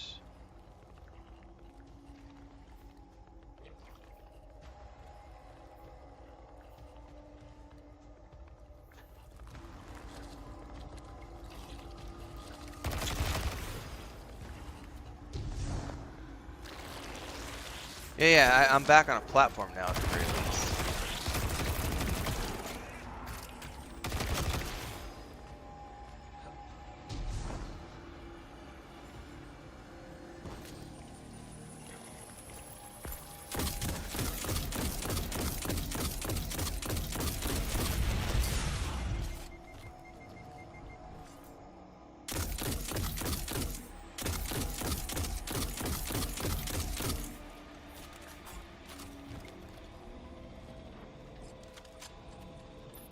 Walker.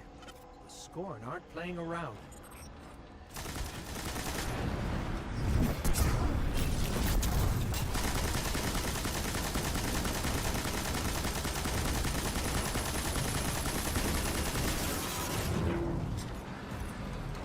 Did it just pop a shield?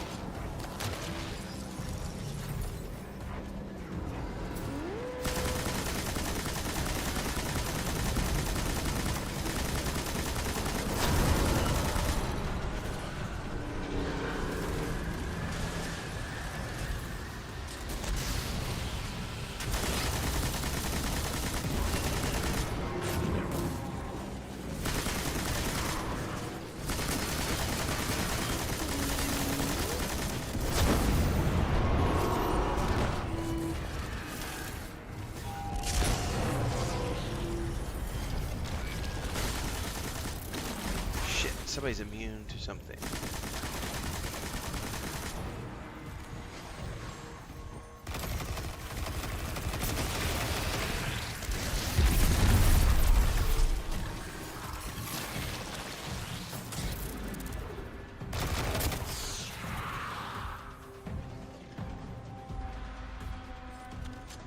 Alright, problem solved.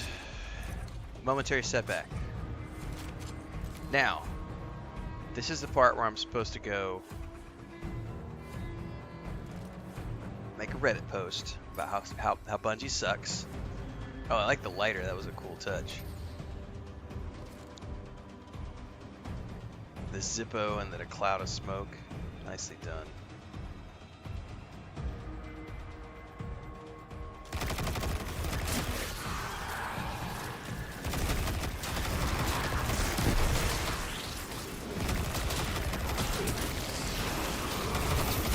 Oh, hello, you guys charging the flame apparently.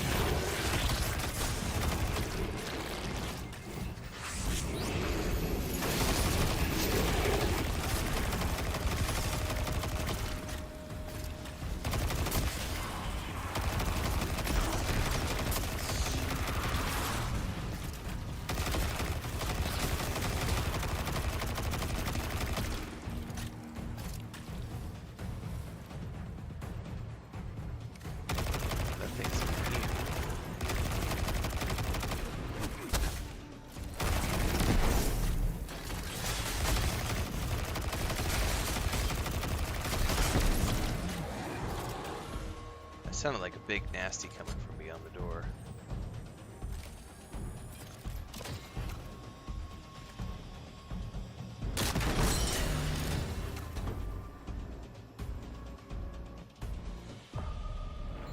So to get this straight, we're heading into a dangerous temple filled with deadly scorn to find Sagira, who was placed there by Savathun. That's about the gist of it. Yeah. And this definitely isn't some kind of trap. Now, come on, look, interrogate me all you want, but I am not hiding anything. I promise. Honesty goes a long way with my guardians. Is that? Ikora Ray, a leader of the Vanguard. I signaled her just in case. Let's call it insurance. A watchful eye. In case your actions differ from your words. Ikora Ray, wow. It's, yeah, whoa. I always wanted to work for the Vanguard. With, not for. Do right by us, and we can discuss a more permanent role once Savathun is dealt with. You son of a bitch.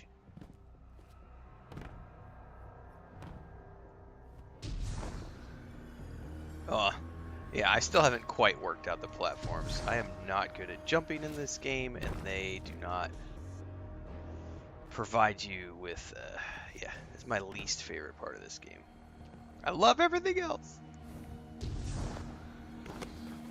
Don't like the jumping.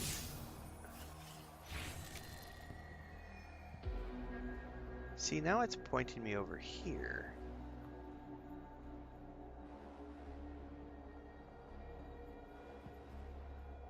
It was pointing me up here, and now it's pointing me... Oh, I bet I'm supposed to go up.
There's nobody here now, but the moment I drop down here, we're gonna get spawns.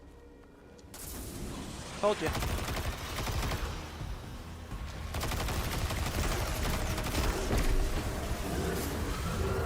I don't know what that is. Oh, hello. That's a couple of things. Oh my god.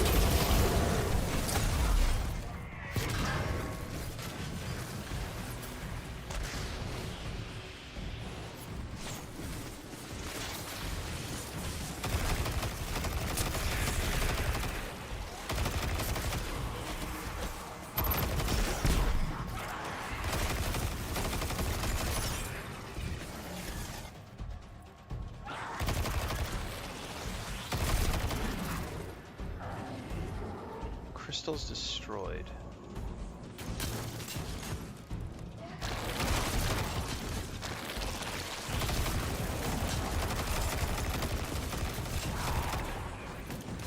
I need to destroy the crystals. It's immune at the moment. Why?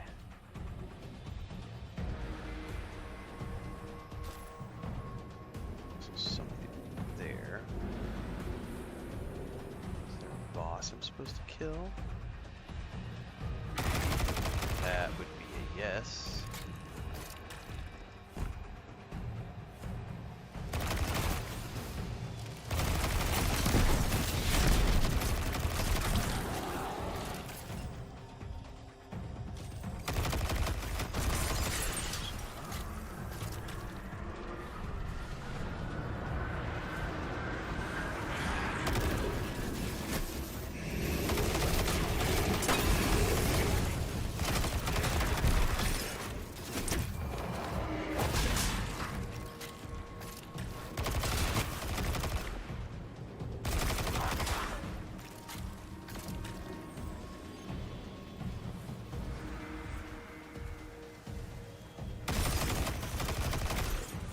Oh, fuck, I missed.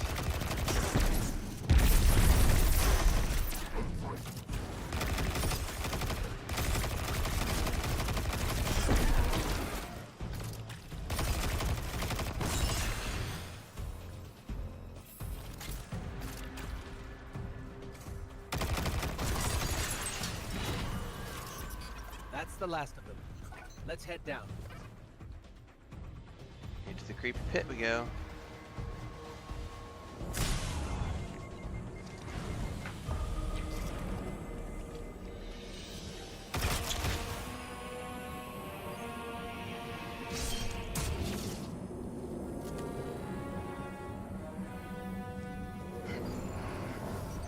Whoa! See that? Looked like a giant storm. Oh, and I wasted my. Don't know what's in there. Fuck! I wasted my. Damn it!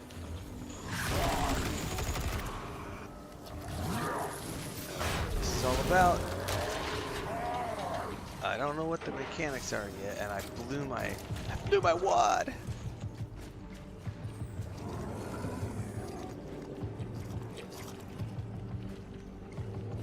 He was immune. So these definitely have something to do with the boss. I don't know what yet. Where did he go? Alright, he's immune. I wonder if I have to shoot through these things at him.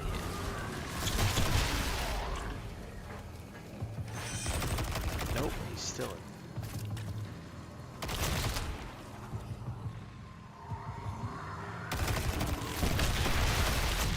Maybe they're leading me to something that I can use.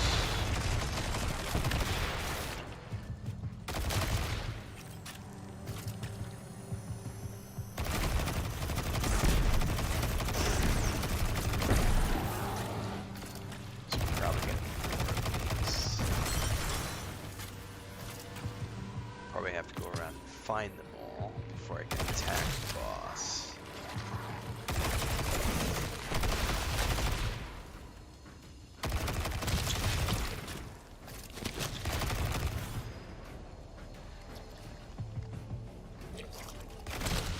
See if he's still immune.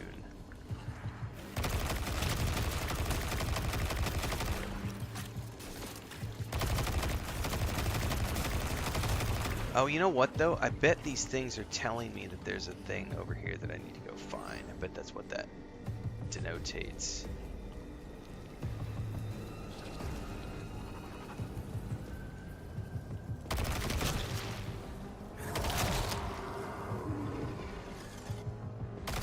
Yep, that's what that would be.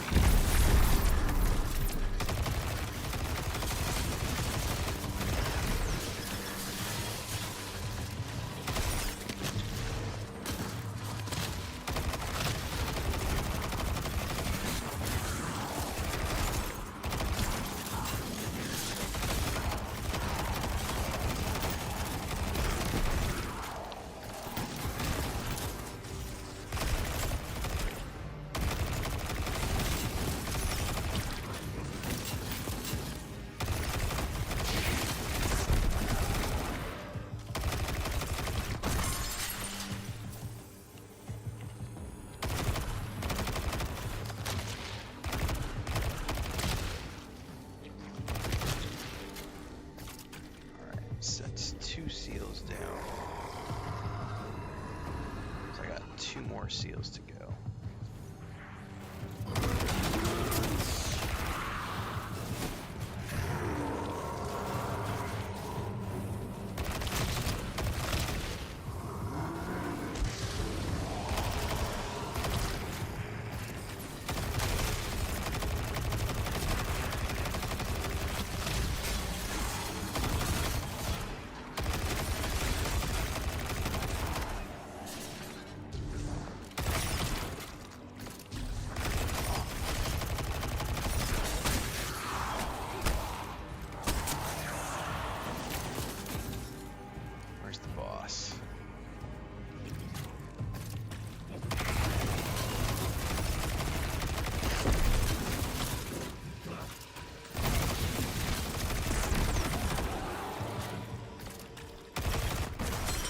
Okay, 1 more to go.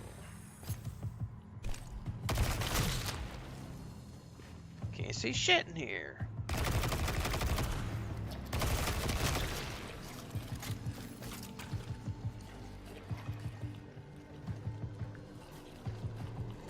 Alright, there's definitely 1 more seal somewhere.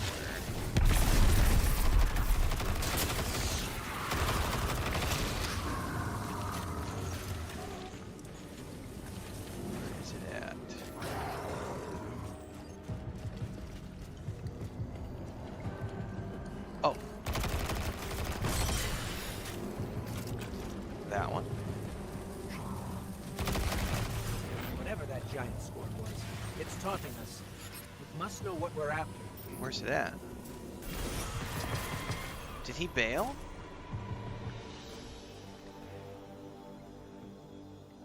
I think he ran away.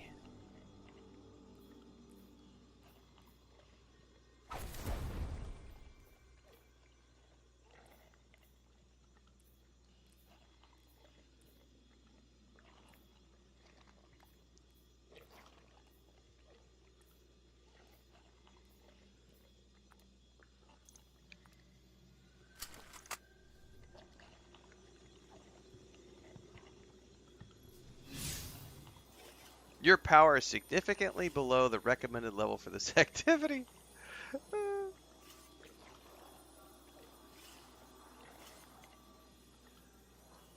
That's not good. I didn't even pay attention to that when I came in here. I was just like following the quest lines. I wonder if I'm going to have to back out and do like side quests to keep up to this. Does this actually tell you?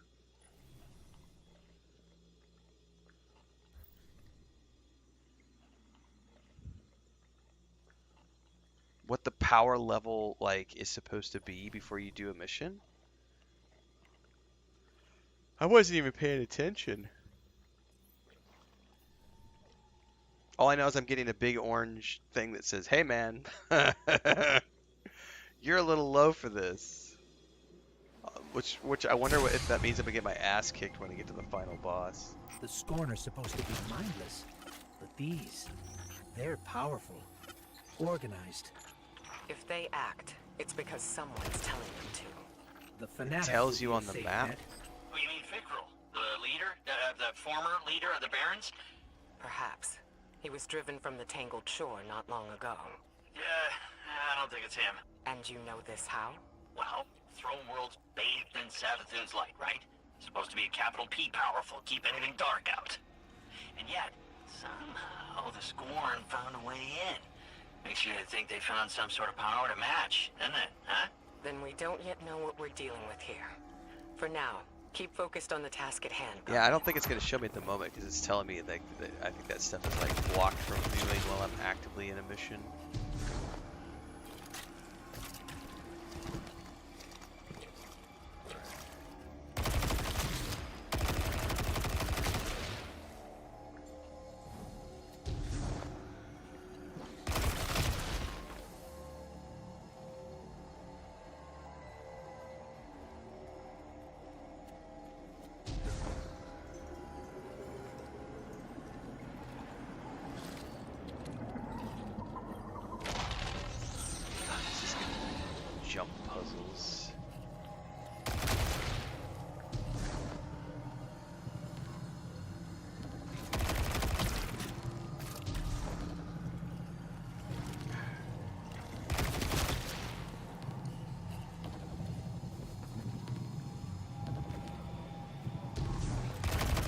I missed the ramp, maybe.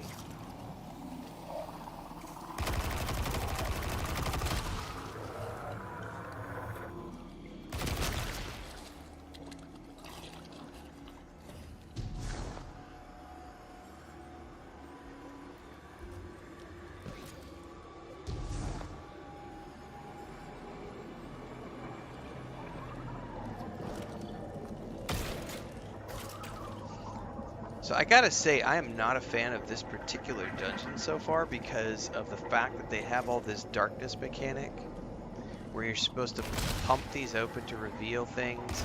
Then on top of that, you've got this like limited time mechanic with these jump puzzle thingies. And I have no idea where these are. I'm gonna wait. I think that one just appeared over there. I'm gonna wait though.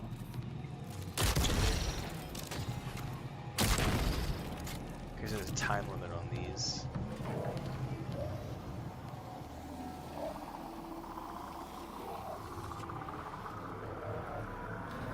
Yeah. I think it's that right there.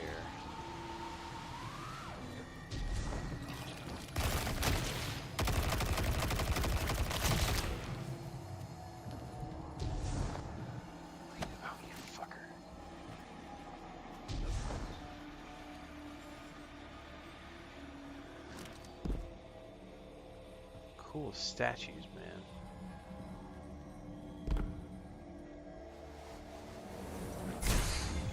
There, Sagira.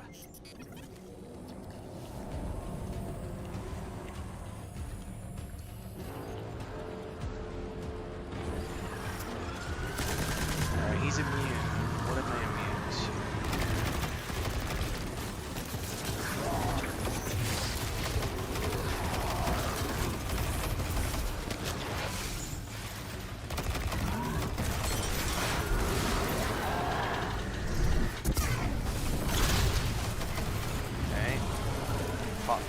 First piece.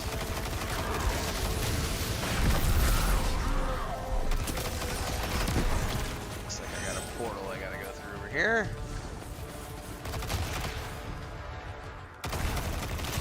Hello.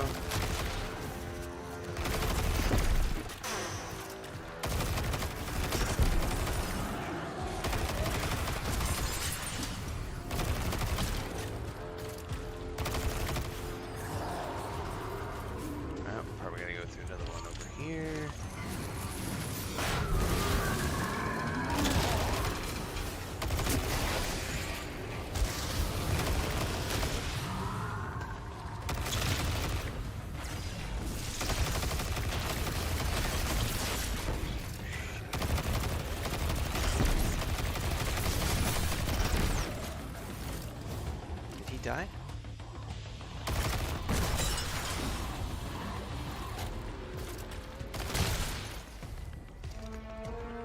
Do I still have another one?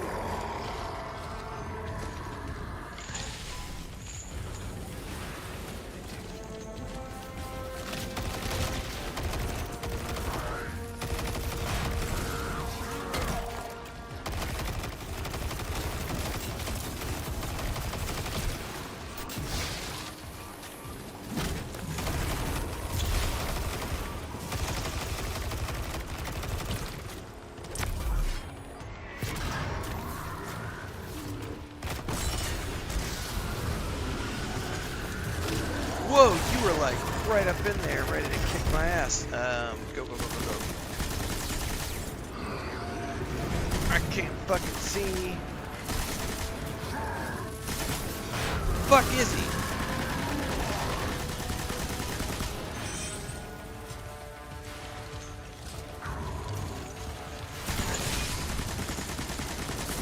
Oh, you've gotta be shitting me.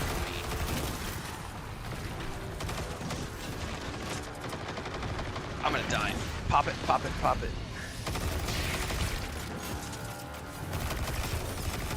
Not a fan of this fight in the fucking darkness.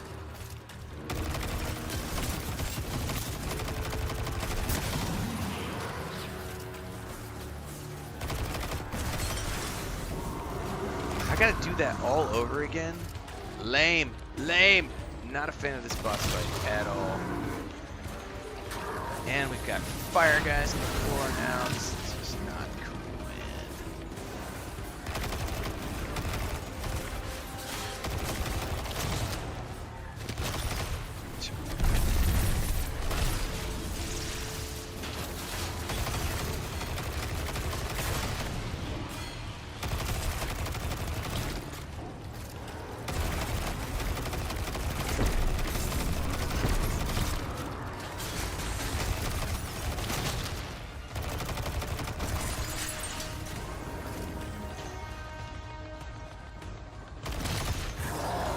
Yeah, I'm aware you're a big, bad, ugly, upset dude. There's that third fucking pillar at.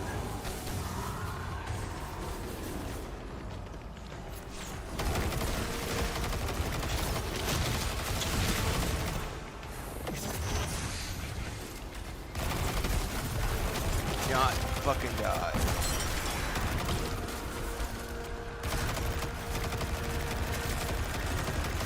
No, get away.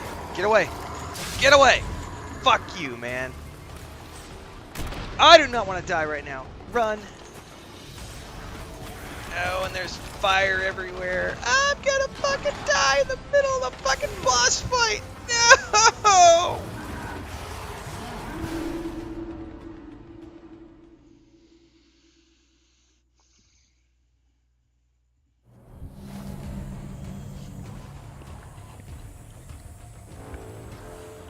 He got me twice with that giant flail in that tiny little room I couldn't get away from him.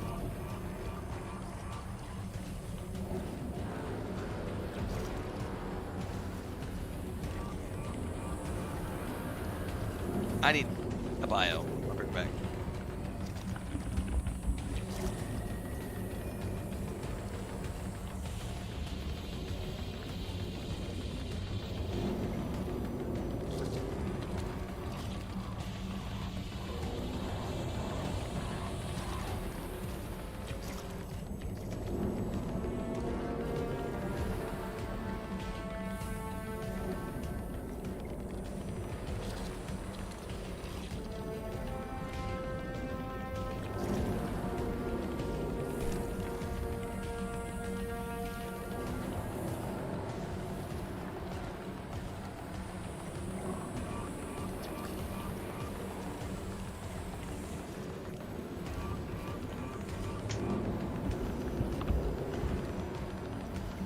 I think the biggest issue that I'm facing is I'm so far below the power level that that fight is probably more challenging than it's supposed to be.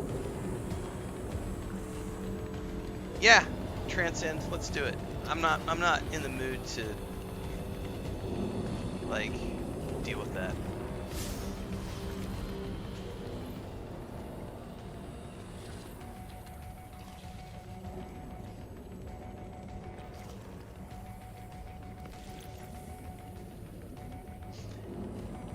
Yes, JK, but the problem is I am, if you look at the warning that it gave me,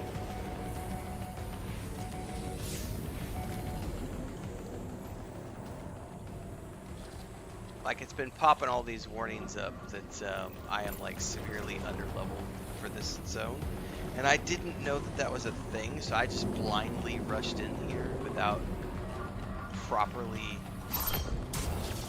paying attention to the fact that I am underleveled. Like I didn't know that was something I had to be worried about, like power level. Brutal. Your power is significantly below the recommended level for this activity. So I have not had any problems completing any of the dungeons until this mission. Like this guy like just swatted me across the room. So, and I'm not feeling it. I'm just like whatever. Help me, big mama. Help.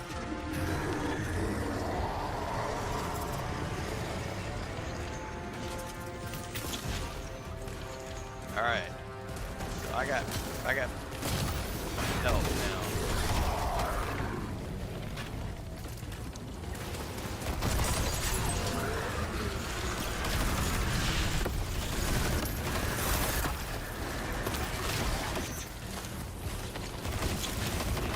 All right, now he's gone in.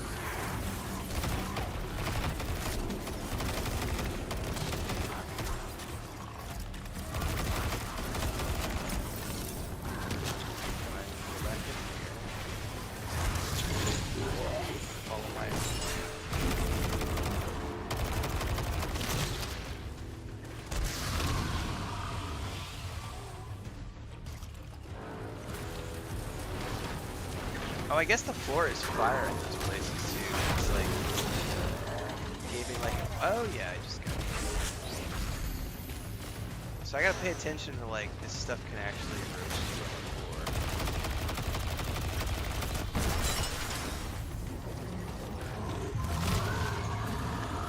Get away from me, boy. That's right. Transcend to be a one-shot boss fight.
No barrel. It felt just as powerful. What are we dealing with here? I wouldn't stick around to find out if I were you. Grab Sagira and go, okay? Thank you. I stand before a being with 1,000 names. It whispers one. The witness. The witness. Yes, thank you, Remember Translation. it. Remember that name. Did anybody else hear that? Sounded like Sabathun. Who's the witness? No clue. I've never heard that name before. Hey, that's exciting though, right? A lead! What's most exciting is that you were telling the truth. Trust her and then, huh? Yeah? Call it cautious optimism for now. Your guidance yielded results. But let's not forget Sabathun remains at large. Well, hopefully not for long if we have anything to say about it. I just want to expose Sabathun. Yeah, stop whatever game she's playing. You can be sure we'll hold you to that. In the meantime, what should we do with Sagira? I'm not sure how we heard that voice from it, but I have a theory. Bring her back to me as soon as you can. And good work. All of you. Alright, so it'll port me out, and then I need to actually pay attention to... Apparently I need to go check my power level, and then look at things, because I'm going to probably have to back out and do strikes or some other lower level content to bump my gear score up. Because that wasn't something I was thinking about before I was just like, quests! Campaigns! Go! Yeah, I've been upgrading my gear as I go along, but obviously that's because I'm just bum rushing campaign to campaign, I might not be keeping up.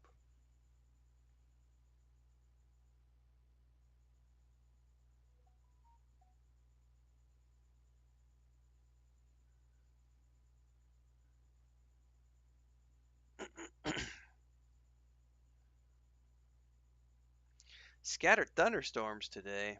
Hang on, I gotta go check the weather. First the relic, then the illusions near Sabathun's fortress, and now Sagira's shell. All linked by the same energy. The same dark energy, which you can interact with. It's been useful so far. I just don't like how little we know about it. I bet Ikora will have some theories about all this. We should head back to Mars. We should. Now, however, I'm genuinely curious. That doesn't show me a level range there. How do I see what something is? That says activity power disabled. How do I know what the power for something is supposed to be? That just says requires Witch Queen campaign progress, activity power disabled. See, it's not actually showing me.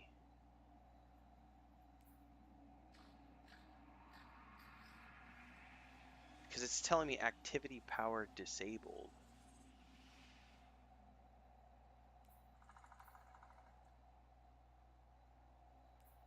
I'm not quite sure why.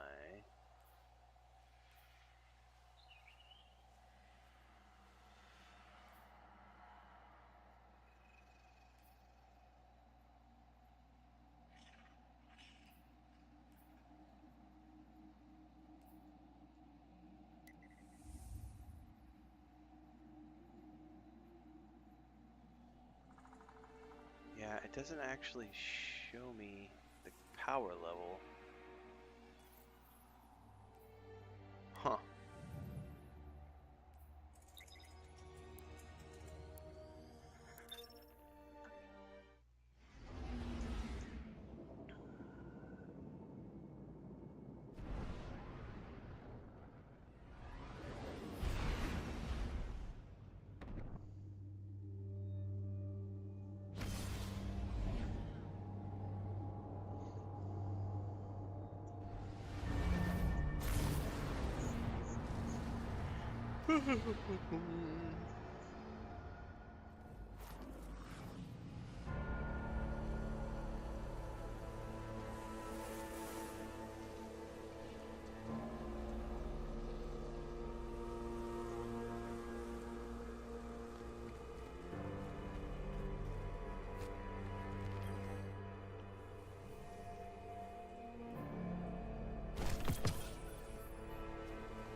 Alright, well, let's see what she does here, and then I'll see what the next mission tells me.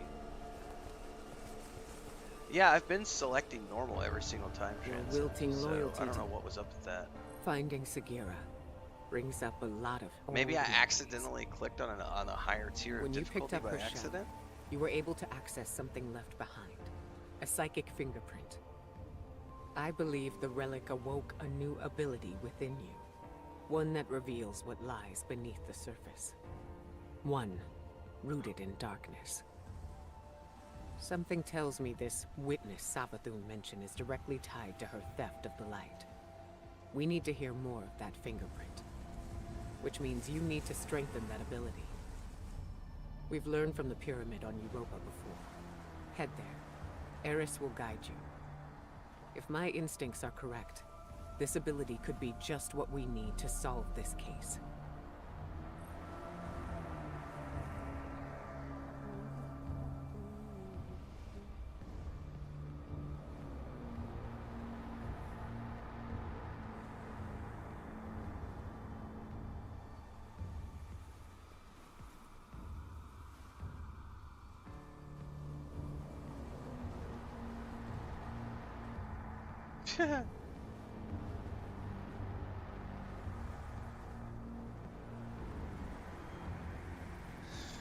Alright, this is a side So this says complete the community mission at the European pyramid. So let's go over here. Go to the quest. Excuse me. Go to the details. My mind was somewhere else. I don't actually want to launch this. This is the European pyramid. I want to see the difficulty of this. So I'm assuming I have to go to the world map, maybe?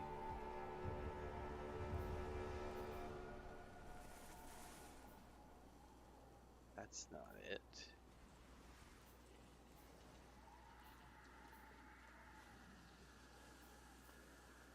Where is it wanting me to go? We were there at the beginning.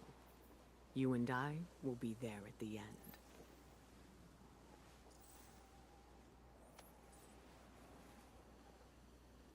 Over here? Aha. Select.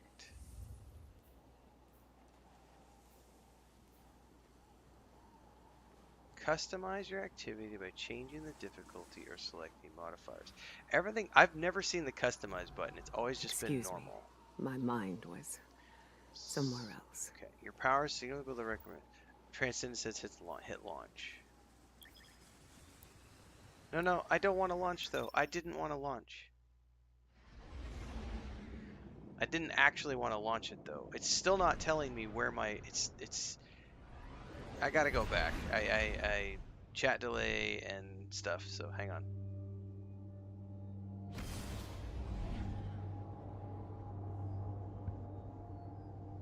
I'm still not seeing anywhere where it's showing me the power. It's just telling me that my power is far below this, but but then when everything where it shows power, it's like no power displayed. So I need to abandon this activity really quick, which I'm actually not sure how to do.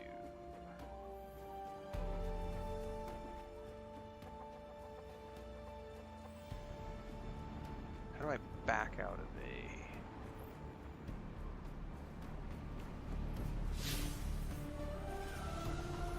return to orbit?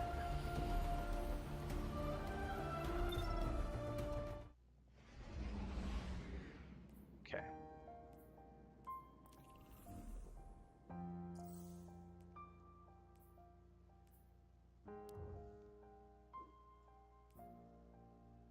It just says activity power disabled. But then it's telling me, yeah, everywhere I look it's saying activity power disabled.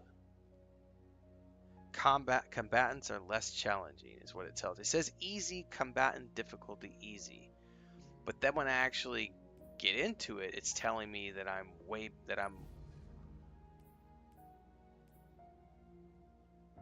because it says right here, your power, this is what's confusing me. Difficulty easy, activity power disabled. Your power is significantly below the recommended level for this activity. And then if like you can go to legendary. So that's very confusing to me if there's no minimum requirement, but then it tells me that it gives me a big orange pop-up that says it's way, you're way low for this particular area. That's what's very confusing to me. Yeah. Don't quite understand that.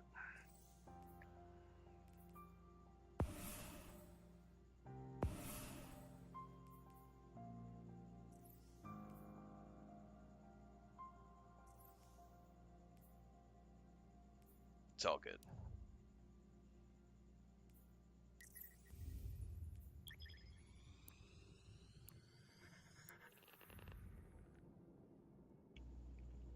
All right. I think that's enough Destiny 2 for the morning.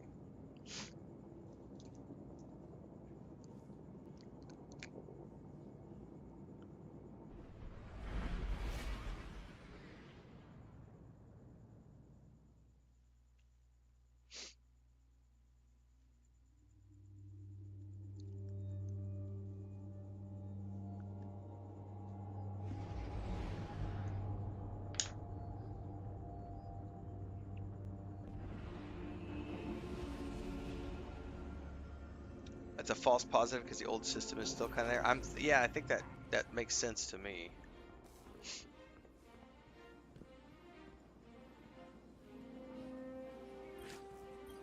Why do you have a symbol? What can I do for you, Warlock?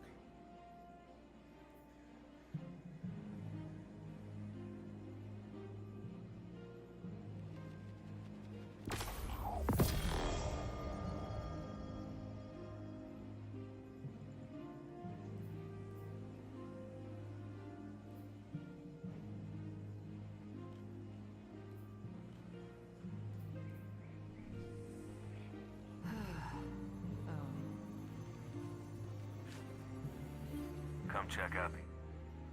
Let's get started.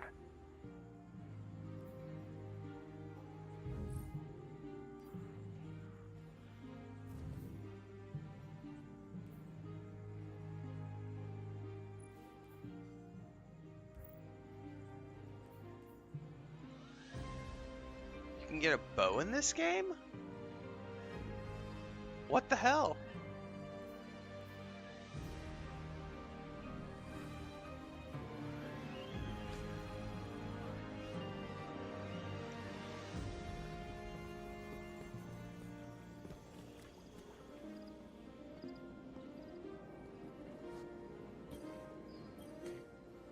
The Crucible beckons, Guardian. Will you answer?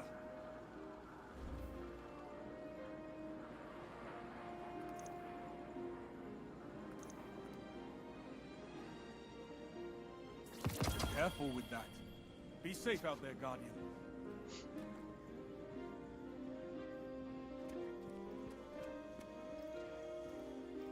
He's got this blue icon, but I don't know what it's for. I'm assuming it's for other quests or something. Or related to the Europa stuff. Alright. Let's check out my gear because I did get a whole bunch of stuff. 62, 64.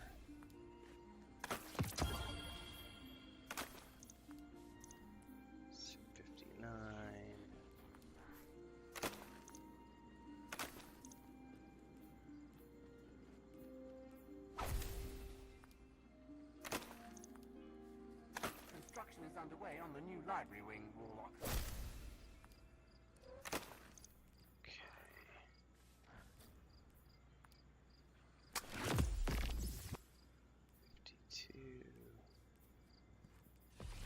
Yeah, let's upgrade. All that jumping around never sat right with me.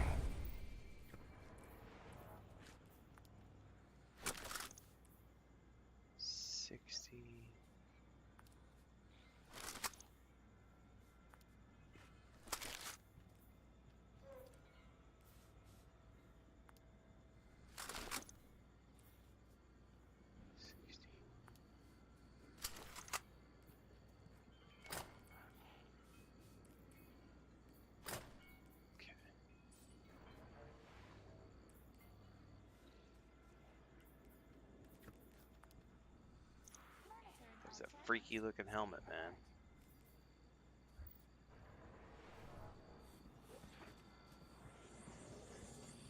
Okay. So they got me up to power 61. What is this? Oh, that's the rank 2 thing, which I can't expand until I actually do like current content. It's gonna be stuck at that. Okay.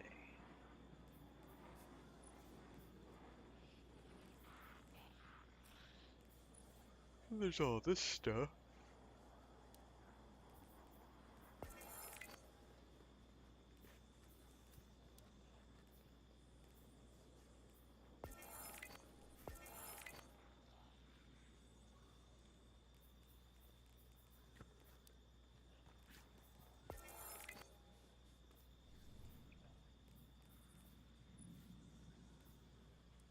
Not gonna be a problem.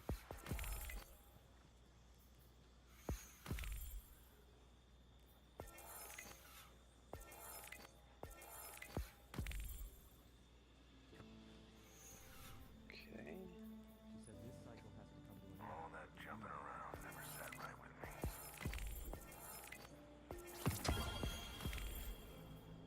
I got a consumable.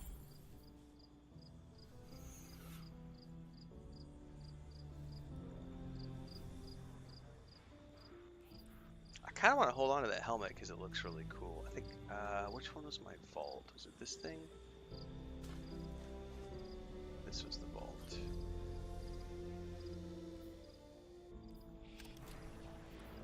I do like the look of that helmet. Nope, nope, nope, wrong button. There we go.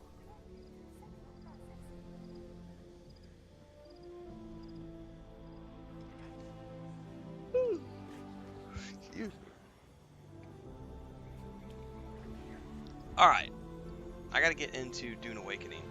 Because I've got to sort out some permissions for the carrier that didn't get sorted out yesterday. So we're gonna switch over.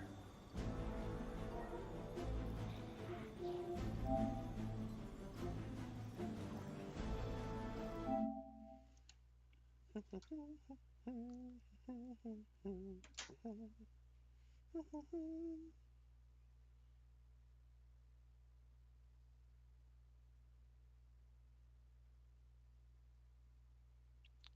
while that is launching, I get my categories switched over. I'm done with that.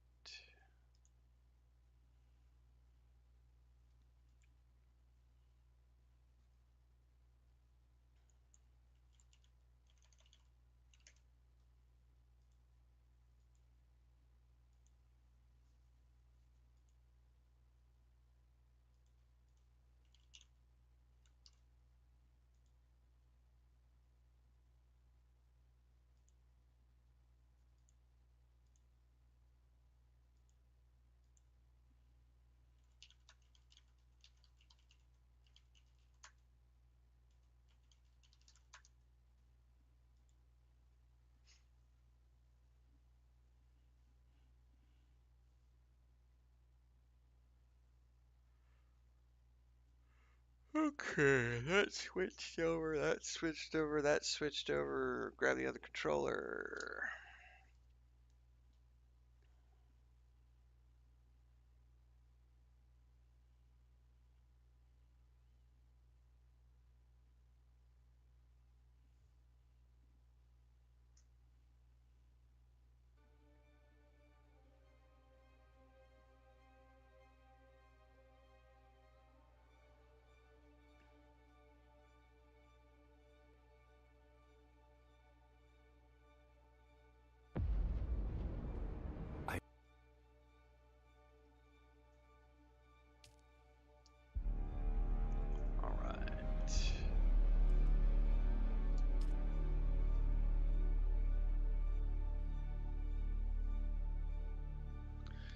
Now I have to sort out why the permissions didn't. It might be bugged. Let me check Discord here real quick. Howie Toombs and Medvet.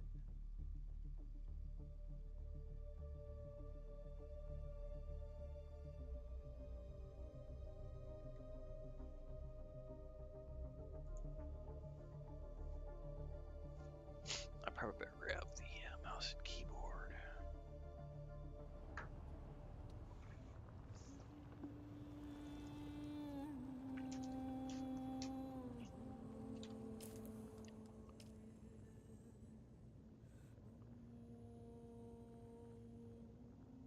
Who?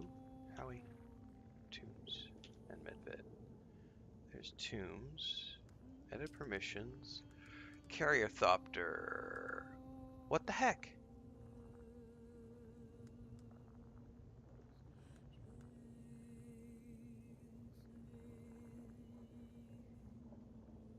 You know what it was, I think? That's got to be a bug. So I had set them. Let's see if Toombs carried over. I know exactly what that bug is. Nope, it's resetting them back to associate. It's not. It's not remembering. I wonder if I need to be at the Carriothopter. I shouldn't need to though. But why is it doing that?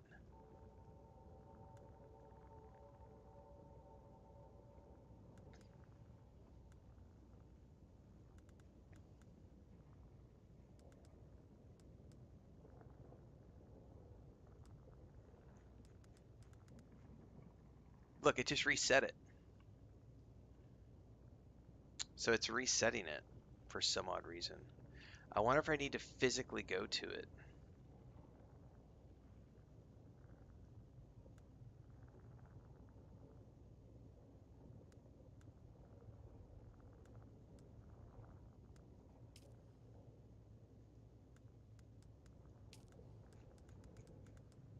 Yeah, it's resetting it every single time. And if I scroll up and then scroll back down, look at that, it resets it. Yeah, that's got to be bugged. Hang on, I got to type this into Discord.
we're going to fly out to the deep desert and see if that fixes the issue with those guys not getting properly flagged. Do I have fuel? I need to stop off at the city and drop this money off.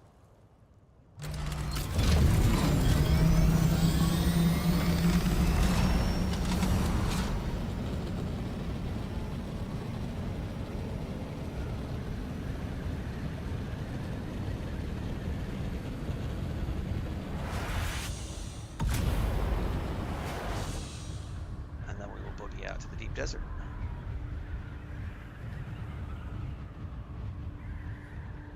I wonder why it's not working. It's got to be something to deal with the fact that I'm trying to set the permissions from Haga Basin while the carrier thopter is in the deep desert.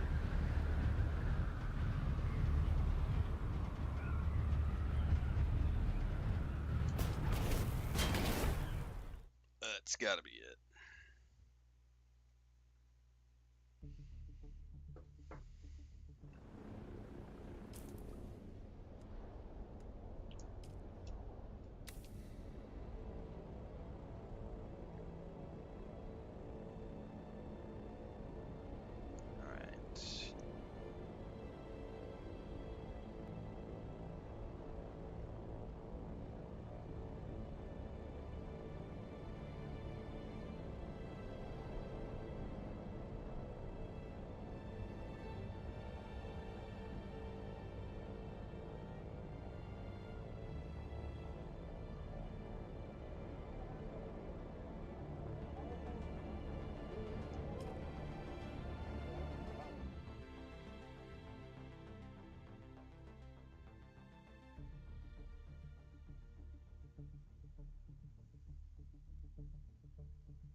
I gotta remember to use that sign up link too for the Soulframe thing.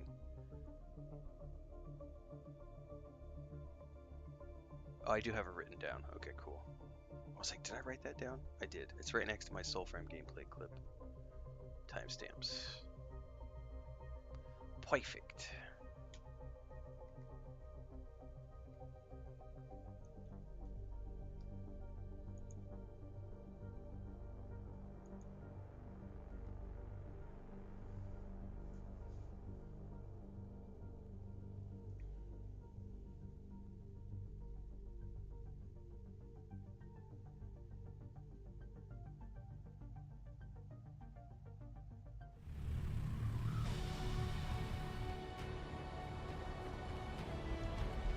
Want to the west wall or deposit, Solaris?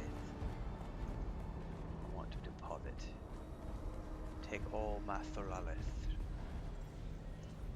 Welcome. Would you like to deposit? How much Solaris would you like to deposit? I don't want to get stranded again, but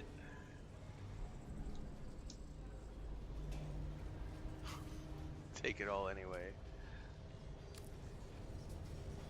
Just hope that I don't ever get stranded again. That was an unfun situation.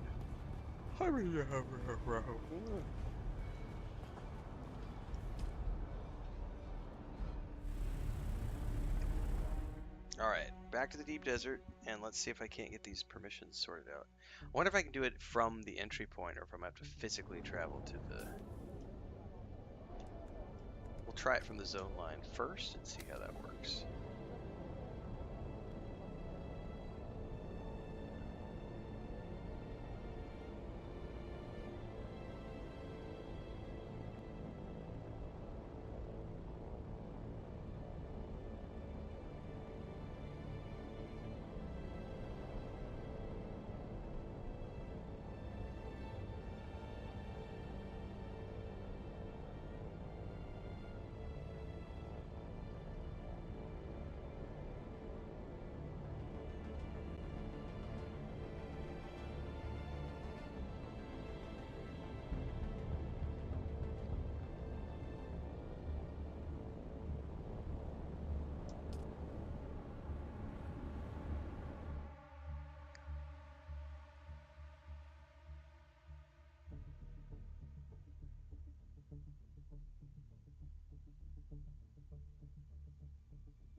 Quest. Guilds. Toonsies.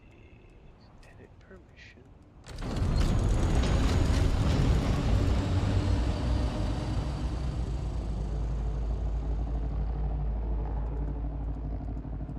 God damn it, it's still... I wonder why it's doing that.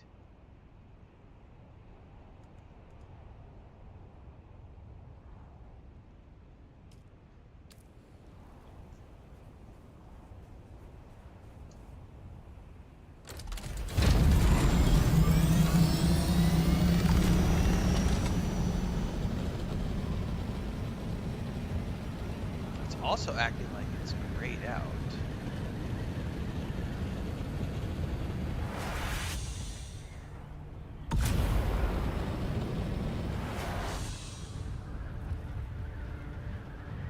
Which is weird. It shouldn't be grayed out.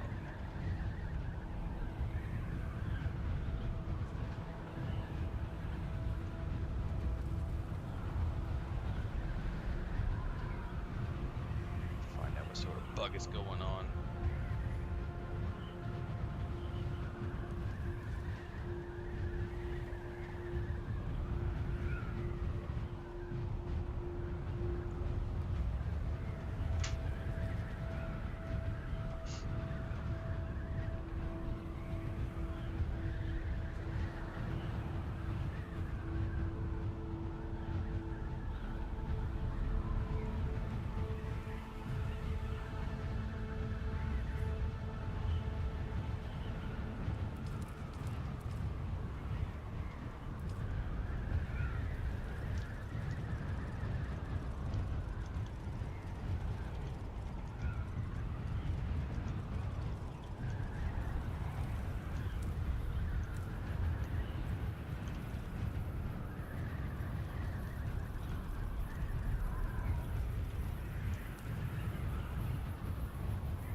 Alright.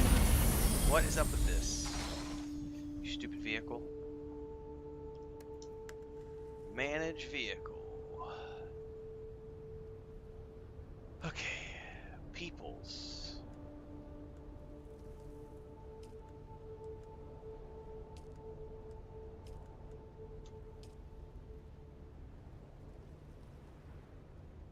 Did it work?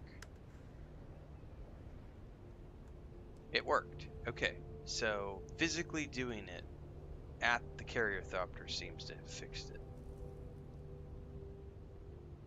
It's really weird. The paste-based.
Well, that's a good question. How do you get the sandcrawler out to the deep desert?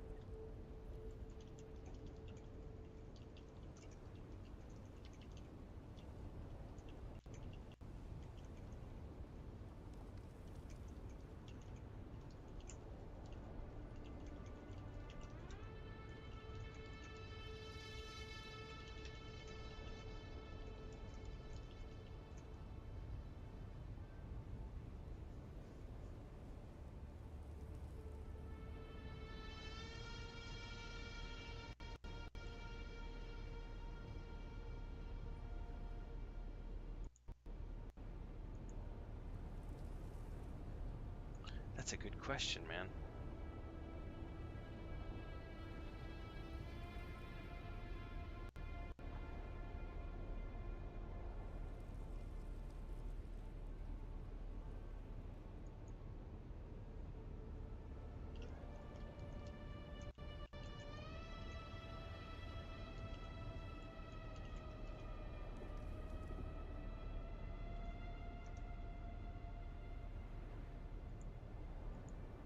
So that's going to be the solution to that. Is going to be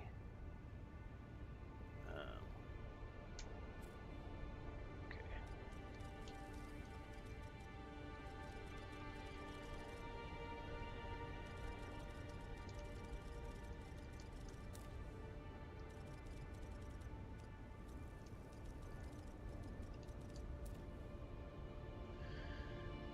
Well, for the sand crawler, yeah, the carrier you can fly back and forth. I don't know if anyone's tried. I mean, that'd be something interesting to see. Is can you pick up a thopter and carry it across the zone line, or can you pick up the crawler and fly it across the zone line, or do you have to have it broken down into its subcomponents? I don't know the answer to that question.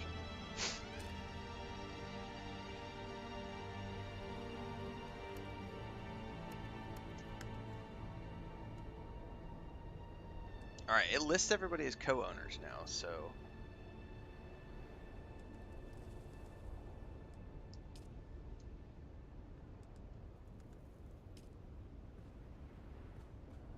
Alright.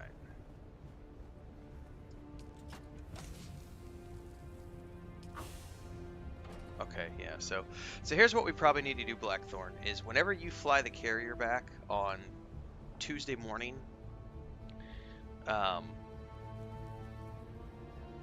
or whoever flies it back, unless you don't, do you want me to break it down right now and then I can just stash the pieces in one of these chests? Otherwise I can break it down Monday night, that way you can rebuild it so that we don't have to deal with this chaos, because me not being out here every single day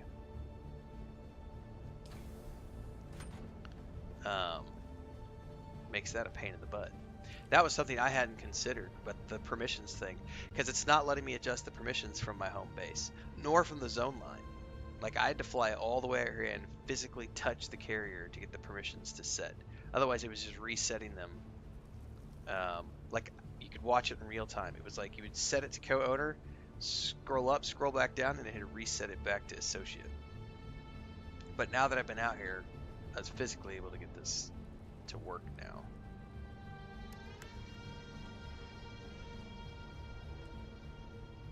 So everybody's set up as co-owners now. In any case, I can break it down today, and you can reassemble it later on.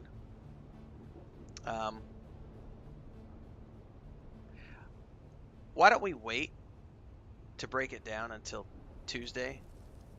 Because I think these guys are out here doing deep desert stuff right now, and I don't want to. They might need that. They might need to grab it for something. Right? Wait, are you guys using the carrier for anything right now?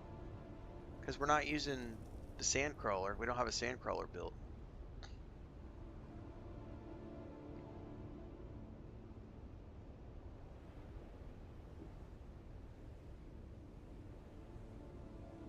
You can't carry anything across zone lines? That's unfortunate.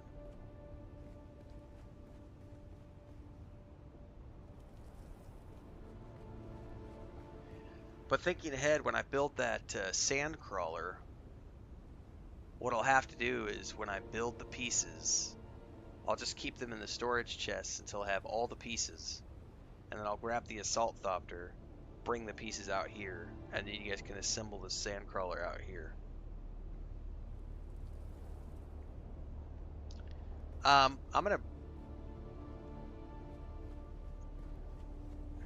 just thinking ahead. Like, that way you guys don't have to fly it back on.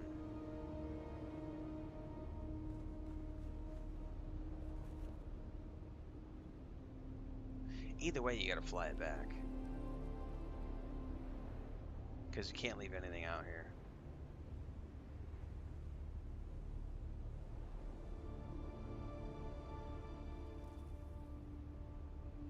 I'll just break it down on Tuesday, whenever you guys bring it back on Tuesday. Because I think Howie said he was going to come back and check.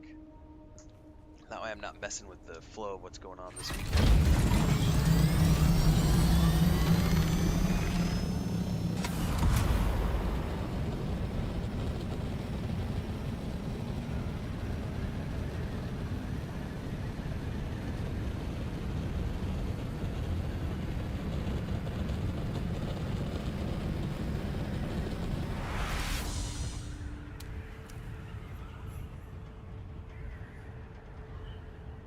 Yeah, I'll leave it alone until Tuesday.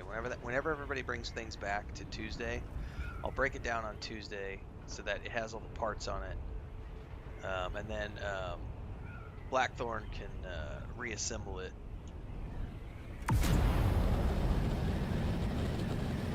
And that way he can be the one dealing with the permissions. Because I'll be ducking out and play a lot of other games for the next couple of months, and I won't be here every single day like he is. So it'd be better for him to have permissions and everything.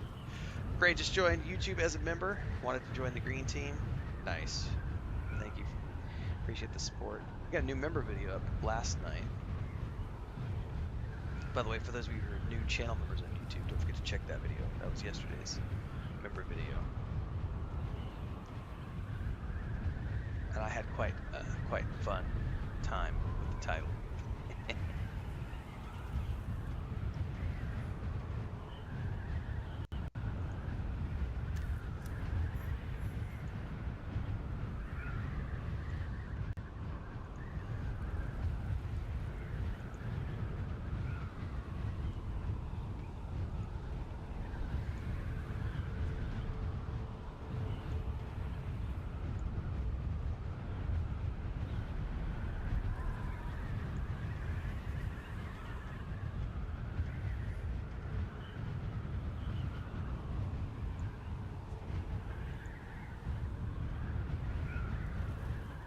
Well, you should no longer be denied.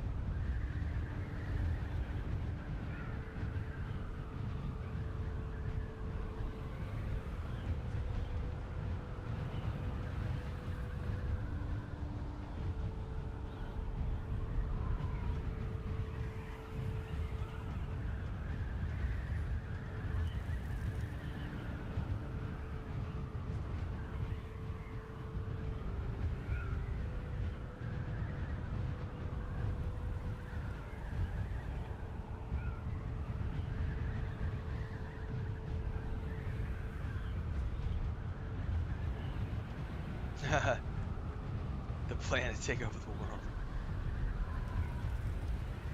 One membership at a time.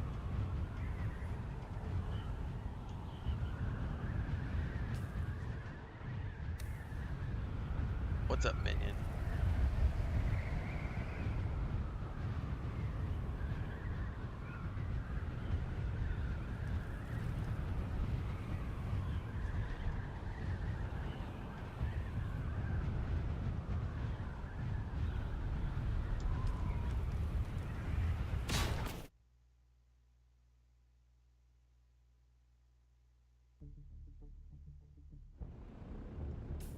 Alright, back to Hogger Basin.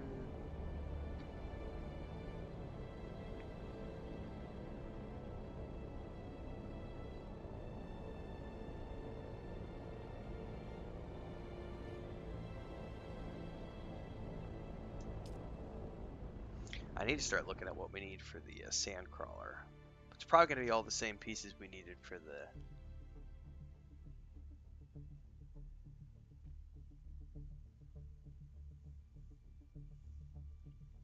for that carrier thopter.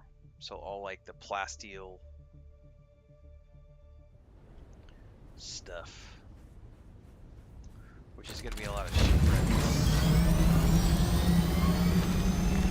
Fallen ships, I should say.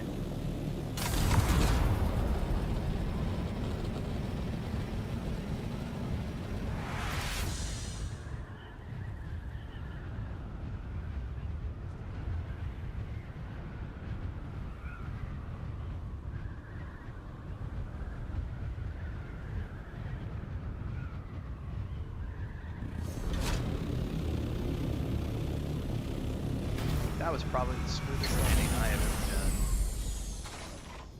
That's pretty slick. Alright, let's take a peepers at this. Oh, I forgot to make filters too while I'm here. How am I doing on water? Yeah, I should put some filters in. Let's take a look at what we need to make the sand crawler.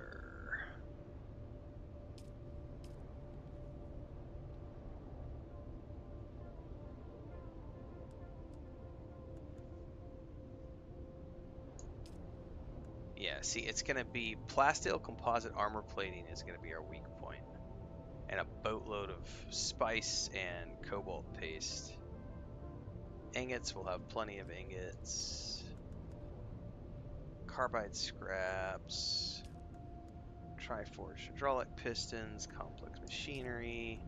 Dude, we've got almost everything to make this already. Like, I might be able to make... What are we missing? Yeah. I think the only thing we're missing is a boatload of spice. Oh, advanced machinery. We might need some more of that. Armor plating, we're going to need some.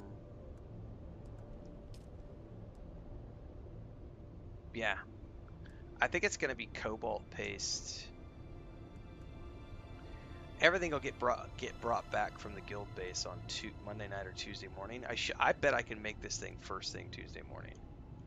I think we have everything we need, other than the plasteel composite armor plating, which is just going to be making more, which I think we just need more armor.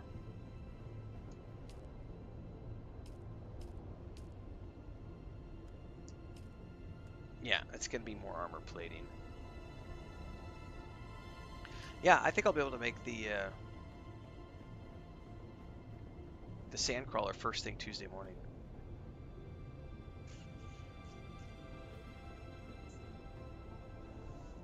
Yeah, for sure.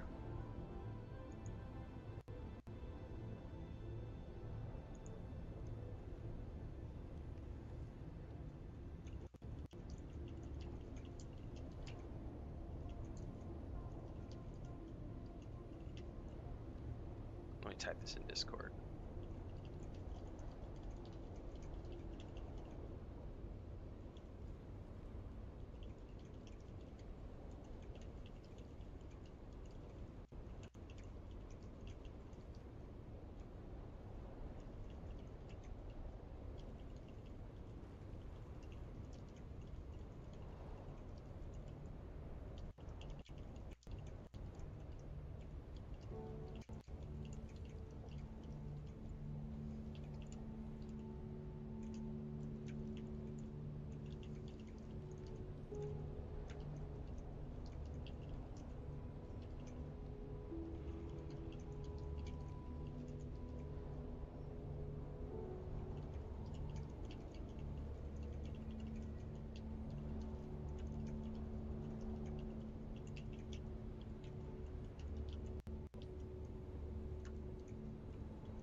Alright, so I think we've got that squared away.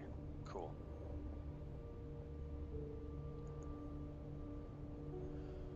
So, everything gets brought back. Assembly's gonna be good. We should have everything we need to go. At this point, I guess, what do I need to make rockets for my Scout Thopter? Because what if I wanna play like, no, that's Assault Thopter. Can you only do rockets on the Mark 6? Hang on. Light Thopter. Here we go. Rocket launcher. I would need spice and rangefinders. So if I decide that I want to play escort for a spice run with the guild, I would want to put rocket launchers on my Scout Thopter. I think I have to strip the thrusters off to do that though, which kind of sucks. I like my fast, man. I like to be fast.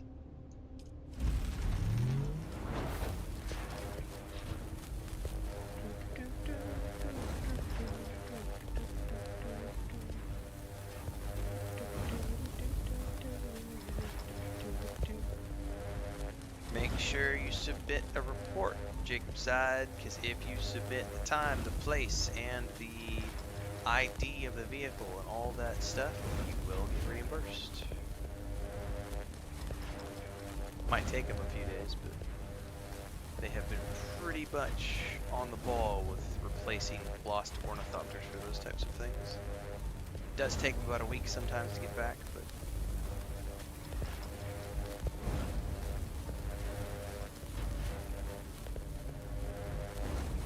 just depends on the customer support load.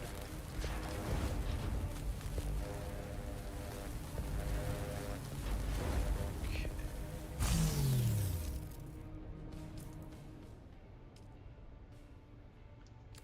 I'm actually gonna put, let's do 4 more.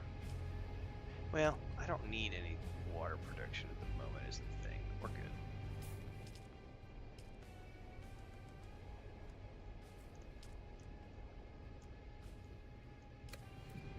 Okay.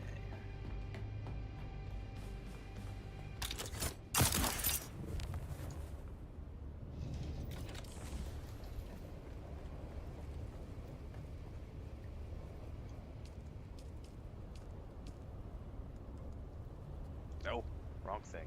Get back here.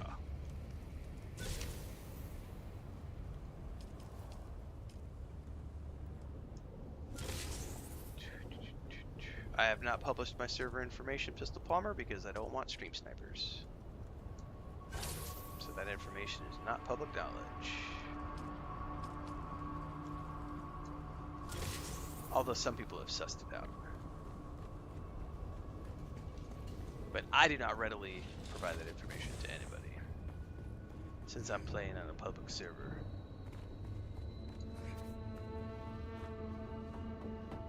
Alright, water filters are going. I could probably go ahead and make some duraluminum so that we have some extra on hand. I do not need to create that many. Let's create 100 just so we have some on hand.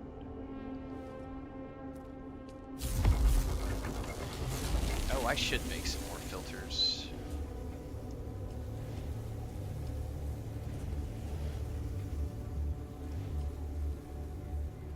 Actually, can I make a... No, I don't have that.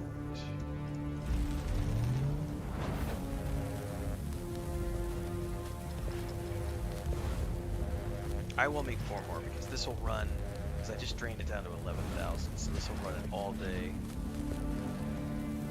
Next 16 hours, and when I log in tomorrow morning, I'll see if I need to do another round or not, just to top everything off.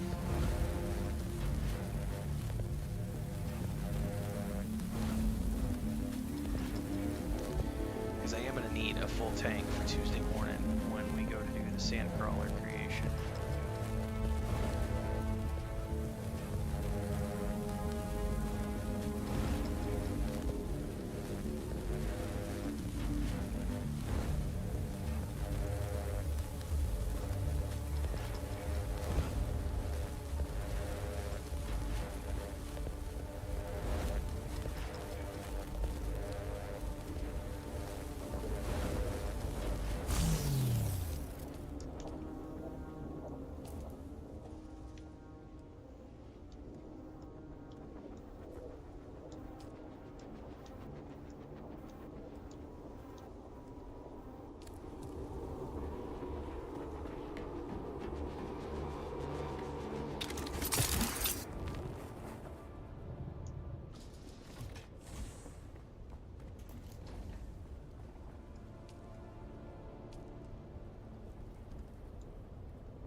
This ought to make sure that keeps everything filled up while we're gone.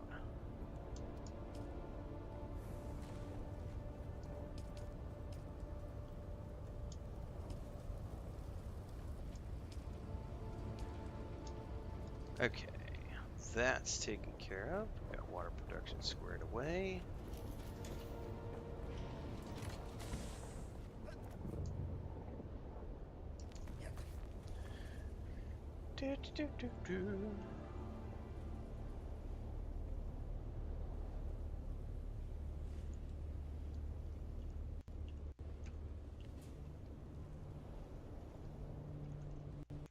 What is tomorrow? Tomorrow is Sunday.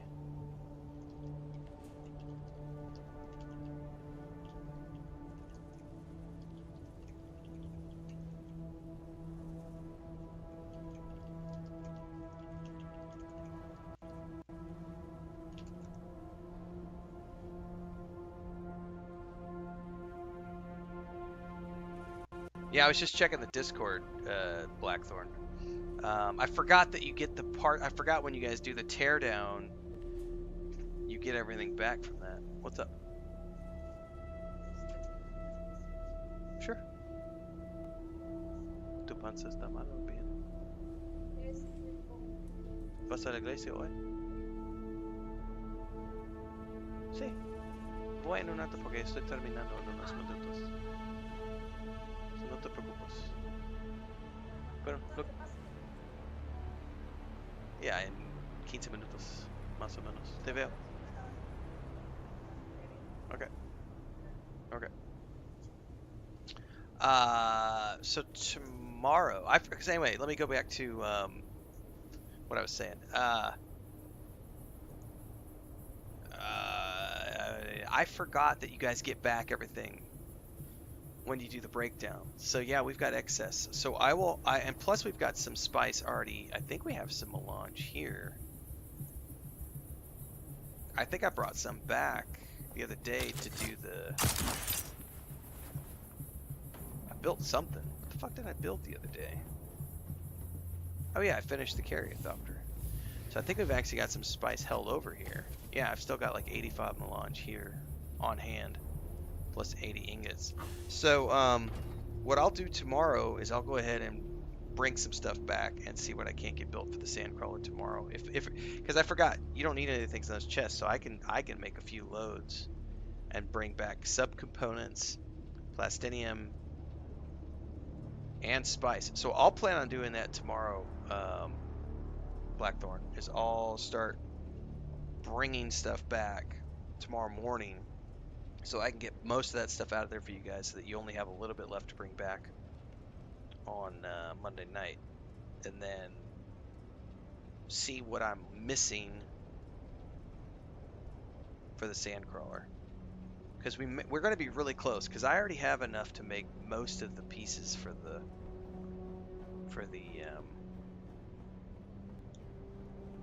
hang on, why is my personal light not working? There it goes.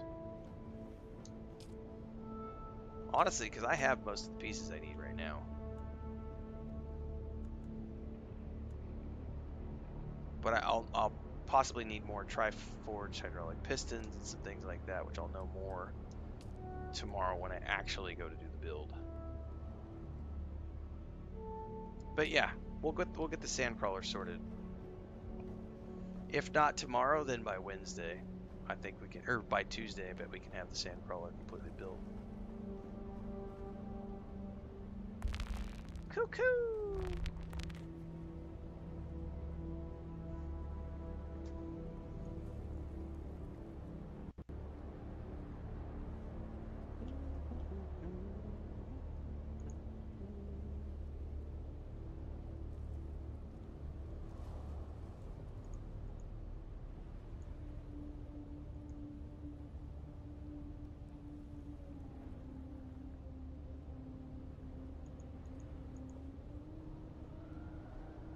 Alright, that's processed. Making progress, and then I'll have to coordinate with you guys. I'll just have to pay attention to Discord to see when you guys decide you're going to do a big spice run, and I might try to come along for that. I don't know when, though. I'll just have to pay attention to my schedule. At the very least, I'd like to see things. I don't want to get blown up is the thing, but I would love to see a big spice blow. Take the hauler out and everything. Play that one by ear. At the very least, we're going to have the sandcrawler built within the next couple of days. And then that's, from there on out, it's just trying to get safe spice hauls. I liked what you guys said yesterday, that you had some assistance from some other guys to clear out some hoarders who were trying to keep everybody else from getting any. That's pretty cool. And I need to check, when is Gamescom this year? Because I probably need to put that down on my calendar. August 20th to 24th. We're still a month away. I was thinking it was closer than that, sooner than that.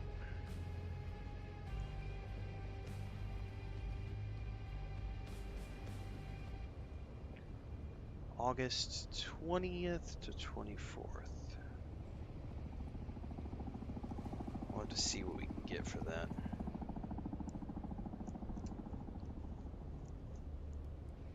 The Granddaddy Worm.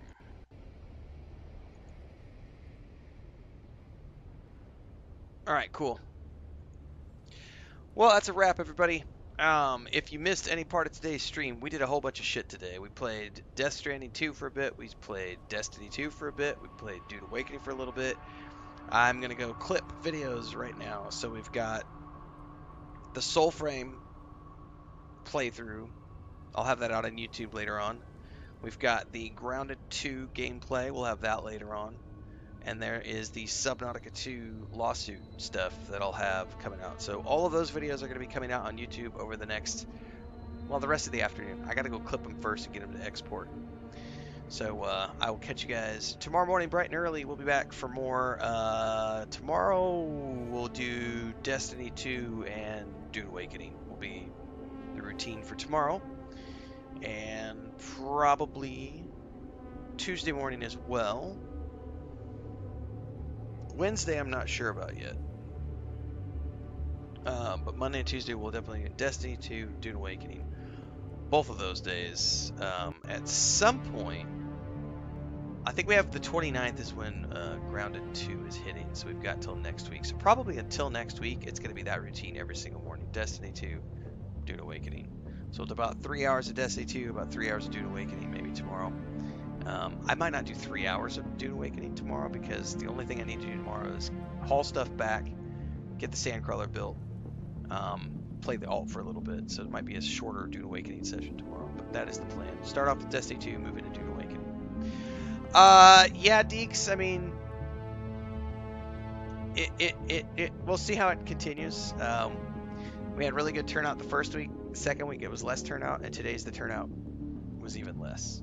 So I probably, at the moment, won't continue these beyond July unless we have a massive turnout next Sunday. Because we only had about 25 to 30 people tuning in for the majority of it. And when I switched over to Dune Awakening, everything ramped up. But that's only because we switched over to Dune Awakening, not because of all the other stuff we were doing. So 25, 30 people, it's not quite enough for me to want to continue to do like reaction stuff live and everything. We'll do one more week next Sunday. But yeah, the first week we had like 60 people watching live. That makes it worth my time. But when it's like 25 to 30, nah. But we'll do one more week just to wrap it up and see if we get a big turnout. But at the very least, we had a fun time experimenting with something new, a new format on throughout July. I'll catch you guys tomorrow morning. Have a great Sunday.